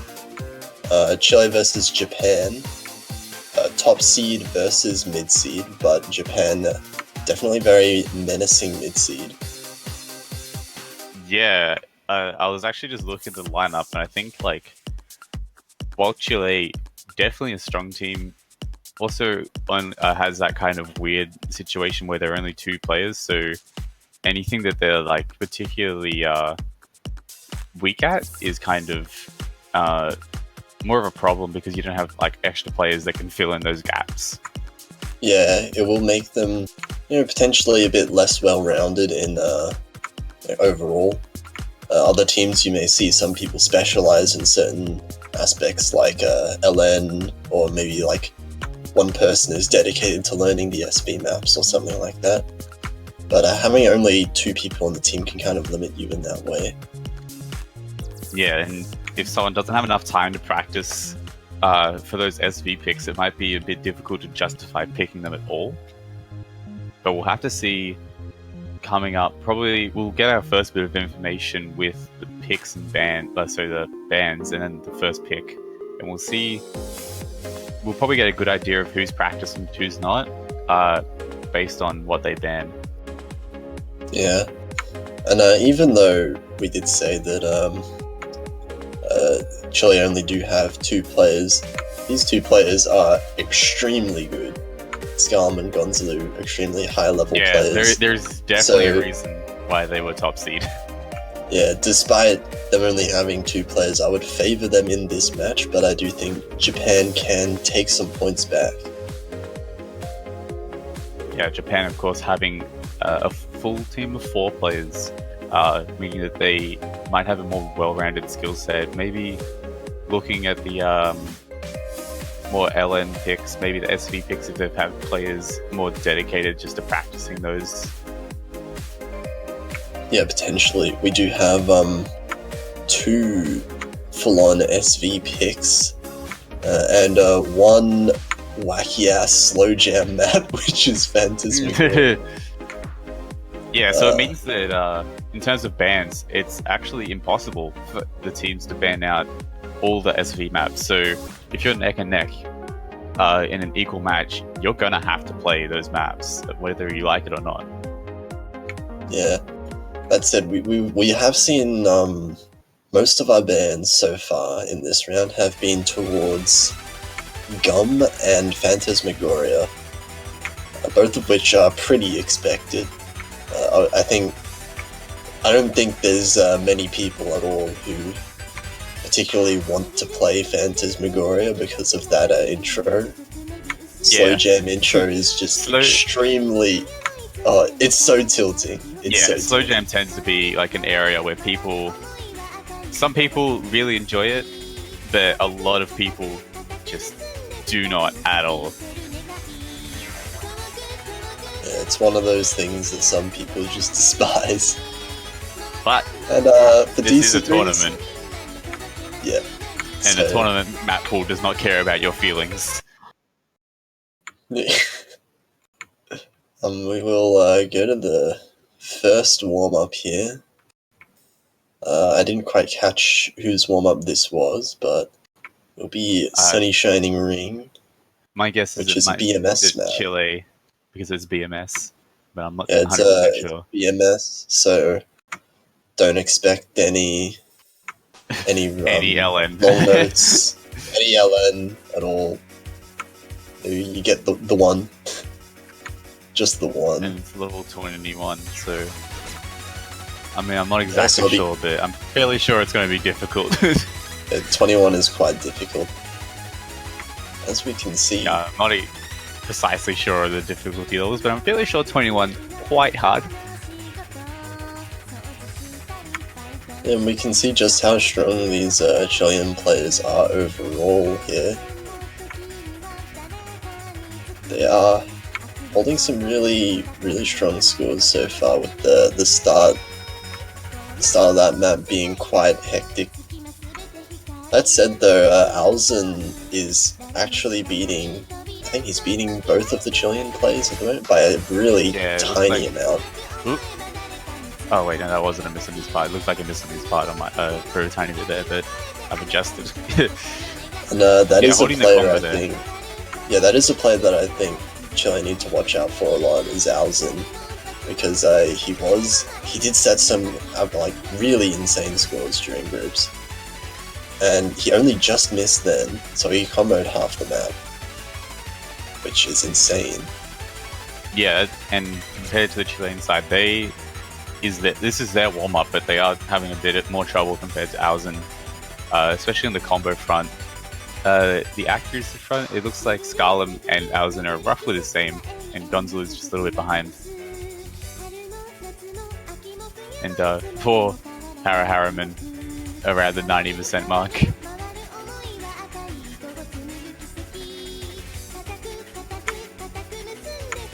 Yeah, well, nothing to be ashamed of. It is. It looks like a pretty hard map.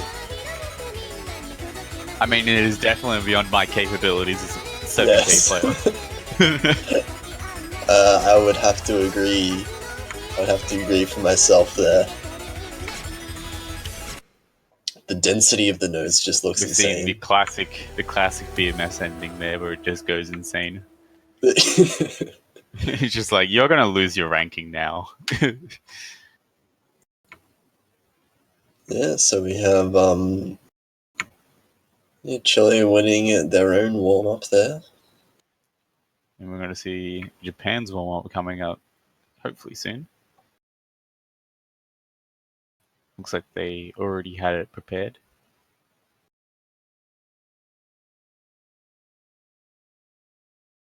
It's going to be a Future Cider, by the looks of it. Just I don't know why, but the word future in there just makes me think it's going to be like some railgun LN map. I'm fairly sure it's wrong, but I don't know, that word. Yeah, like that.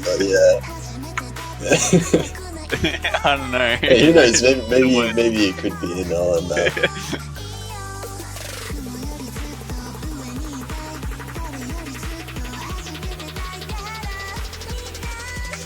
Anyway, no, I'm trying to like tell from the song. I'm trying to use like the psychic abilities just to like visualize the map. You're just playing it in your head. Yeah, while the music goes. I'm like closing my eyes and I'm like moving my arms around. I'm just like, where are the notes? What are they? You have to feel the music. Yeah. You have to feel the rhythm. Click to the beat. Boom. Haha, just hit the notes, dude. Yeah. Anyway, just waiting on players to be ready now.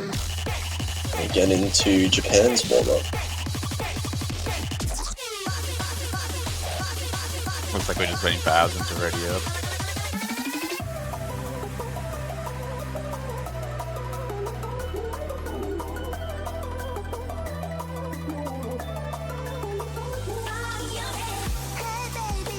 Oh, it looks like he had a bit of lag there. Looks like he's back now. Oh yeah.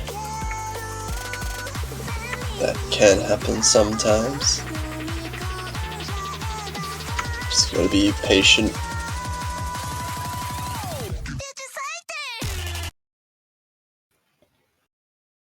And we're going right into Japan's warm-up here. Future Cider, Future Candy difficulty.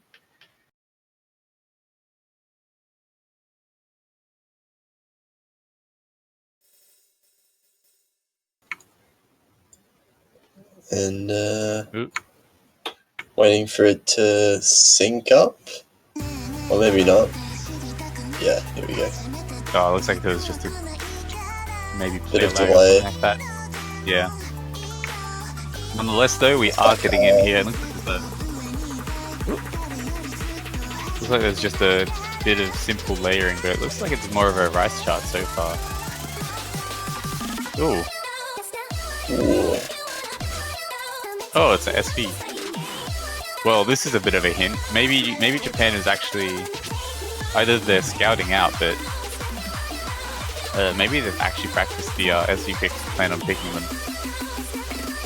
Yeah, that will be a really that'll be really good for Japan actually. So that gives a few more maps that they could potentially win on. Yeah, definitely picking the practicing the SV picks, especially if you can't just ban them all out like last round, is super important because if your opponent is practicing and you have them, those are just 3 points that you're losing there. Yeah, you just give away points if you don't manage to practice them. Well, it looks like this map just has a bit of everything actually. Yeah, Some slow jam. Oh no. Yeah, the picking Phantasmagoria. Yep.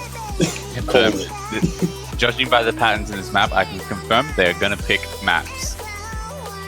They're going to pick maps.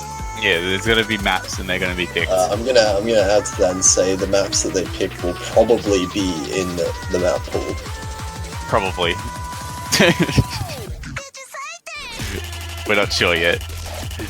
Yeah, we're not 100% sure, but there is a decent chance. It's like a 95% chance. Well, Anyway, let's see. the patterns are getting really complicated here. With some Yeah, we're seeing a lot of really fast LN. We're seeing more slow jam. Yes.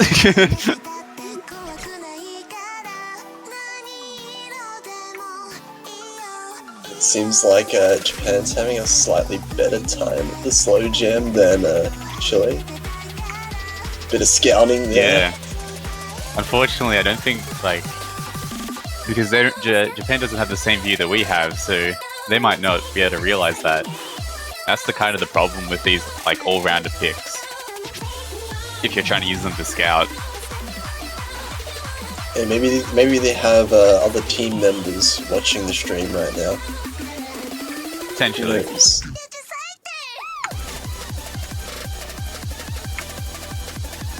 But yeah, I can see Chile potentially banning Phantasmagoria if they're not entirely comfortable with slow jam patterns. Yeah, I think that's a ban that they might go for. It might be the case that they have practiced it though, and they might be a bit more confident, but again, we'll have to see.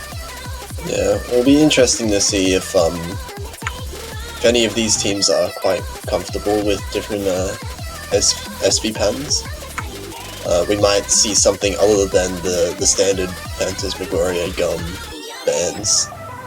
Yeah, potentially. There's only been one match where both of those weren't banned, and it was I think it was Gum and Full Moon Night. Right. That were banned instead. But we're coming towards the end here, and it looks like Chile's going to take that by about 130,000 points.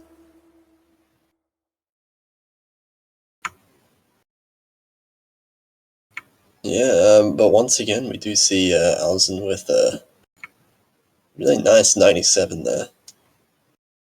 Hara Man, Yeah. just trailing behind the other three players.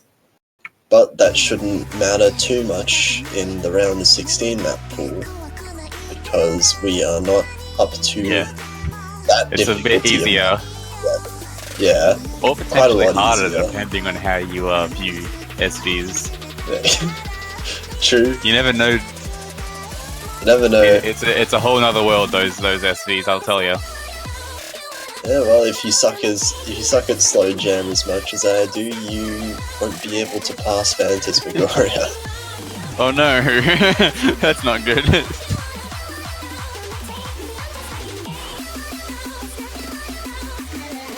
Well, we're coming into the time for the captains to roll the dice to see who. Oh wait, never mind. They've already rolled the dice. No, they've already banned. Yeah. Chile banned. Damn, they did it before the score voice. Chile Okay, so banned we're gonna see the classic. Phantasmagoria, and Japan banned Gum. So we see the same bans as pretty much always. Dude, they like living like in the future. And didn't even see the rolls.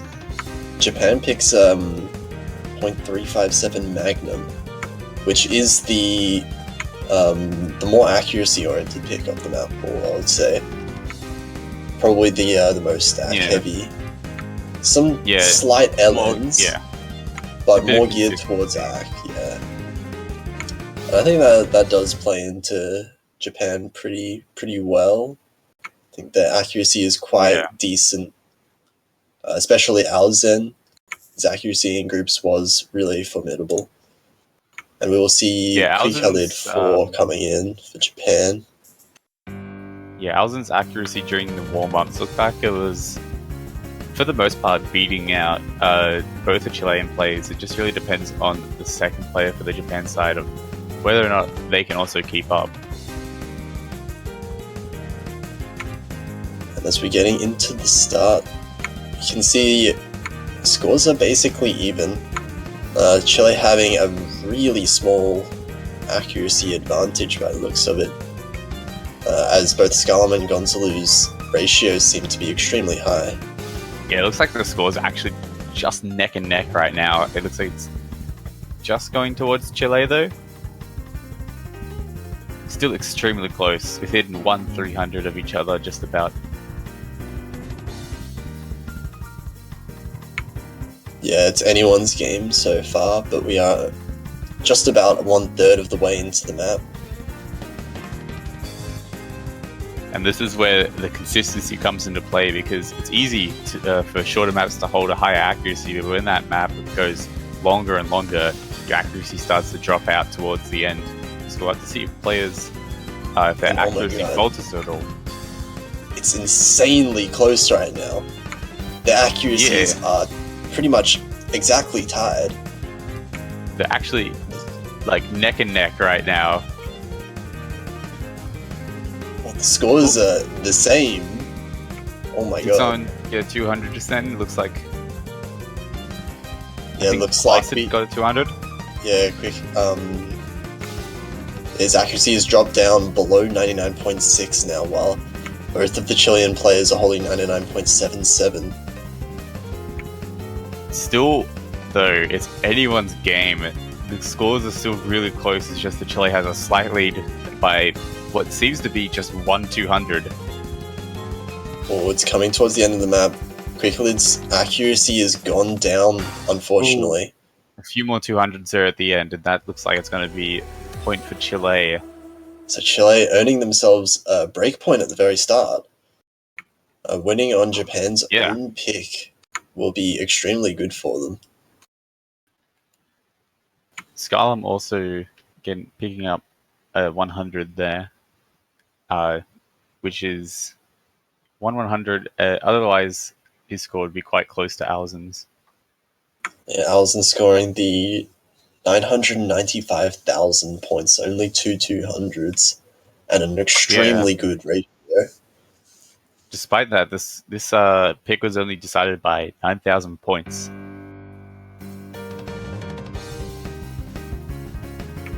Yeah, an unlucky couple act drops from Quicklid. Just decided that. Well, it'll be interesting to see where Chile goes for this, because they might be looking to go for the more BMS style charts. But if the accuracy comes into play too much, Japan might be able to steal some points from under their feet. Yeah, if they are looking for more of the rice maps, Potentially, Spaceman could be a pick. Probably one of the harder maps of the pool, more technical and very trilly and fast. But it looks like we are going to be picking Is This Love? Oh, so they picked Is This Love, which is the remaining SV map of the pool. Japan did ban Gum, so that could be a sign. Yeah, so maybe Japan's not all that comfortable on SV. Or maybe Chile is just extremely good at it, who knows? Yeah, maybe this is their plan all along. Well, we're gonna find out very soon who is practiced, who is not, and who is put in the most effort. Yeah, the same players will be staying on for the Japan side. The same players for the Chilean side, Kappa. Yeah. you would think with two players on their team. Yeah. Anyway, start of the map, pretty simple.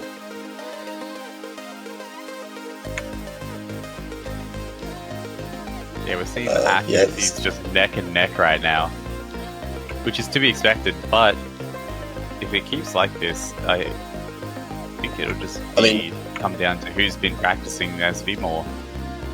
Yeah, the accuracy here doesn't really matter too much. What's important is this section coming up right here, which is the harder of the SV sections here. We see Alzen missing right away at the start. Well, that is not good at all for Japan. I'll give quite a good lead over to... Oh, everyone except for Scarlet missing on the exact same note there. And that is actually really good for Chile.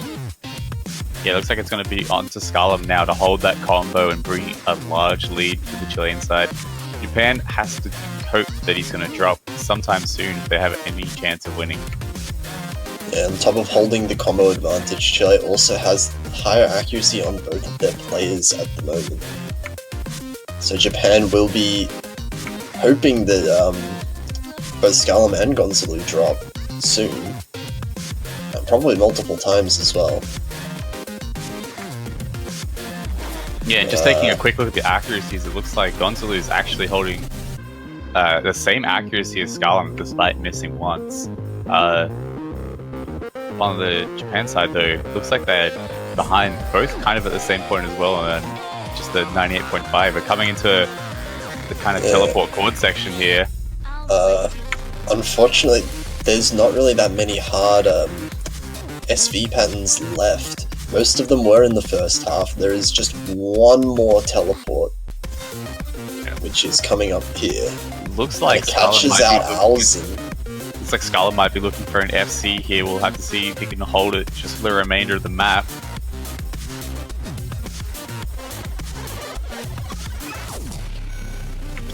And it looks like Chile will take their second point of the match. Gonzalo missing.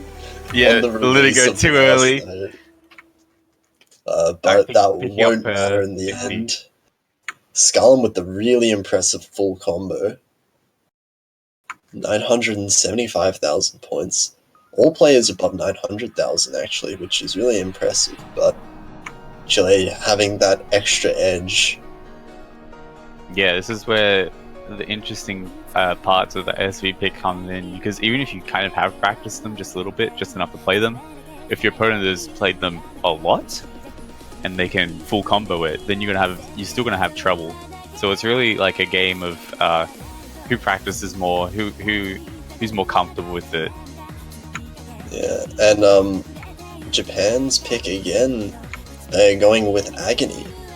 So going away from the more accuracy-oriented picks like earlier and trying out more of an LN map. This is where I'm interested, because we know that both these teams are potentially quite strong in LN, but I think Chile, compared to their Rise skills, it might not be as strong, so there could be a chance for Japan maybe to show them up just a tiny bit, and as we've seen, just a tiny bit in this match in terms of accuracy is just enough to get the win.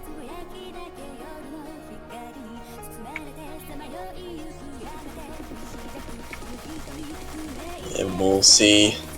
Both the accuracies still pretty even. Both teams having exceptional accuracy on just like the basic rice parts and the rolls. Looks like the main part of the battle will be decided in the long node streams that we'll see in the second half of the map. This is something that we've seen at the start of most of the matches, most of the maps of these matches so far, where the teams are just neck and neck until the main gimmick. Oh, Gonzalo missing and there. Gonzalo missing. This gives a huge opportunity to Japan. If Japan manages to hold on stream. All they have to do is hold their combo. It's no longer just an accuracy battle. It's just that miss from Gonzalo is just enough to push the score lead in their favor, and all they have to do is hold their combo. Oh, but it's still so close. Ooh, it's just a few thousand points difference. Oh. Will it be enough? Coming towards the end here? Any accuracy drops could decide this right now. And it looks like it's going to be Japan's. A 3,000 point difference in favor of Japan was more than enough to give Japan the point there. However, the accuracy, one miss. The ratio power from the Chilean side, even on those LNs, still very strong, and also almost took the point despite having that miss. So you can see the accuracy still plays an important part. Yeah, wow. That match insanely close map. By 3,355 points. With that, we will have our first match of the weekend that is not a sweep. So there will be no sweeps this hour. No sweeps, everyone. No sweeps. And Chile does go with Spaceman as their next pick. Yep, the hardest of the rice maps in the pool. A bit more technical. I like it. Yeah, this is definitely where I think Chile would have gone. Yeah, I do think Chile has quite a strong advantage on this, because we did see their ability in just rice skill in the warm-ups.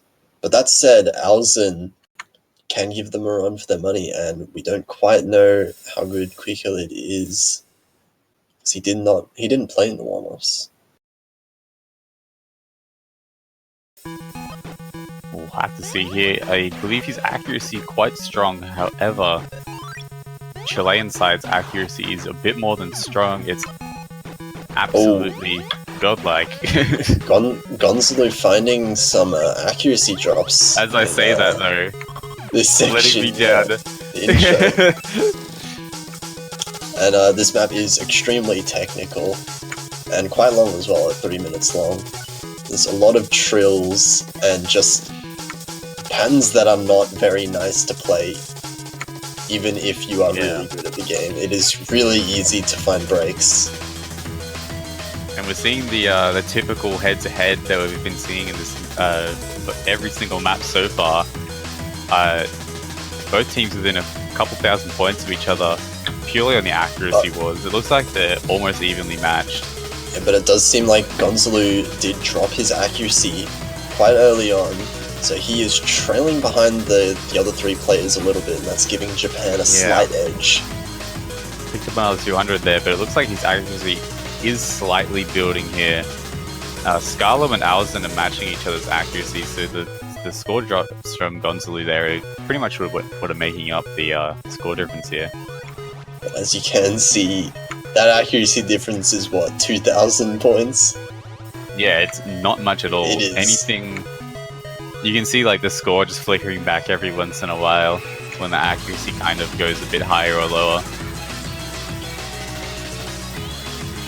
Whoa, this is really close. Anything could change this. Even like a couple 200s from any player could completely tip the balance over.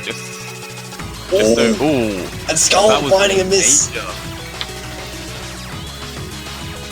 Oh, in that trill, That is that not could good be the at deciding all for moment. Chile. They're Right still at out the of halfway 30. mark as well. Yeah. And that's going to affect his score quite a lot. Japan need to keep their However, confidence up though. If Gonzalo finding a miss also as well. dropping. I think that could be it for Chile on this pick here. Unless Japan drops, Oh, all there's they have to still- do is hold on. I don't think there's enough accuracy Oh, they have to for hold on Chile for the to rest pick of up, the even map. if they. Yeah, oh my god, Yeah, there still that, is quite a bit. and that will be Japan winning on Chile's own pick. Unless Chile one of them won on disconnects right Japan's now. first pick. Oh, don't say that. Yeah, but Chile winning on Japan's first pick, and Japan says, not so fast. We'll match you one. Bringing it to 2-2. Oh, quickly trying to get a little bit fancy there. Playing everything inverse. I don't think he wants to do that though. It looks like the score will be 2-2 now, neck and neck. Yeah. Wow. That match also decided by 11,000 points, which is, all things considered, actually not that large of a score difference. Yeah, it is. It is an extremely close score difference. You look at the accuracy of all four players, and there's like no difference. Yeah, They had all four had exactly the same accuracy. It was just the misses, just one miss each from the Chilean players that decided that. And now Japan goes after Tenshin Ranman, which is more of an accuracy pick again, I would say. Has a few like slight chord streams, and like a kind of slowish, comfortable BPM, and also has quite a few mini jacks and a little bit of LN thrown in there. Bit of a mixed bag of things. So depending on But how overall- confident the players are in those patterns and how comfortable they feel, this could just be another episode of Accuracy Wars.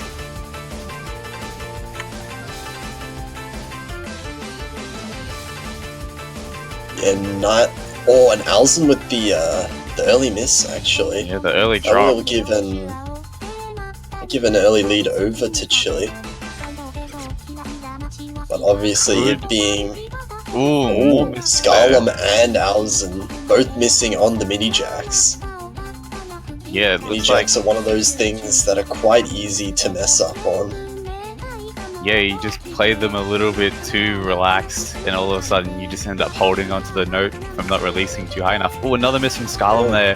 Looks like that's going to even up the scores a little bit more, and it looks like it's just starting to flicker again. Yeah, I think the scores are just about even again. And it's turned back into that yeah, it's starting to accuracy flicker. battle. Oh my Accuracy god. battles have started again. Oh, but another miss Skalem from misses Skalem. again. That's going to be Japan's lead now. And But Skalem this map- missing. Oh. This map is 3 minutes long. We'll have to see if anything changes. But at the moment, it's not looking too good for Chile at all. Yeah, Japan does have a lead, but that lead is still only like 10,000 points. That's not Skalem something that she continues can. to miss though.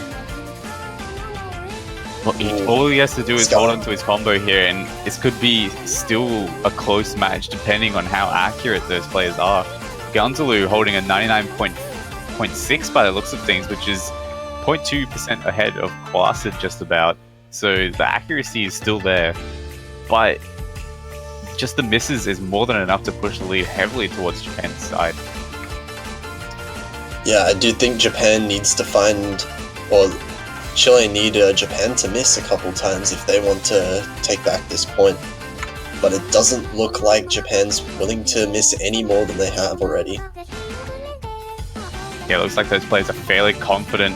Quasid holding a 2,100 combo, Alzen holding a 1,800 combo, Gonzalo 2,100 as well. However, Skalem just behind on those misses from earlier at 1,000 just about. at the end, we can just see the score lead is not decreasing at all. Unless we find out some breaks here. And Alzen does break at the very end. Will it be enough? Or Not there's going a to few be minutes. enough. Oh, potentially. No. Close. No, Not not quite. enough. 10,000, less than 10,000 points difference between them. And Japan will take the lead in this match for the first time. 3-2 up against Chile. It is Both Chile's Gonzalo pick, however. And Quasid both FCing there. However, Quasid not picking up a 100 and getting a perfect.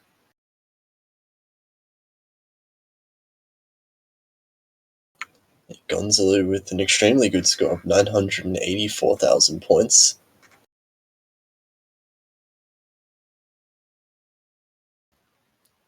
We'll have to see where Chile goes with their pick now. Yeah, their pick of Spaceman didn't work. So they're going to be going with Great 3. Oh, so now going away from the rice picks of Spaceman, they're going to be going on to the hardest LN map of the pool. So going full into noodles. I'm actually pretty interested to see what happens with this because I believe the other LN pick, was that was played today was Agony, and Japan managed to take the win on that, I believe. So, despite that, though, Chile did have the better accuracy on Agony. It was that one choke by Gonzalo that decided the point.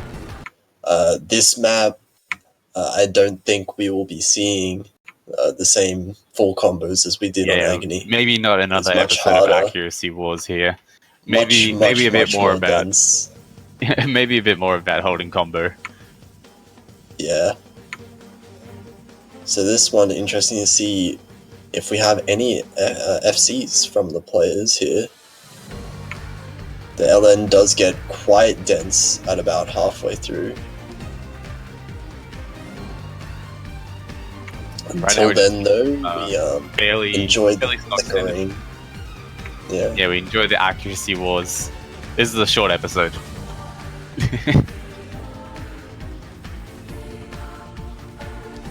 Seeing some of the LNs start to come in here. Yeah, Quicklid and Scarlum dropping a little bit behind the other two players in terms of accuracy, but they kind of even themselves out. Yeah, this map is also fairly short, only a minute 37, so we're definitely going to be getting into the action quite soon, and any mistakes could prove fatal, as we've seen in this match. Just a few misses is more than enough to seal the deal. We see Alzen getting a few 200s, and that gives over the advantage to Chile for now. As we get into the more dense LN sections, and Alzen finding multiple drops. And a lot of...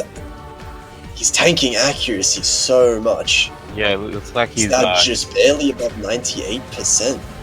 His hit accuracy, more drops as well, and Scarlum dropping. However, the massive drops from Alzen there, dropping to 97.73. Both Chilean players are at about 99.23. It's not looking good for Japan here. We're at the halfway mark. And just like that, Chile have a huge advantage, bigger than we've seen so far in any of these maps. About 46,000 points as we get into the last third of the map. All players hitting that SV.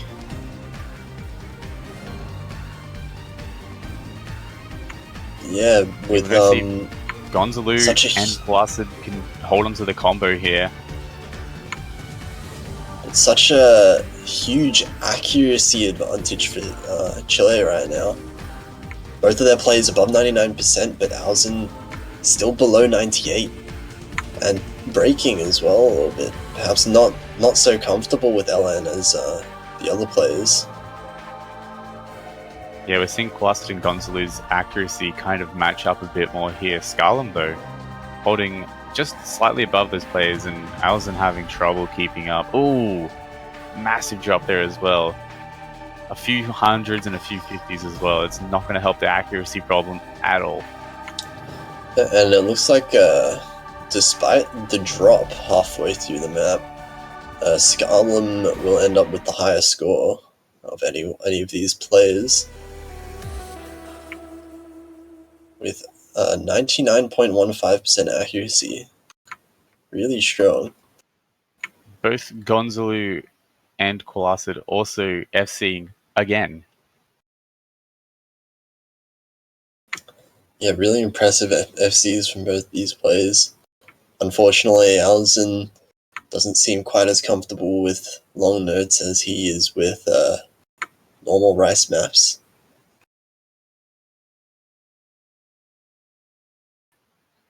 Well, now the score 3-3, and We have Japan's pick. Japan need to think about this one. Both teams are in a slippery situation here, because if they lose another match, then they're not in a good position at all, because they'll be threatened either, like a worst case scenario, they lose. Best case scenario, they had to play the tiebreaker and win. So it ends up being an uphill battle. Yeah, so the three maps that are left in the pool up are Origami, Snowflakes, and a Full Moon Night. I think going maybe for Origami could be interesting, because we saw with the accuracy, it wasn't like it was a clean sweep for Chile. It was like 8,000 points difference just from a few 200s here and there. Yeah, I think Origami will be really close between these two teams, but I do think just from that grade 3, the grade 3 scores we saw just then, that Chile would have the advantage on a Full Moon Night, I feel. Because I think Chile would have the upper hand on the long node picks, as we've seen. Yeah. So Japan really needs this point if they want to force a tiebreaker and win. And we're going to see Snowflakes coming out. Yeah, they pick Snowflakes. So this is a bit of accuracy involved here as well. Yeah. You'd say. But also has a little bit of slow jam at the start. Not quite at the same level as Phantasmagoria, but still significant enough to see potentially some accuracy drops. Chile saying that Japan was smart for picking this. I wonder if he thinks that they might win this one. Yeah, maybe Chile not so confident on this map. We'll have to see though. I think if Chile wins this map here, they have a decent chance at just taking the win without having to go through the tiebreaker process. We do see a couple of act drops from Quicklid and Gonzalo in the very first notes.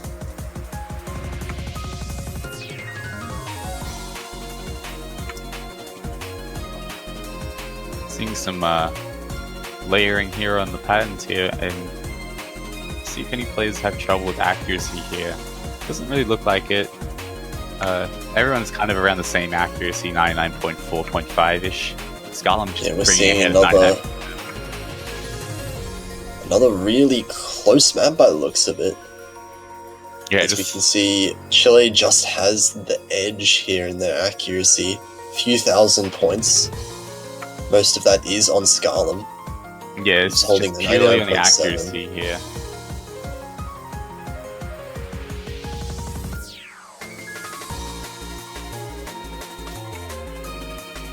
And here we're getting into the section. Nothing changes throughout this section. It's not going to be good for Japan. Can be hard to see, but the section does have some SPs. No! Oh, and Alzen finding Alzen there. That is not very good timing for this. All Chile has to do is hold on, and they've got a really good position. Yeah, Japan needs Chile to drop right now if they want to bring this back. Otherwise, they'll have to be fight like right now. On their own pick. It's going to be an uphill battle for Japan. And it looks like this is going to go to Chile. It's going to be 4-3, and Chile's pick. I think they're just going to go straight for a full Moon Knight. Ooh, 20,000 point difference. And I think Chile picks a full Moon Knight as well.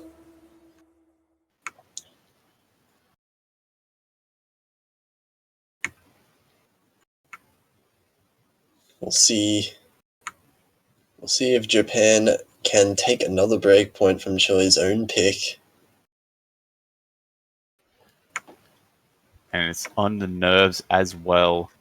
You have to watch out. You have to consider that as well, because this is a really intense match for Japan here.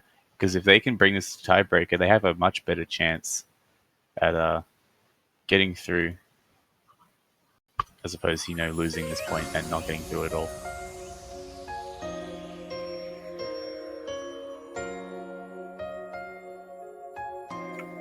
Oh, thinking of picking Origami as the last map. I think. Wait. Looks like they are.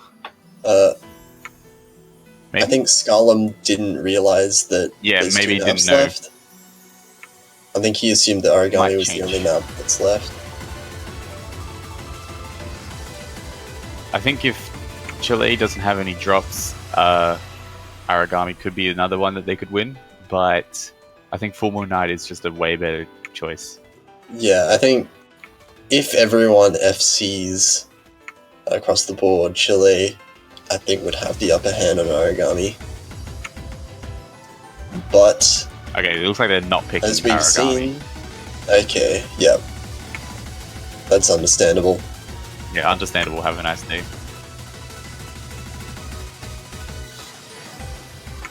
I guess that means they are picking Full Moon Knight. Yep, there it Yep. is. So we are seeing the last remaining LN pick, and Japan needs to win this to take it to the tiebreaker. Yeah, Chile in a commanding position here. Japan may be looking to show them what they're made of, and this is the time to do that.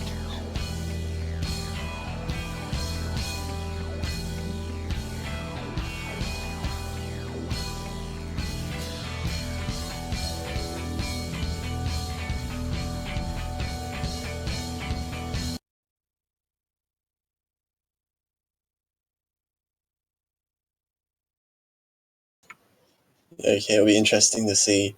This map is easier, much less dense than the map that we saw earlier. What was it called again? Grade 3. But it is still pretty tricky LN, so Yeah, we'll have to see if Alzen can keep his combo here. I think that's one of the major points that Chile is kind of banking their pick off, that maybe Alzen gets a few drops here and there, and that's enough to give them the point.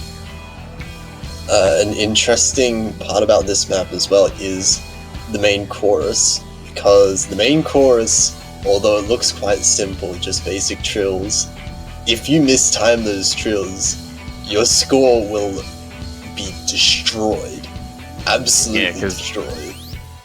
the mistiming of the first few notes carries on to the later notes, and you end up with chain bad judgments. A few accuracy drops from Scarlum there at the start, which is insisting towards the little flickers that we're seeing here. It seems like all players are pretty comfortable with this level of LN. Oh no, Gonzalou missing there. and And Alzen, Alzen. both dropping about the same time. That's going to even out. The accuracy advantage is currently with Chile, though, at the moment. Yeah, that trade drops. Alzen missing again. This is what I think Chile was hoping for with their LN pick. We can just see those minor drops here and there are just more than enough to give the lead towards Chile. They have the accuracy lead and the combo lead now.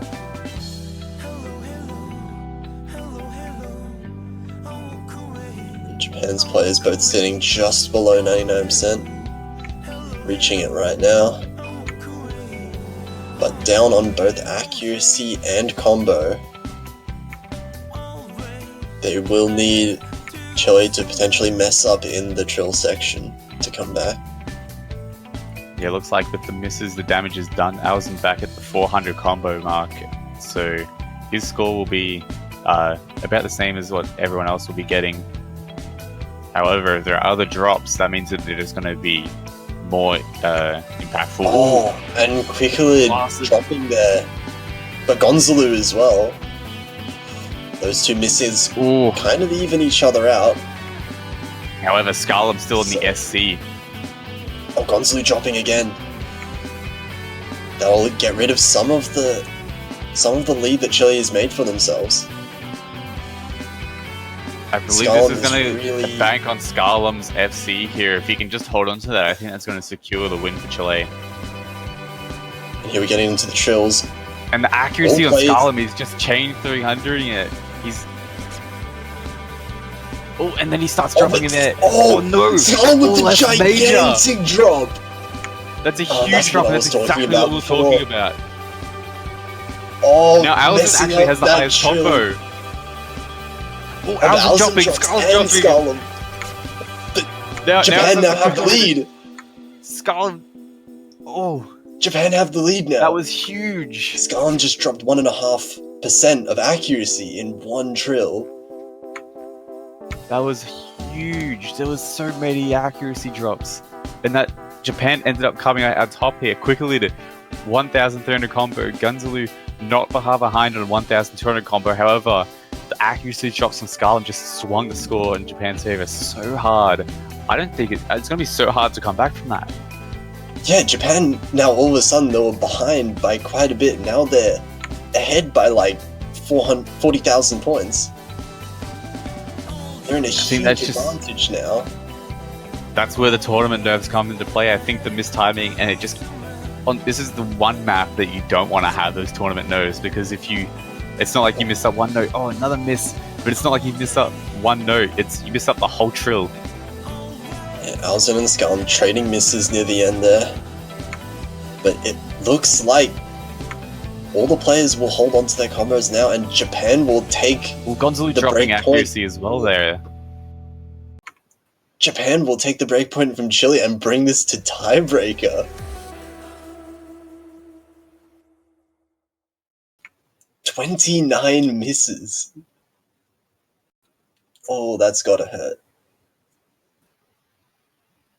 That was a huge drop by Scarlem there, and that's pretty much like obviously that's the major contribution towards the win for Japan there.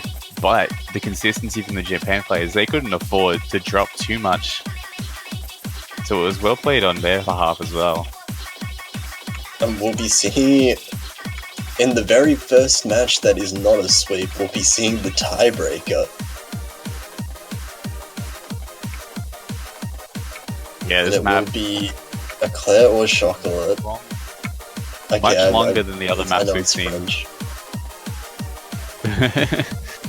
Yeah, it's 5.5 minutes long, 182 BPM, and it's just kind of a stamina pick.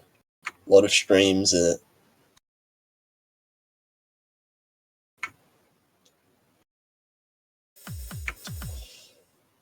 And we'll see who comes out on top in this tiebreaker. Yeah, I think if this is in terms of streams, I think that Chile has the advantage here, but we've seen just like the simple choke is enough to really kick a lead in any team's favor. And these two teams are really closely matched. And I'd also worry at this point about Scarlem's mental state, because after that choke just before, like, you can't be feeling good. Yeah, morale comes into play here, and the tournament nerves is the tiebreaker. This is all or nothing here, and you have to give your best effort. And some players may be pushing their boundaries and could go a bit too far and pick up a few misses. Seeing some SVs here, some slow jam. And we are back to the good old flicker that we've been seeing so many maps so I think far. we've seen it on every map so far, except even the SV pick that we saw.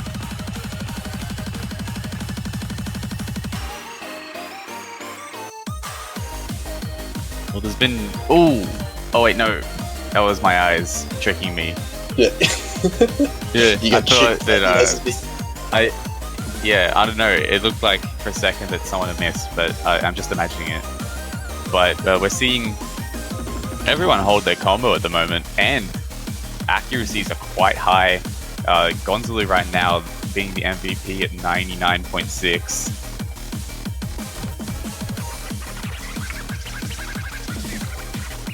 Oh, now we're getting Mini into Jack's the coming more in here. technical part. Quizlid finding the Ooh, first drop, Alzen and dropping. Alzen following up as well. Now both Chilean players have their full combos, and both Japan players do not have even 400 combo now, so this is a major lead coming in now. Yeah, huge. And I think That was really bad for Japan. yeah, and this kind of comes into play. We saw that Chile might be better at these harder picks, and it seems to be showing at the moment.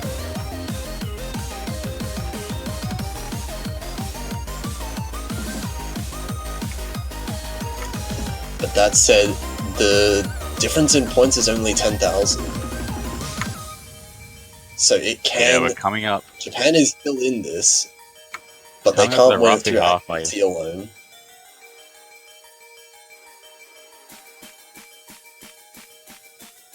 We'll have to see if Japan can hold their combos and whether or not Chile will drop. If they get a double FC, I don't think that any amount of accuracy can bring Japan back from that. Hey, I mean, like, you know, you could FC with like 95%. Yeah, But but it doesn't look like they are right now. It looks like they got an FC Yeah. with 99.5%. yeah, that's a little different story there. Yeah, that's a tiny bit different. Yeah, well, we're just crossing the halfway mark in the map. And the lead seems to be growing for Chile. Yeah, they Getting to had the about- accuracy lead. Oh, but Ooh, Scarlett Scarlett finding a drop dropped there. That's what Japan It's- need. And they really also need to saw quickly capitalize on every drop. mistake. But the accuracies from both the Chilean players is way higher. Well, I say way higher. Comparably way higher. Oh. Alzen missing again. And that's just going to negate the drop from Scarlett. Now Japan need more drops right away And if Gonzalo they want to here come back in this. on nearly 4,000 combo. Getting a few accuracy drops, it doesn't matter. Ooh, a drop. Oh, Scarlett and Gonzalo there. Gonzalo both dropping. This is getting The a bit closer accuracy now. of the Japan Chilean has players. a chance. It's only 0.1% difference between Japan's Oh, players. Gonzalo finding another drop. Ooh, now Gonzalo's on the same but level. Alzen. Oh, they're trading misses. Now Gonzalo's Oh. matching Quicklid. Alzen just a tiny bit behind, and Scarlett now taking the accuracy lead. But Quicklid has a massive combo. Oh, Gonzalo Gonzalo missing finding it. another drop. Oh no. But Alzen Ooh, Alzen with a too. huge accuracy They're drop just trading there. drop right now. And it looks like And it looks like Chile is coming Gollum. out on top of all these trades. But Gonzalo missing again. And then Alzen. Alzen Oh, dropping on the SV there. the trades. They're trading drops so many times. Scarlett And dropping Scarlett. now. It's up to Quicklid now. Quicklid's the only one over 400 combo. Gonzalo just coming up now. But But Alzen dropping still again. missing. Ah, that's gonna be it. That is potentially it for Japan unless something huge happens. And Gonzalo finding a drop. Oh Gonzalo no. finding a drop. Ooh. Will be enough though. I don't think it's enough. How long does the section go for? No, it's over. That's gonna be it. 12,000. Oh, a bit more. 14,000 Yeah, point I difference think it would have been in the 12,000. tiebreaker. I That think is both really close. Japan players missed. Well, that's going to be it. Chile is going to take the win 5-4 Japan. Well played by both teams, and congratulations to Chile. Insanely close match. Oh my god. But yeah, that will be it for that match. Yeah, congratulations to Chile, who will be moving on to verse Singapore next week in the quarterfinals, while Japan will unfortunately be sent to the losers bracket, and Ooh. they will be versing Indonesia. There's a small problem with the stream there. Accidentally showing the Yep. Japan wins. It's been fixed now. Chile does win, in fact. Sorry about that, guys. Rigged. Japan was scripted to win, but they didn't follow the script, unfortunately. Yeah. But we will be seeing Japan in the losers bracket coming up next weekend. Wow, that was insanely close. What an exciting match. Yeah, that was a very exciting match. For now, we don't have much time to breathe now. We'll be getting on to the next match right away in just a few minutes, which will be France versus the Philippines. Yeah, this is another match that maybe could go towards any player. I think most of the time it depends on individual performance. We're seeing Aquin Alvarez, a really strong player, and also Elementes, another really strong player. We're seeing some quite big names in these teams, and I'm interested to watch. Yeah, I believe both of these teams were mid-seed, I believe. But Philippines coming out on top in their group means that they are, for me at least, Philippines are the heavy favourites to win this match. Aquin and Ciolade are both extremely strong players. And France only just making it here after winning the tiebreaker against Macau. Yeah. However, with the end of the Chile versus Japan match, that will be the end of me commentating, and I'll be taken over here by Nivrad. Hello. Hello, How Nivrad. Thanks for your work, man. No problem. I'll be leaving. Thank you for having me stream. I'll see you all next time. See you. How's it going, Nivrad? Pretty good. Kind of bummed I missed this exciting match, but I'm here now. Oh yeah, you missed one hell of a match. Oh god. But moving forward, we have France versus the Philippines. How do you feel about this match? Very excited. I mean, first thing I need to point out is that one of these teams took a match against Italy in the group stages, I believe. Yeah, Philippines beat Italy. Yeah. So that's exciting, right? I'm interested to see how they'll perform again this round. Yeah, it will be pretty exciting to watch, actually. I do believe Philippines is a really strong long node team, if I'm not mistaken. That's right. So will be interesting to see how the maps play out. Potentially, France will have to ban. I forget the name of this map every single time. Great 3. But first, we're into the warm-ups. And we always have warm-ups like this in World Cups. Just a nice, fun map. It's interesting for sure.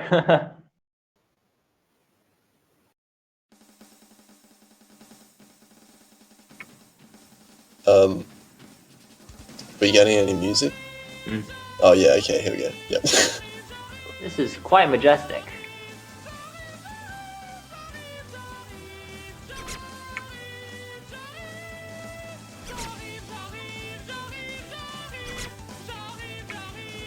can really feel the emotion running through the song.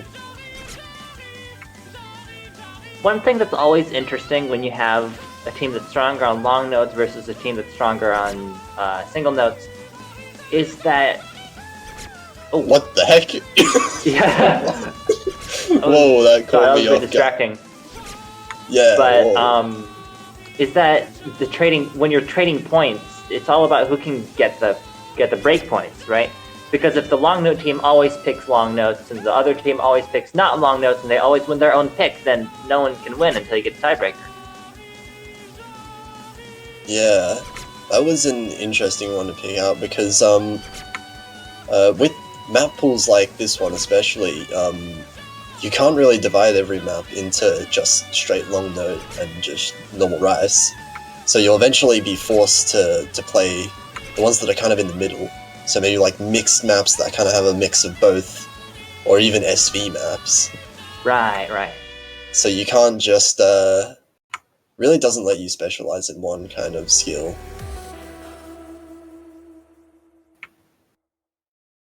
And that was a very interesting map.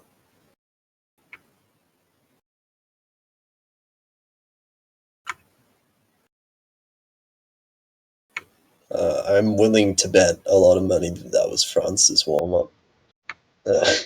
So we'll be getting into Philippines next.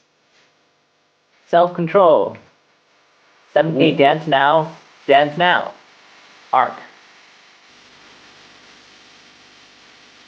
Yeah, gonna have a Love Live Sunshine song.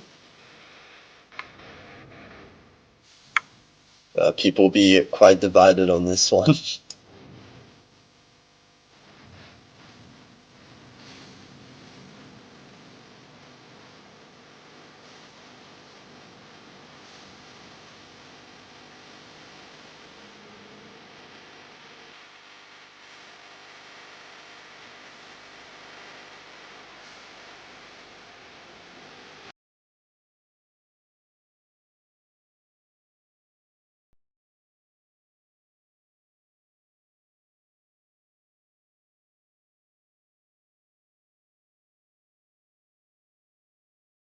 We will be getting into the second warm-up right away. Interesting to see what kind of map this is. And it looks like it's a long note map. Plenty of long notes right off the bat.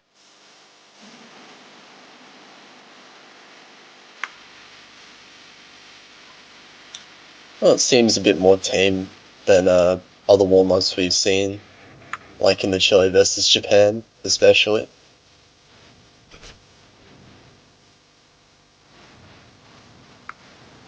Potentially a little bit closer in difficulty to this map pool, although slightly harder still. Yeah, those jacks are nothing to shake a stick at. Yeah, those chord jacks look quite nasty if you're not able to play those well.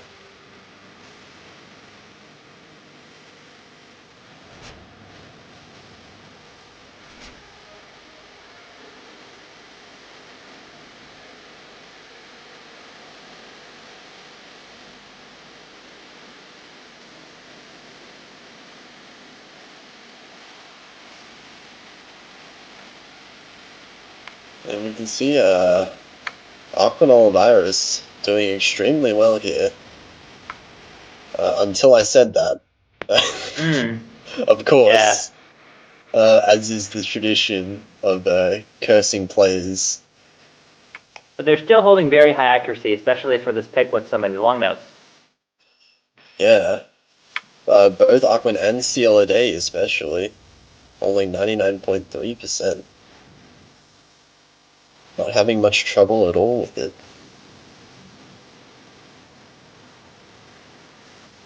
You know, memes aside, this is a rockin' song. Yeah, it's pretty good. Like, say what you want about Love Live, but I love Love Live music.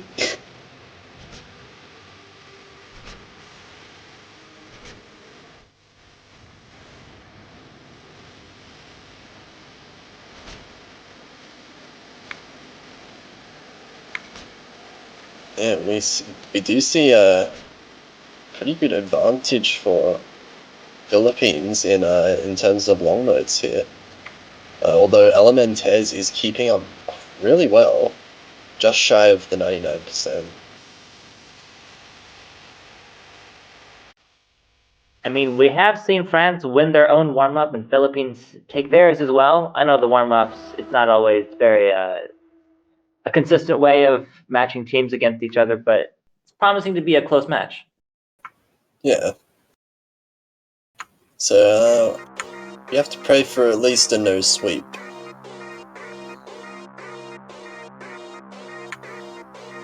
I got a little bit baited there. We won't be playing Gum. Yeah, that's just the right meta that happens to be away. playing. But looks like France has won the role and will be banning first. And there we go. We have a ban on Gum. Sad.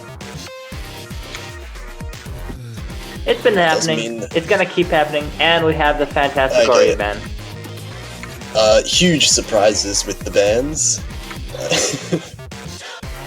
And we will be getting to Philippines pick first, and they pick this love, which is They your came own map, prepared. actually. They knew what you- to ban. They knew what to pick. Yeah, quite quick. So this is a pretty tricky SV map. It also has quite a lot of It gets quite dense with its LN as well, towards the second half especially. Interesting to note that France didn't end up banning a long note pick. So we'll see if that was a good decision or not by them. Yeah, so both Great 3 and Full Moon Knight, the two major long note picks, are still up. We'll see if Philippines want to pick them in future maps. For now, we get some nice fun SV.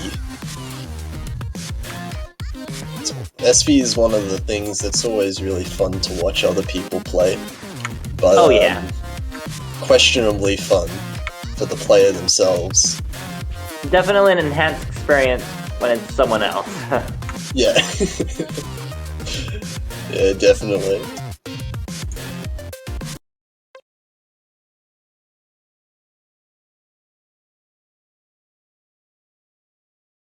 We'll be able to see now how practiced these players are.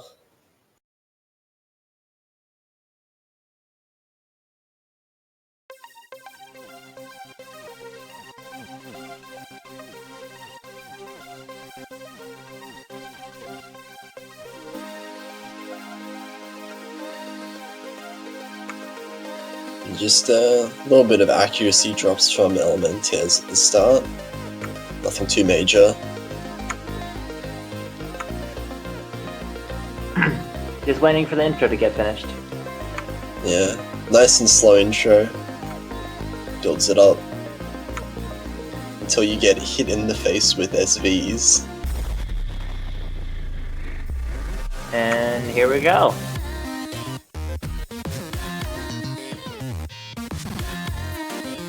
Oh, and all four players seem quite well versed in this map, actually. And Yeah, the Cielade performance- actually being the first person to drop. So this gives a slight advantage to France at the very start. Oh, but then a miss back-to-back with Antoa giving it back to Philippines. Oh, and then Antoa and Elementaires both finding another drop.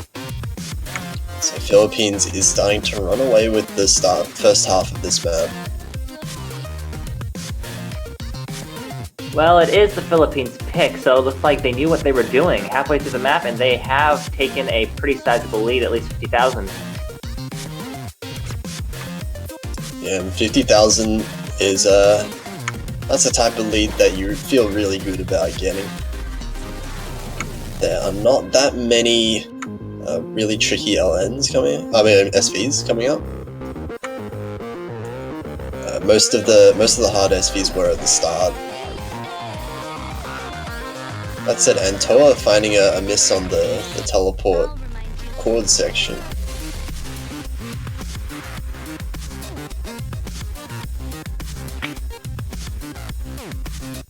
Still, the ending of this match is pretty simple compared to the rest of the map. I don't think we're going to be seeing France coming back. Yeah, we do see a bit of like more dense LN patterns here, but it doesn't seem to chip up anyone in particular. So it will be first point to Philippines. Their own pick, so pretty nice. Alright, let's see how France responds.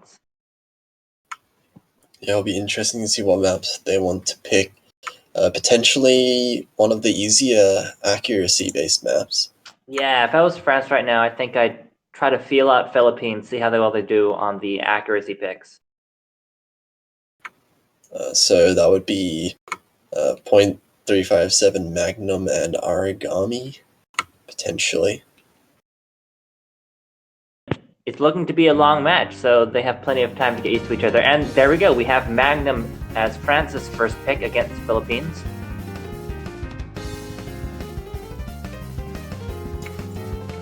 A pretty common pick that we've seen in all our matches. Just a nice, nice bit of accuracy here. So not the little bit of streams, not too fast. And you totally predicted just, it. Yeah. Haha.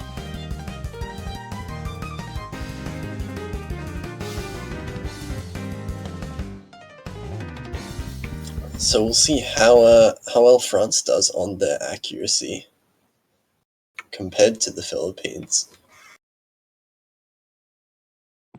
I always think of France as being a very strong team when it comes to accuracy, and I'm basing this off of previous World Cups, but you can never tell with the new roster.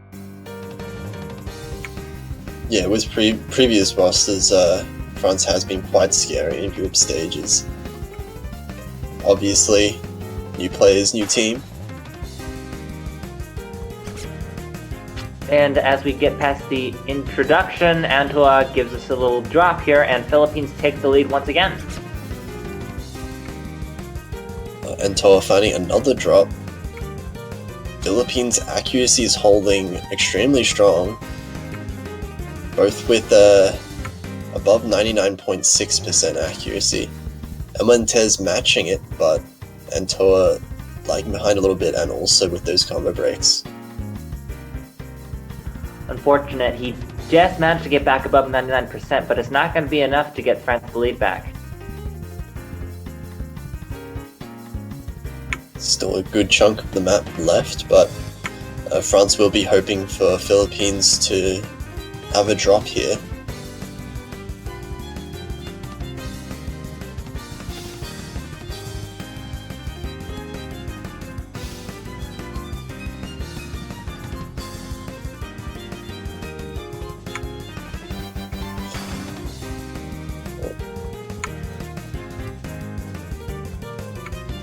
Everyone maintaining their accuracies and combos. Antoa's accuracy starting to build up a little bit, but unfortunately won't be able to get up to the level of the remaining 3 players by the end of the map. If I were to guess, I'd say those misses were a fluke. When you're playing in a tournament, things like that just sort of happen, no matter how many times you've full comboed the map before. Yeah, it has a lot to do with tournament nerves can play such a huge factor.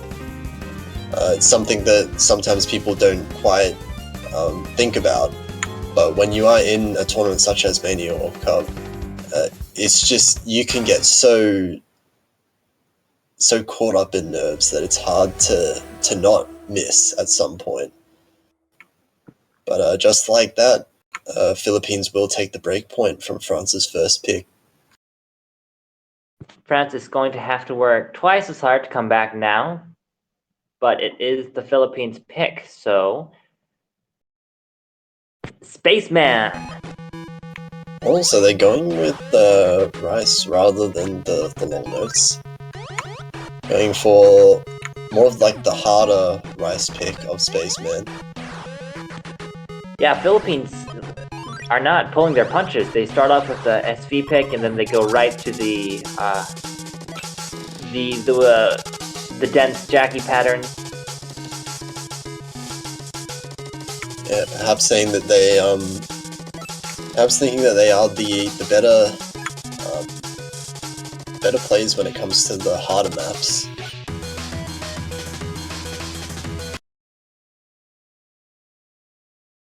And we're getting right into it.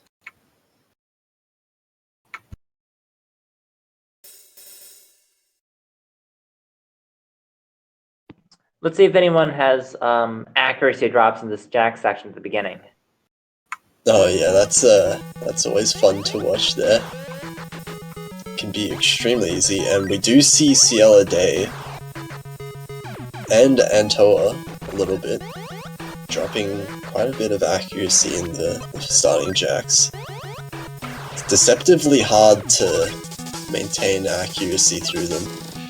Ooh, and the lead goes back to Philippines with a couple of breaks at the end of the intro section. But it looks like, I mean, the hardest part of the map is at the end, so I'd say not a solid lead yet.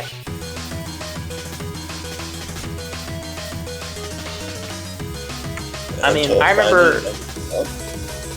Oh yeah, I was gonna say, when Japan was playing Chile on this map, they were neck to neck until they got to that burst in the middle, and I don't remember who took the lead at that point, but that was the deciding factor.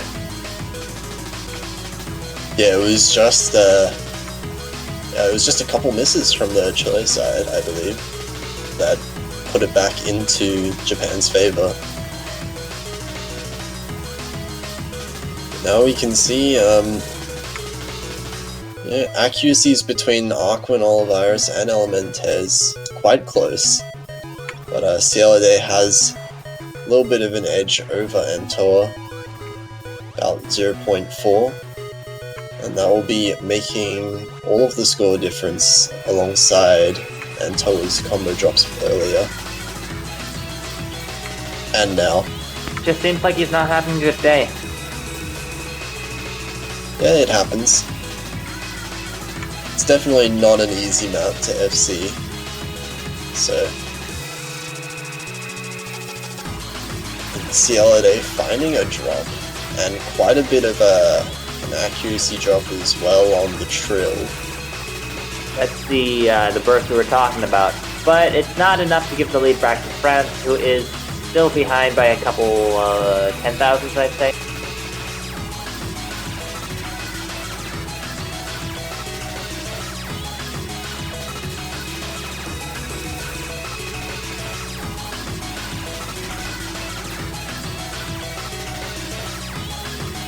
Toa and Arcanolavirus training misses there ultimately won't affect the scores too much. But Elementez with an extremely impressive score. I believe that is an FC with 99.47% accuracy just about, as we approach the end of the map.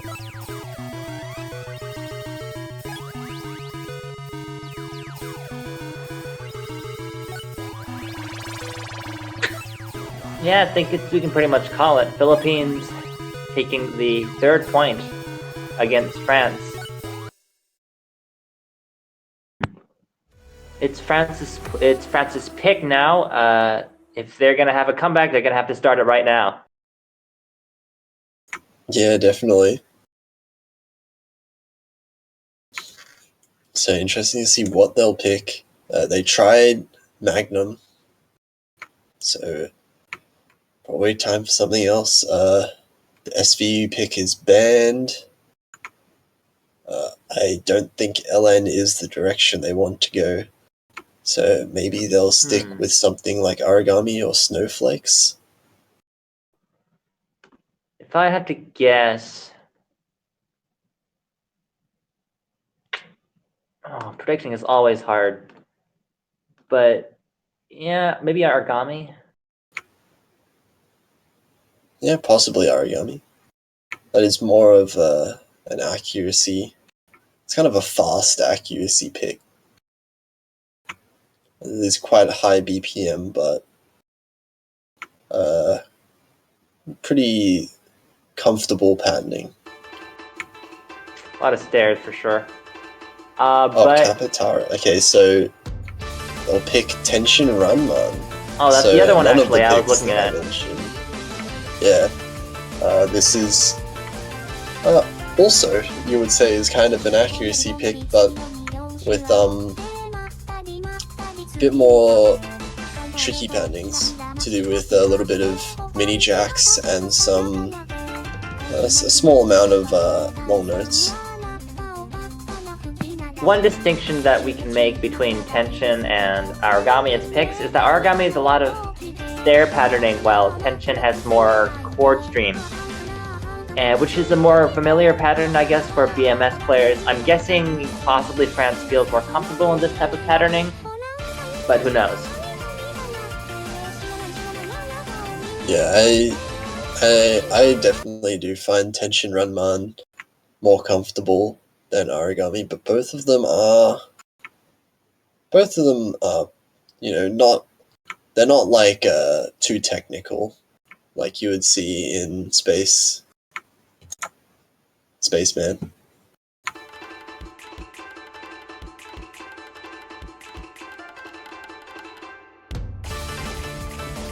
Alright, as we're getting started, Philippines taking the early lead with a pair of drops coming up for France, or one drop at least. Now it's a pair.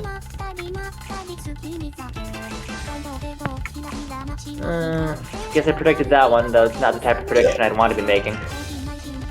Yeah, a few drops on the mini jacks from Antoa. An easy place to miss on, definitely. But Cielo Day also having a little bit of a hard time with accuracy, sitting around 99%. But Antoa seriously struggling keeping up the combo. It's interesting because his accuracy is actually quite good. He's almost never getting 200s, and he's doing so many difficult patterns correctly, but just every now and then he'll drop. It might be just the tournament nerves coming into play. Especially if you're not so experienced with playing in tournaments like Mania World Cup. That's true. Just the fact that you're playing for your country is something that can trip a lot of players up in a huge way.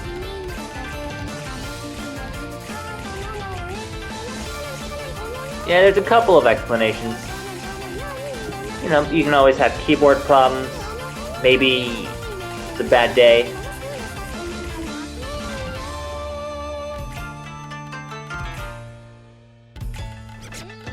But for now, it looks like Philippines will take the lead by about 50,000 points, and into the last third of the map.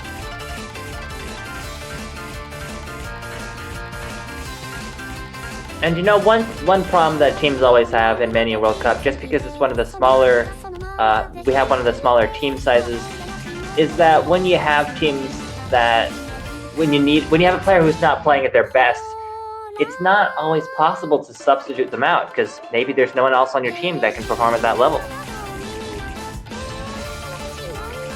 Yeah, that is an important point to make as well. That also does mean that you have to have everyone playing really well, and chokes just single misses can do so much for a point. Oh, he stopped playing. And Toa just stops playing at the end of that map. I mean, France was going to lose anyway, so yeah, understandable, fair but enough. It might be bad for morale. Yeah, does definitely look like a bit of tilt is happening over there in the France side. Well, it is Philippines' pick, and they are at match point 4-0. It's looking like they might take this one as a full sweep. And Philippines will pick Origami, which is an interesting pick, definitely. Going full on the rice picks so far. I mean, no need to get creative when you're taking everything with such a strong lead. Yeah, fair enough.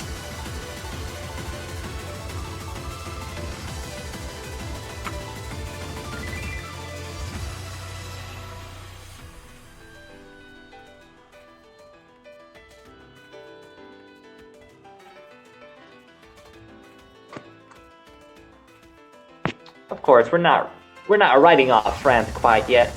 We have seen teams come back from 4-0 to go to tiebreaker. Pretty rare, but I mean, I'd say if Antoine steps up his performance, we could see it happen. Yeah, it is all about the morale and mentality of the France players right now.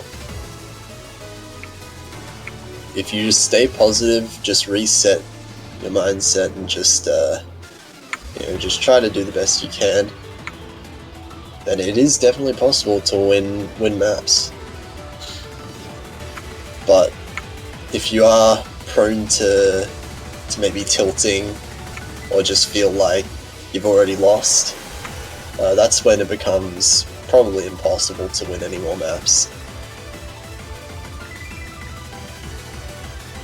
Sounds like we might be having some pest problems, which is interesting.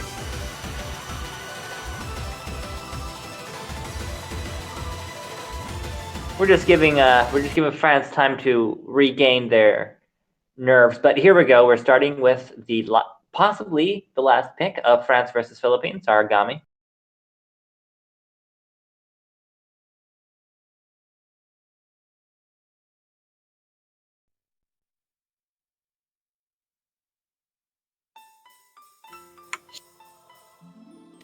And as we did say earlier, this is more of an accuracy pick with a lot of, it's about 195 BPM, a lot of kind of rolly staircases.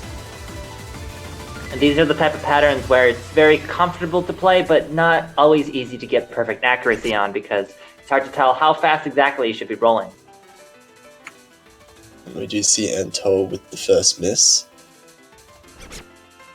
giving an early lead over to Philippines.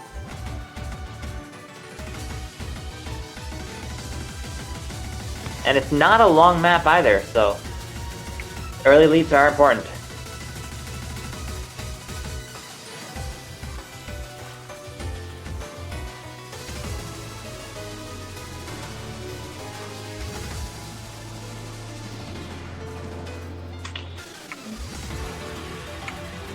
We see Aquanol Virus with some really strong accuracy, sitting at over 99.6%. He's been performing really strong all match.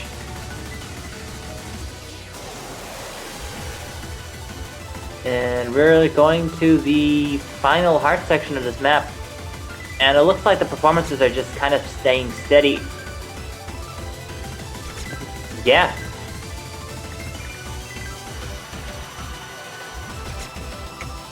We'll arrive at the end of the map, and it doesn't look like anyone from Philippines will be breaking.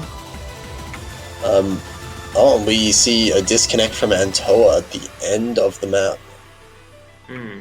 Interesting. Well, disconnects do remove that player's score from the team score, so the Philippines will be taking it. And yeah, that will be a 5-0 sweep for the Philippines against France. Unfortunate for France, but they will at least get a second chance in the losers bracket. Let me check who they will be versing. France will be versing Canada in the losers bracket next week. While That's definitely a match to watch out for. Philippines will move on to verse China, which is also will be quite an interesting match.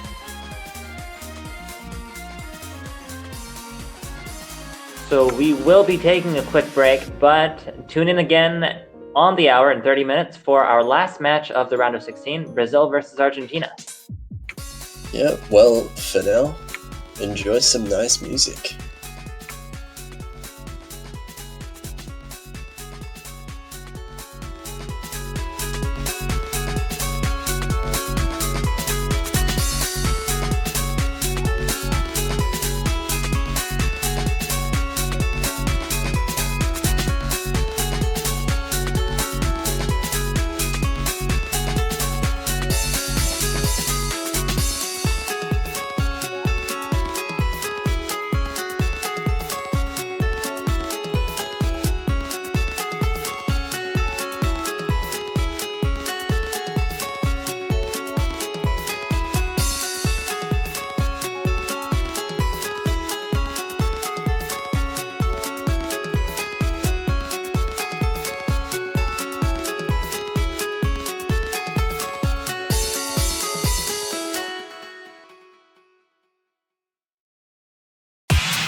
All right, hello and welcome back to the round of 16 for the 7Key Mania World Cup.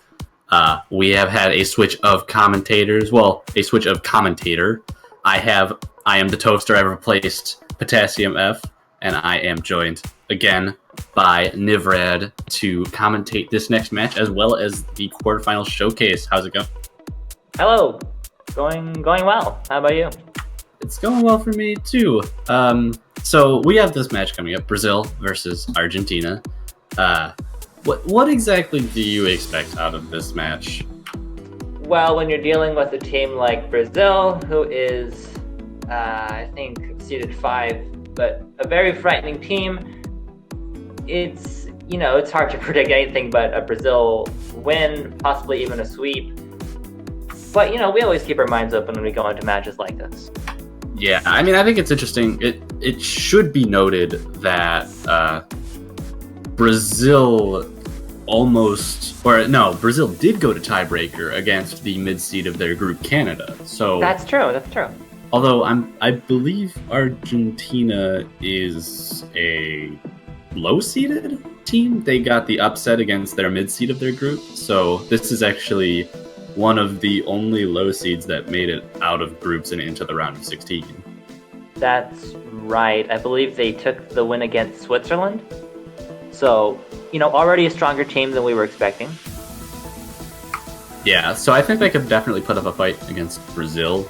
And I think that they would also have a chance to surely take some points off of the team.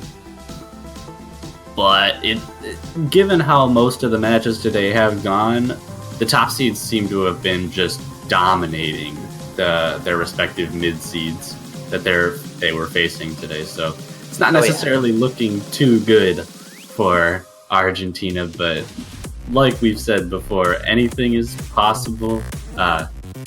We even saw a tiebreaker today in Japan versus Chile.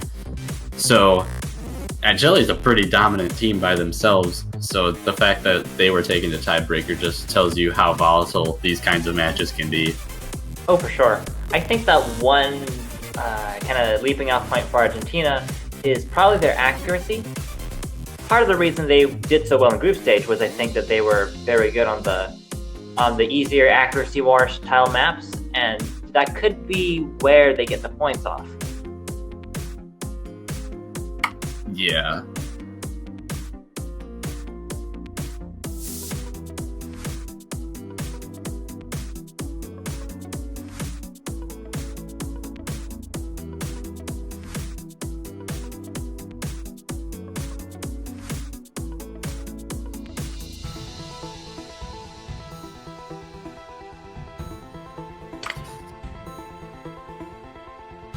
Well, unfortunate news is that right now we are actually still waiting on Argentina's players to get online, which is unfortunate if they do not end up showing up for the match, which would mean that this is going to be a win by default for Brazil. Although I believe we will still be waiting a little bit of time before we consider it a win by default. If we do in fact have a win by default, we will be going straight into the quarterfinals map pool showcase at 15 pat.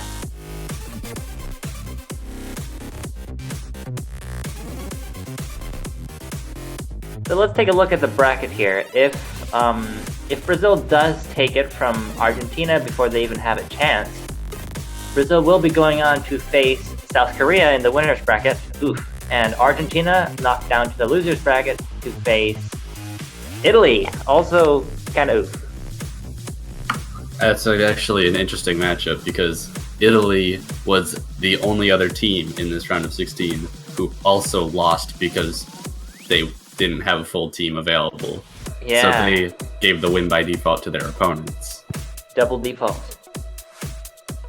So it'll be interesting to see what happens next week if Italy or Argentina do show up, assuming that this is going to be a win by default, of course.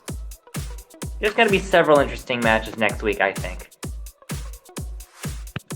To start with, we have United States and Malaysia, Canada and Philippines. Yeah, and Australia versus Germany. I knew Potassium was really excited for that.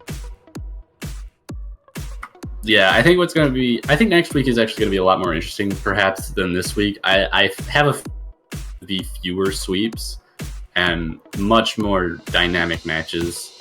Given that now that we've gotten through most of round of 16, the matches that will be upcoming will be mostly top seeds against top seeds and then mid seeds against mid seeds. So even though all the teams are pretty close in terms of skill in general anyways, this will definitely tighten up the skill gaps between all of the teams. Oh yeah, it's always better when you get later in the tournament and things get a little more competitive.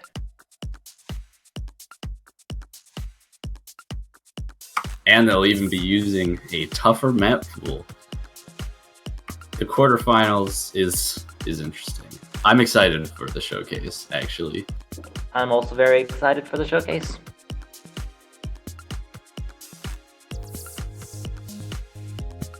It's not a quarterfinals map pool that we've seen before. I can say that much.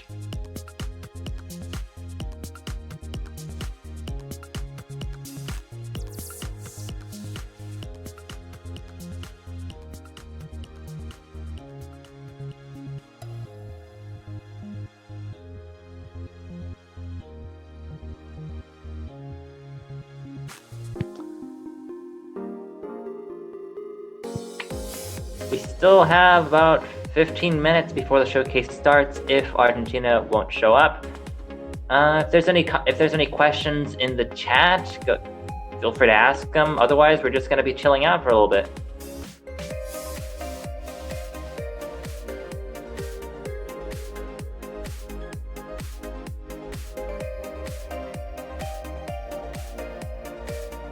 Yeah, and for anyone who's not fully aware yet, the reason that we haven't started or this match might not start is because Argentina does not have their full roster of players. They don't have 2 players available at the moment, so they are unable to play until either someone shows up or they give the win by default to Brazil. Why does nobody like Slow Jam? Tipster, what do you think? It's kind of similar to why people don't like SVs, though SVs impair your reading, I think, less than slow jams do if you're not like used to reading a slower scroll speed. Having a lot more objects on the screen, as well as having a lot more or what seems like denser patterns, can mess with your intuition while you're playing.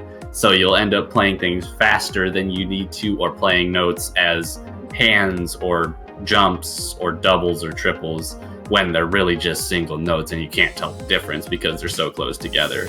So it's more of, it impairs your reading rather than just,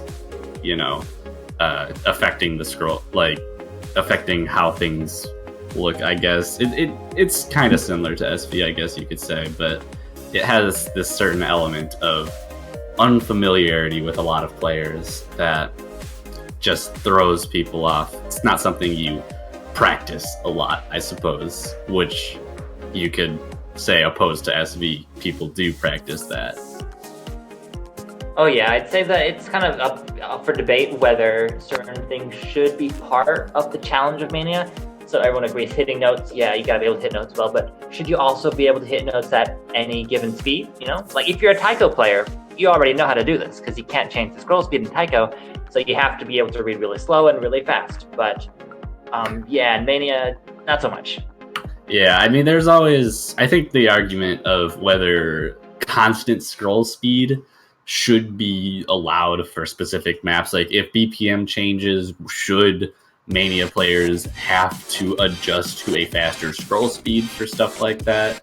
And most of the Mania community has agreed that no, you shouldn't be forced to read different scroll speeds based on BPM changes of songs. But now that SVs are pretty normal and part of a pretty significant portion of the meta for Mania, it's been getting more mainstream to really see reading slow jams and SVs as something you should be good at if you want to do well in tournament play or some. Especially in tournament play, because that's where you see a lot more SV maps in tournament play than you usually see in your day-to-day base.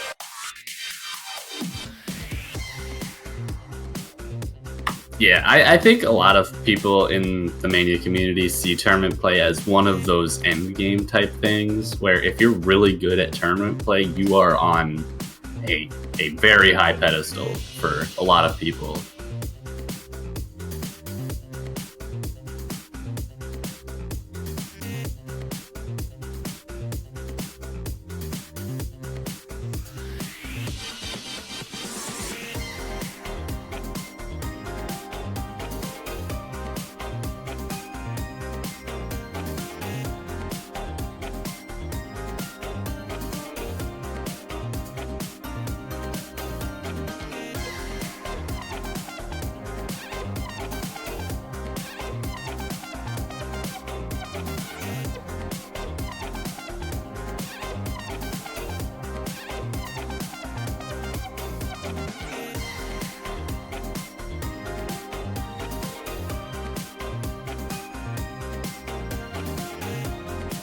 Speaking of SVs, seems like we might be getting, a pretty big showcase of SVs in Mania pretty soon, because after the Catch the Beat Aspire mapping contest is over, Mania is next in the lineup.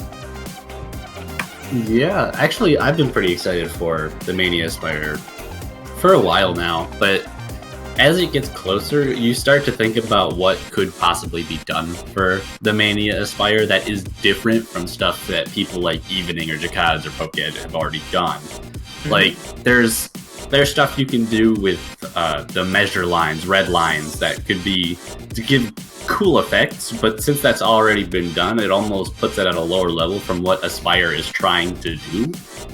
So we might see some stuff like that we saw in, say, Taiko, where there was a lot of play with storyboards. That could affect gameplay. But I wouldn't be surprised if we saw some insane SV effects when the Aspire contest does come around for Mania 2. The thing about Mania is that there's so many bugs. If you go out of your way to look for bugs in the Mania editor, you're bound to find some, and they're not all related to SVs. Yeah, so, and bugs are an interesting thing to note here, because I have myself found a few things that you can bug out with the editor in Mania, but it really comes down to whether you're capable of using a bug in a way that makes a map more interesting than one that wouldn't be. Because a lot of bugs just don't do anything for how interesting a map is. Oh yeah.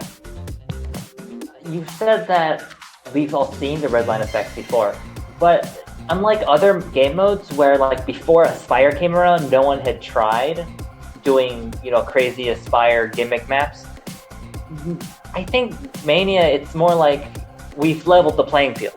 It's not like if you put red lines in your map, you're automatically going to win Aspire because no one's seen it before.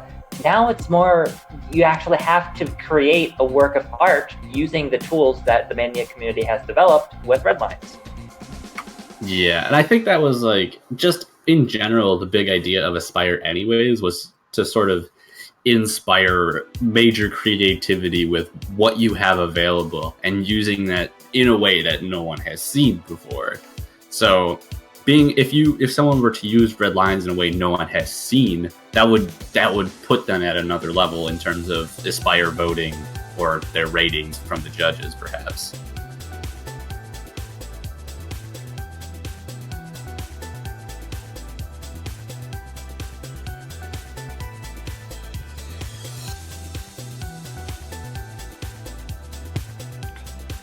We have 5 minutes left for Argentina to show up for this match, and if not, it will be a win by default for Brazil, and we'll be going straight to the map pool showcase. For those of you who are just tuning in.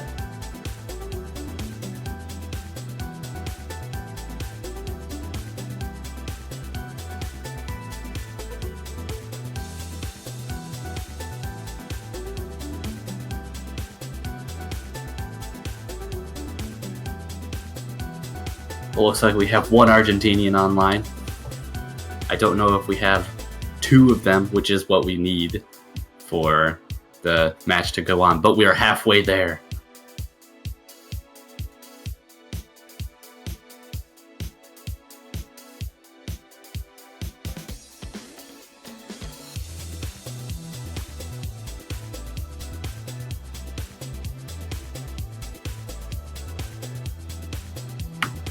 And once again, as we are getting closer to the start time of this match, I would like to remind everyone that banners to support your 7Key World Cup are for sale in the OSU store.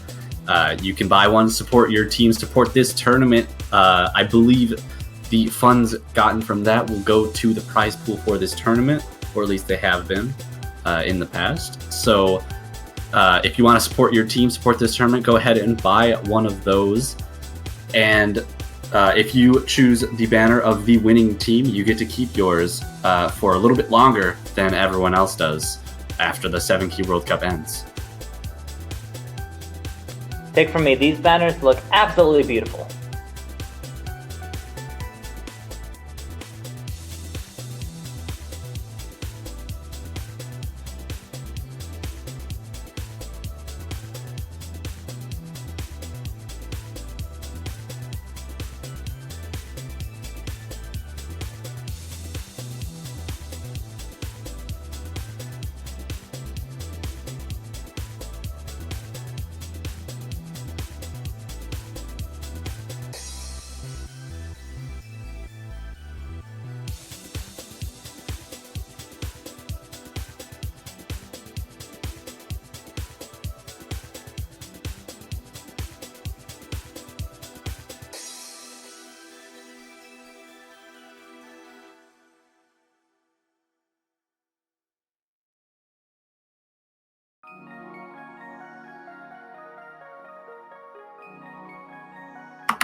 So, this just in, it looks like we might have an Argentina team here and ready to play. Yes, we do. Juan managed to get the Argentinian team on with 15 seconds to spare. Amazing. But yeah, thank you, Juan.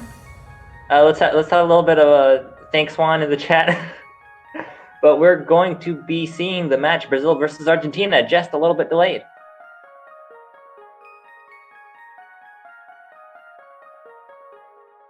Yeah, so you should be getting into the warm-ups for these two teams relatively soon now. I assume they're going to try to get this match going. Oh, someone DC'd again. I don't know what's happening.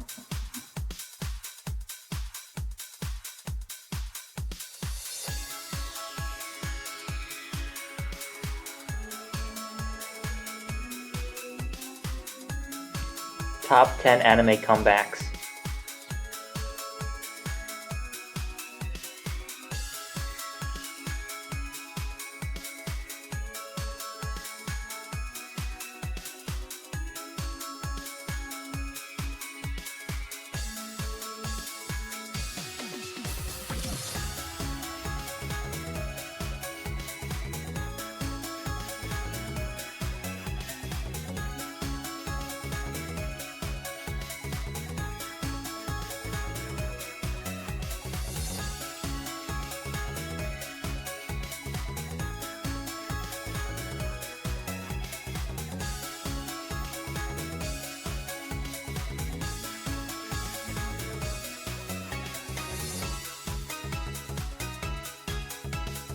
Thanks everyone for sticking it out with us. We are just getting the lobby set up again, and we should be starting real soon.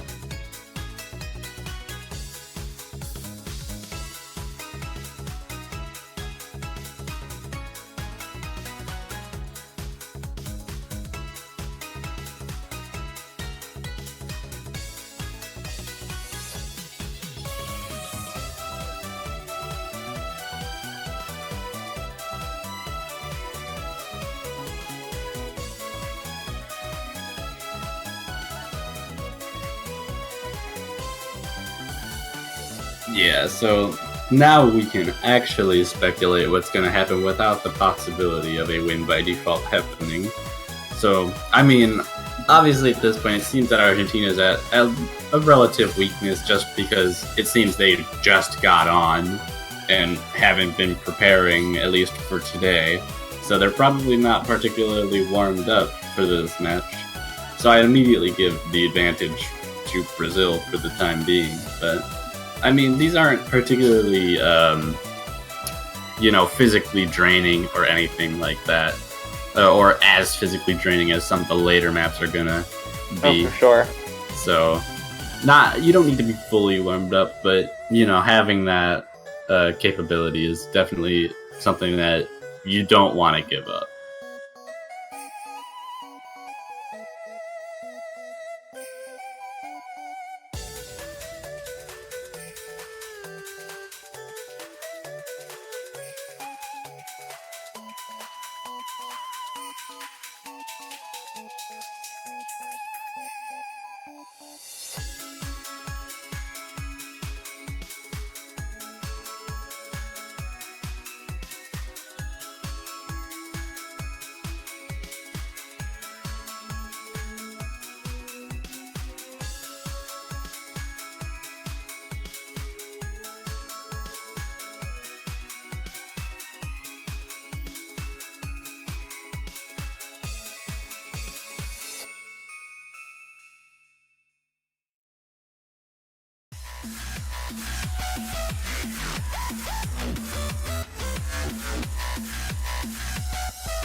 All right, not to jump the gun, but we do have both Brazilian players and both Argentinian players in the match and in the correct slots.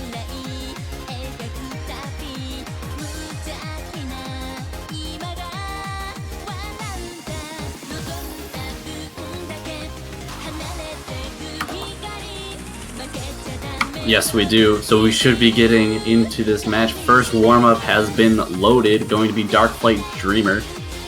I think I've seen this 7-key chart before. I don't know how similar it is to how similar it holds to the current loved 4-key map of it, which is long note based. I'm sure it at least has some amount of correlation with it, but I can't be too certain. Perhaps this is just, I'd assume this is just going to be a normal warm-up, them trying to get their fingers ready to go, since, Argentina took so long to actually get online, so their hands are probably pretty cold by now. Oh, for sure.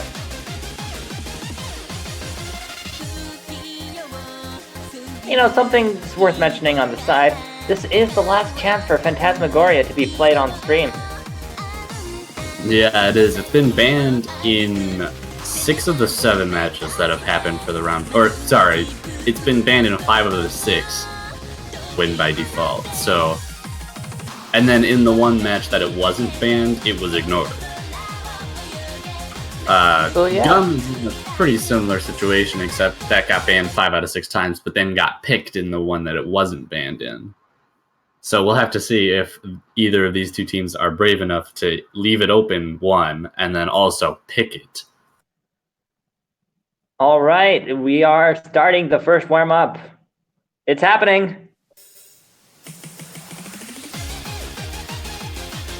Yes, after a very long wait, we're finally getting into this match in the warm-ups.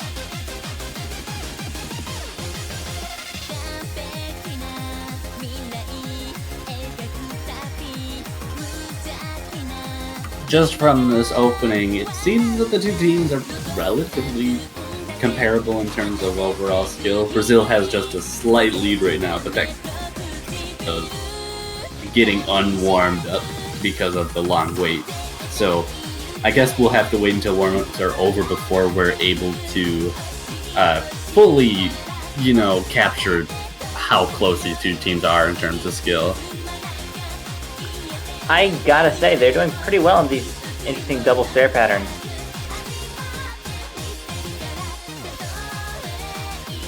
Yeah, and this map actually does look somewhat similar to the difficulty of this pool, maybe a bit easier, but overall this might actually give somewhat of an idea of how this match could go, as opposed to some warm-ups that are just, memes or much harder than most of the maps that we'll be seeing in the pool.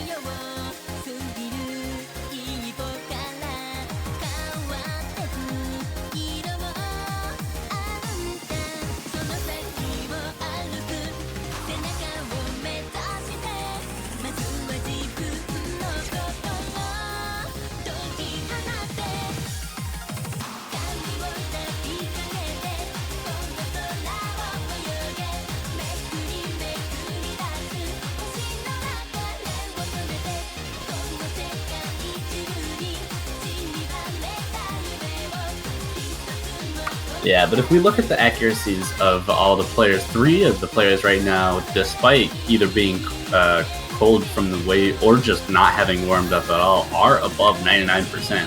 So the accuracy of these players definitely doesn't seem to be hindered by the lack of warm-up at all, for the time being anyways. We'll see if their accuracy is actually able to improve as the match goes on, since they'll likely be more warmed up and ready to, get good accuracy on these maps.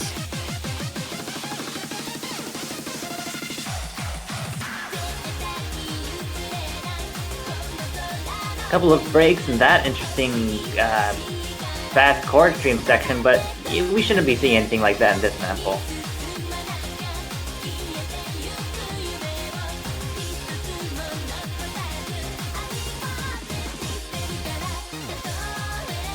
I gotta say, this is a pretty solid warm-up. It has practice sections for accuracy, for chord streaming, and for long notes. So pretty comprehensive. yeah, gets you used to a bunch of different types of patterns, gets you ready for the match, really prepares you for everything that you might need to be prepared for. And it's at the proper difficulty that you will be able to gauge how well you're doing in comparison to the other players too.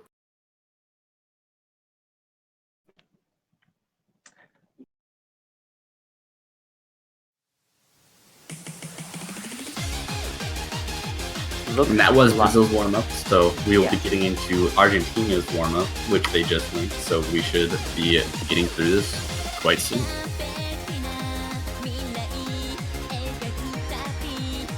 We are playing Sennen no Kotuari by Nekomata Master.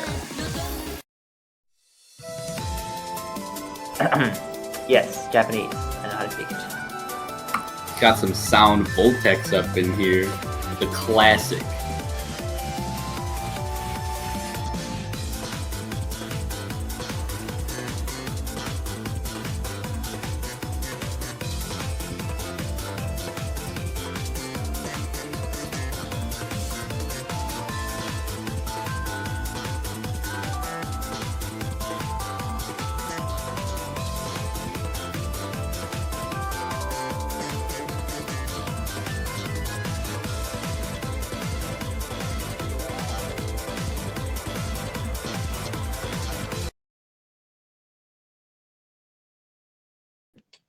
Second warm-up is starting now. This is Argentina's warm-up. Yeah, I assume this is probably going to be pretty similar to Darkflight Dreamer, where it's just going to give them some more time to get their hands ready, to get used to what they need to be ready for this match. It seems to be starting off that way for the most part, too. So, pretty normal, average warm-ups that we've been seeing. Kind of almost lackluster compared to some of them, but you know, it's totally understandable why they go with stuff like this. Looks like Brazil is taking the lead again, purely by virtue of their accuracy, which is, they are holding the two higher accuracies in full, followed by in full in the lobby, followed by Lucas and Insomnium. So if that's any indication of how the match is going to go, it's looking like Argentina's going to have a hard fight.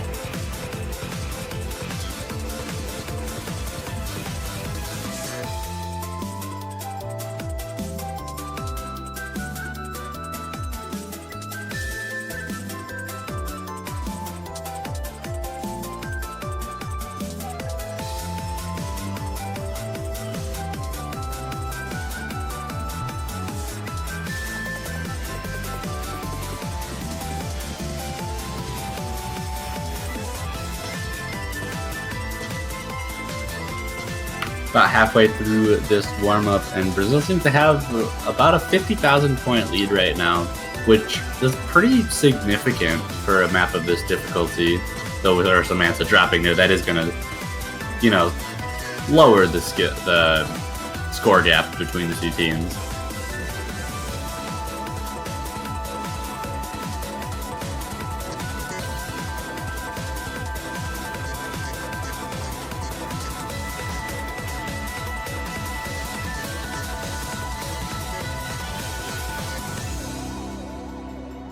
We're rounding out the map with Brazil winning the warm-up for however much that counts.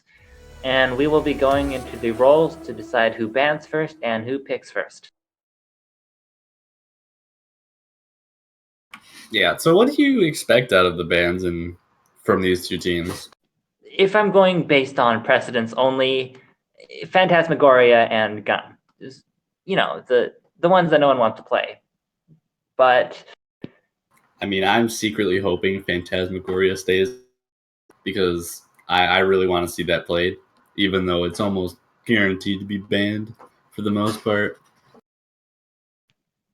I mean, it's possible that Argentina might be looking to take Brazil by surprise, maybe, by taking picks that they weren't expecting. You know, or we could have Brazil flexing their muscles, trying out a map that's, you know, historically super hard to do well on. Yeah, it looks like rolls have come in 1, and Lotus rolled an 11. Ooh. So Brazil will ban first. I ultimately expect Gum to come out from Brazil just as their first ban, unless they really don't like Phantasmagoria.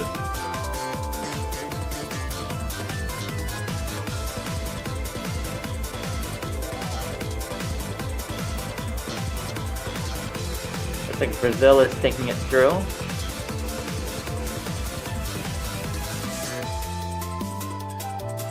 And there goes Phantasmagoria. Doesn't get any screen time. Sometimes that happens. That's just how map pools are.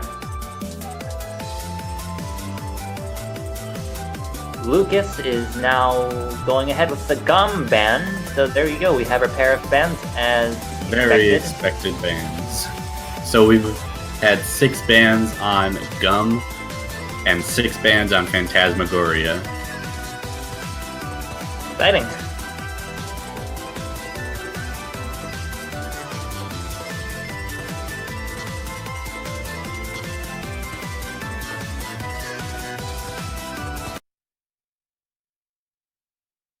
And the first pick from Argentina does come out. It's going to be Origami.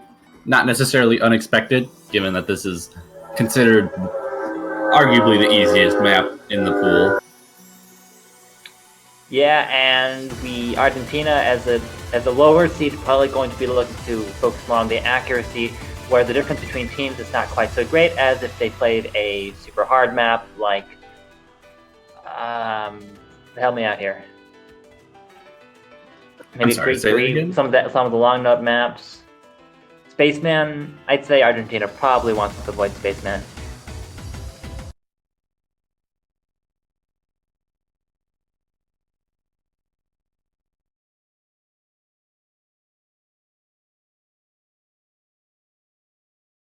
We are starting. Sorry, I'm just cracking up about that train. But we are starting with the first pick of Brazil versus Argentina, Origami. And this is Argentina's pick.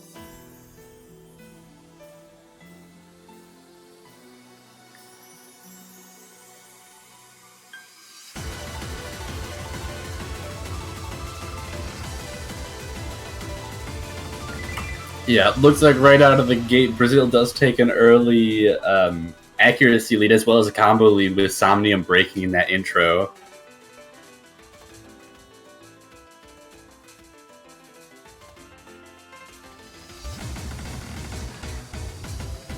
Yeah, it looks like Brazil is keeping the lead out of the first difficult section, or into it. But with the lead of about 20,000 points, pretty solid, not gonna lie. Yeah, Lothus's accuracy absolutely destroying this map, almost at 99.9%.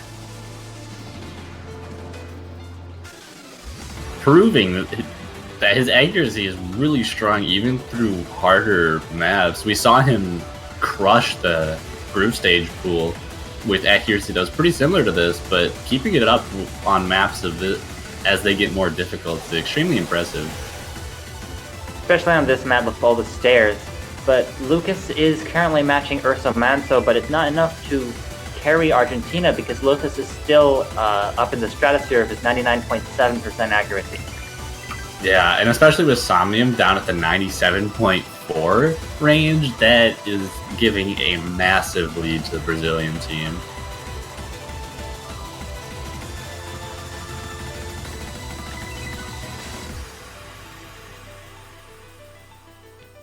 But yeah, Argentina's first pick, a breakpoint for Brazil.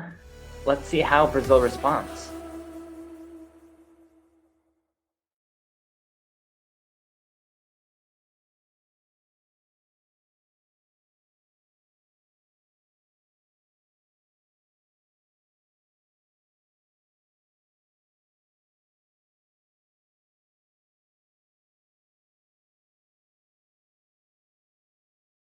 I mean, at this point, Brazil might just go for 357 Magnum just to flex Lothus's accuracy again.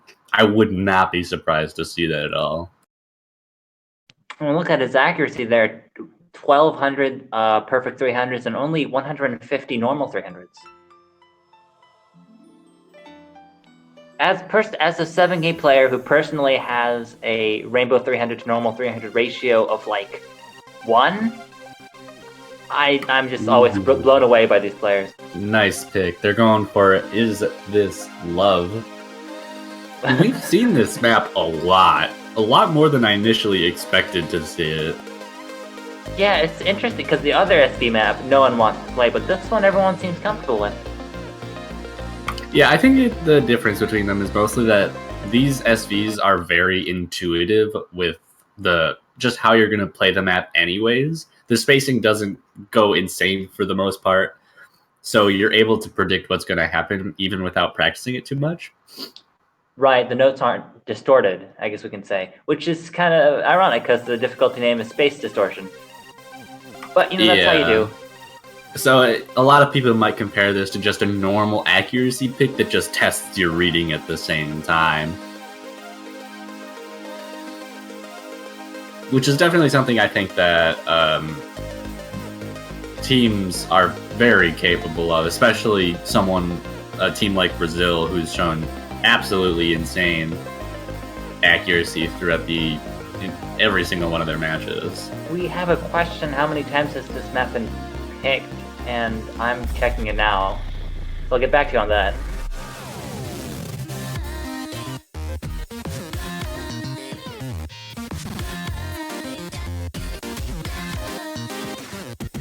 As far as scores go, Brazil is once again in the lead after a couple of drops coming out from Argentina.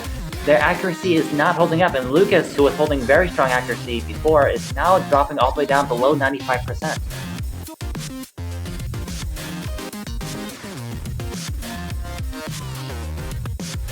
And as has been said, this was picked 6 times, I believe, according to the stats sheet. Which means it was picked in all but one match. And that was the win by default, wasn't it? No, the win by default is not counted in that. So it was 6 out of 7 gotcha. matches. The 8th one being the win by default.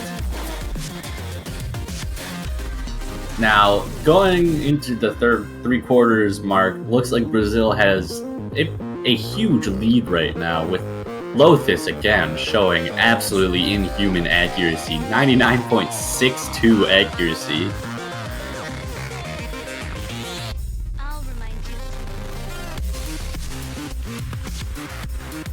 Yes, unfortunately, it doesn't seem like Argentina is having the best performance right after waking up, and that's actually understandable. Doesn't seem they're particularly comfortable with this map in general either, not liking SVs or not having practiced it as much as they probably could have. So this turns out to be an easy win for Brazil. Argentina needs to think carefully about their next pick now if they want to get a point off. Because we've already seen them lose in the accuracy battle, so where is their best chance at taking a point off? It looks like they've already gone with their pick, Agony, a sort of LN accuracy mixed type map. Okay. Has relatively simple LN patterns, so maybe they're just trying to hope that Brazil is not as strong at LNs and they just hope to take a point on something that they can both accuracy and play better than Brazil at the same time. And who knows, maybe Brazil will choke the burst in this map and give Argentina the lead. We'll have to see.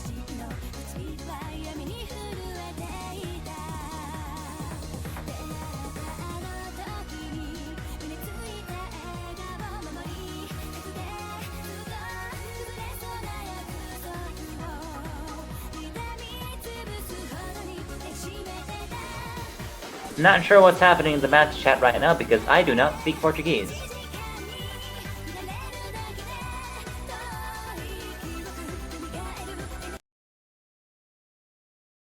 All right, and here we go into the third map out of a possible 9. Though, if things keep on going the way they have been, it is not looking too good to extend to that period.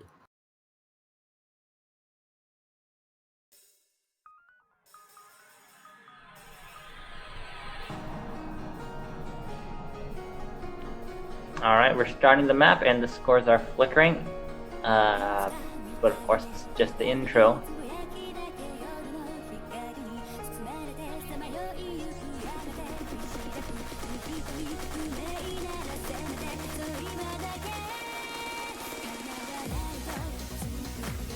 Ooh, Burst not treating Argentina very well. Somnium dropping down to the mid 97s.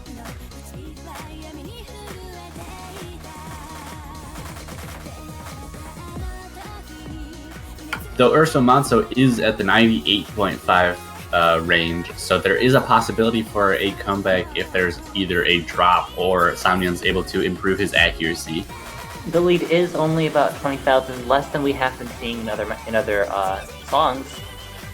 Actually, interesting to note, Lotus did combo break, but his accuracy is so much higher than everyone else, it doesn't even matter. That score gap does not seem to be changing at all. And Somnium with a break as well. That's probably going to seal the deal, giving the point to Brazil.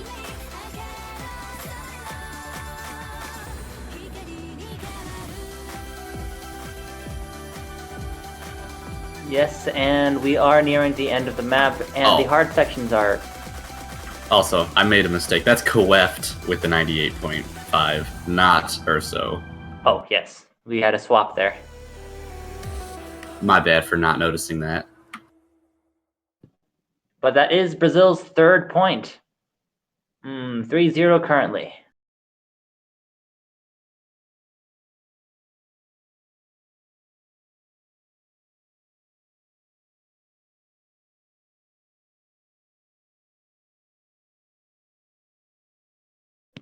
I think Brazil can go for whatever they want at this point.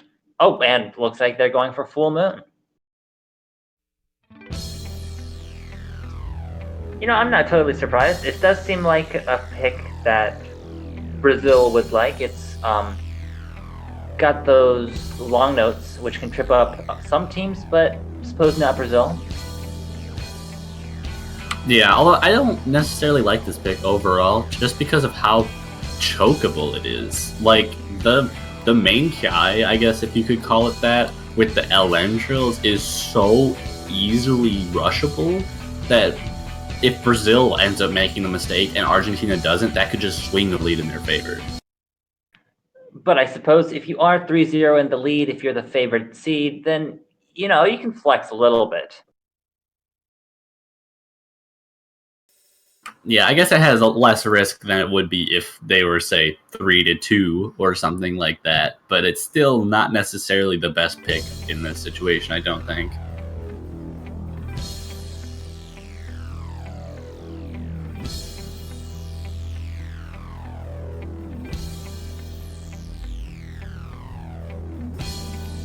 All right, and the early lead going to Brazil again. Not sure if this is even worth pointing out, but Argentina is behind. Yeah, I think we probably see Brazil take at least some amount of accuracy lead through a majority of the map. But the big point to watch out for is that LN trill section. For sure. We have a little insight coming from our statistician behind the scenes. Is This Love is actually the most picked map this stage, so we guess it really is Love. And the least picked map obviously being Fez Phantasmagoria, having a pick rate of 0. How sad. Ooh, we have a drop coming out from Lothus. Lothus is combo resetting, but again from Somnium, and it's not looking like Argentina is making up any ground with that.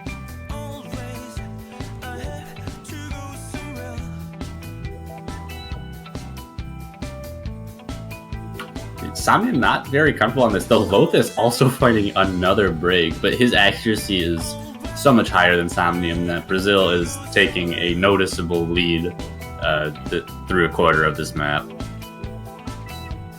Of course, Lucas is pulling his weight as well, almost keeping up with Lothus as far as accuracy goes, and maintaining that full combo.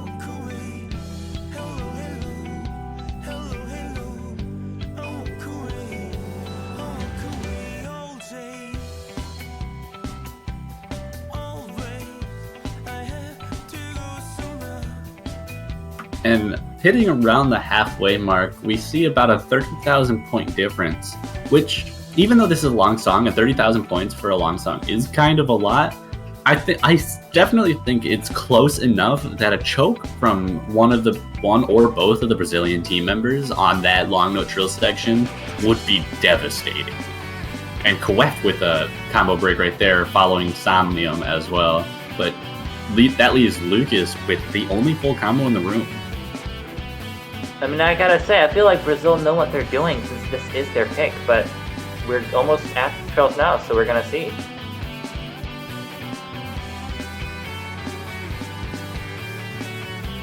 And here comes the long note trill section. See if these players are able to hit it properly. Brazil starts it mostly well. All 4 players starting it well for the most part. I think this is the first time I've seen no chokes happening so far on this LM trill section. Though Lothus is rushing a few 200s, not enough to change anything about the score lead. We're going into the second half of it, and everyone is like strong on the mini jacks, and still no breaks. Oh, we have one from Somnium, one from Coef. And Lucas, everyone drops their combos there, even Lucas, who is the only full combo left. And with that, with only a quarter of the map left, it's hard to see Argentina coming back, especially with every player resetting their combos. Yep, the lead has now increased to about 50,000. Looks like it's another point for Brazil. Or maybe it's too early to call it, but,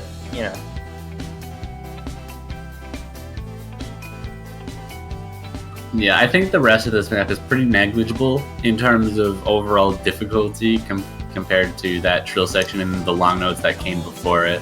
So I don't really see anything changing about the lead unless something crazy happens. But chances of that are always pretty low when it comes to the ends of these maps. Though Coef does find another break. I don't think that's going to be enough though.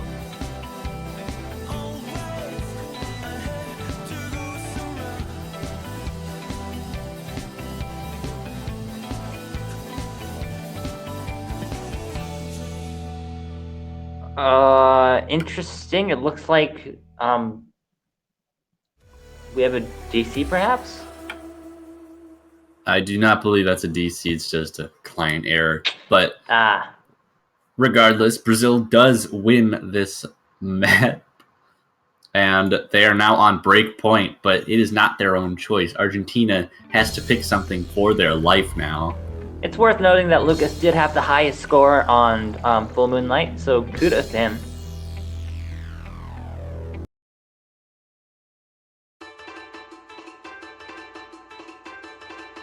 And next up is Tension, picked by Argentina. Yeah, something interesting to note is that Lucas has been extremely strong on a majority of the picks in these pools, and has even shown to have the highest score between the two teams. But when it comes to team play, you have to have more than just one person who's able to carry you, at least in Mania. In other game modes, that the whole carry thing is more possible, but in Mania, if you only have one player against two who are able to outshine that second player on your team, then it's really hard to win matches like that.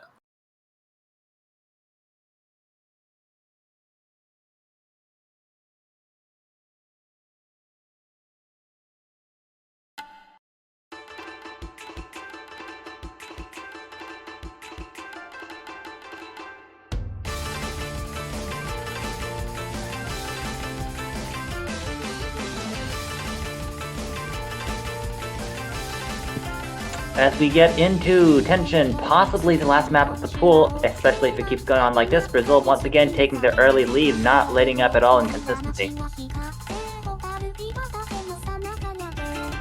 Yeah, Somnium continuing to have troubles with holding accuracy, and just as I say that, he also gets a combo break, not going to help the case of Argentina.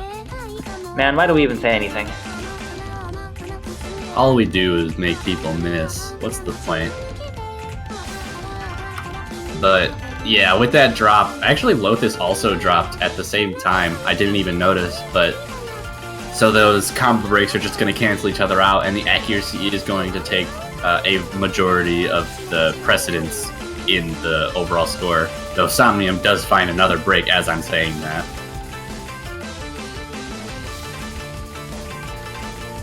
Lucas and Koef still holding on to the high combos. Not sure if that's a full combo, but still definitely nothing to shake a stick at.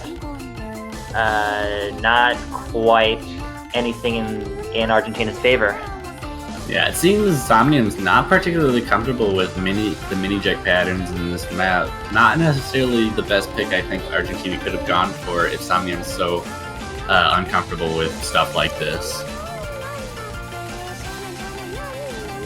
Yeah, Somnium's accuracy now dropping to 96 and a little bit. It's pretty low actually, even compared to previous performances. But oh, for a second I thought that was the end of the map. Not quite. We still have a little bit left to go. It's third left with Brazil leading by about 65,000 points at the moment, and Somnium continuing to break, just going to extend that lead. It is not looking too good for Argentina to take any points in this match.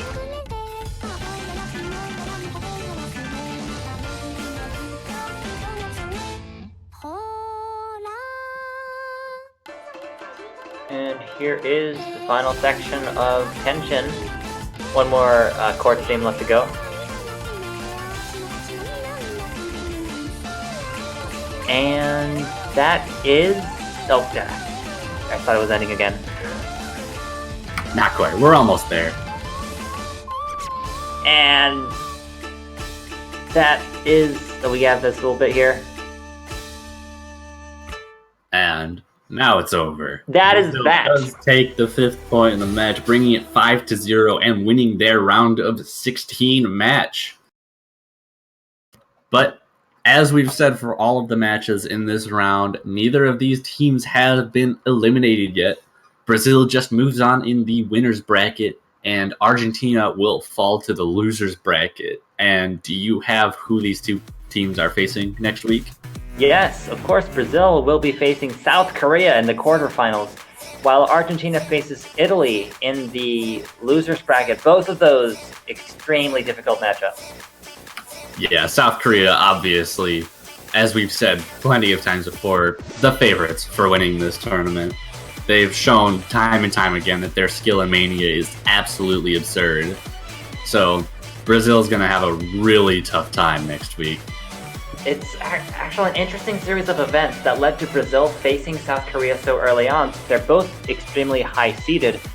Because of Italy's low performance in the group stage and win by default in this stage, we're ending up with two of our top seed teams clashing already. Well, they already clashed. Well, they should have clashed this weekend because we had Italy versus South Korea, but Italy did not show up, which means that next week we're going to see Brazil versus South Korea.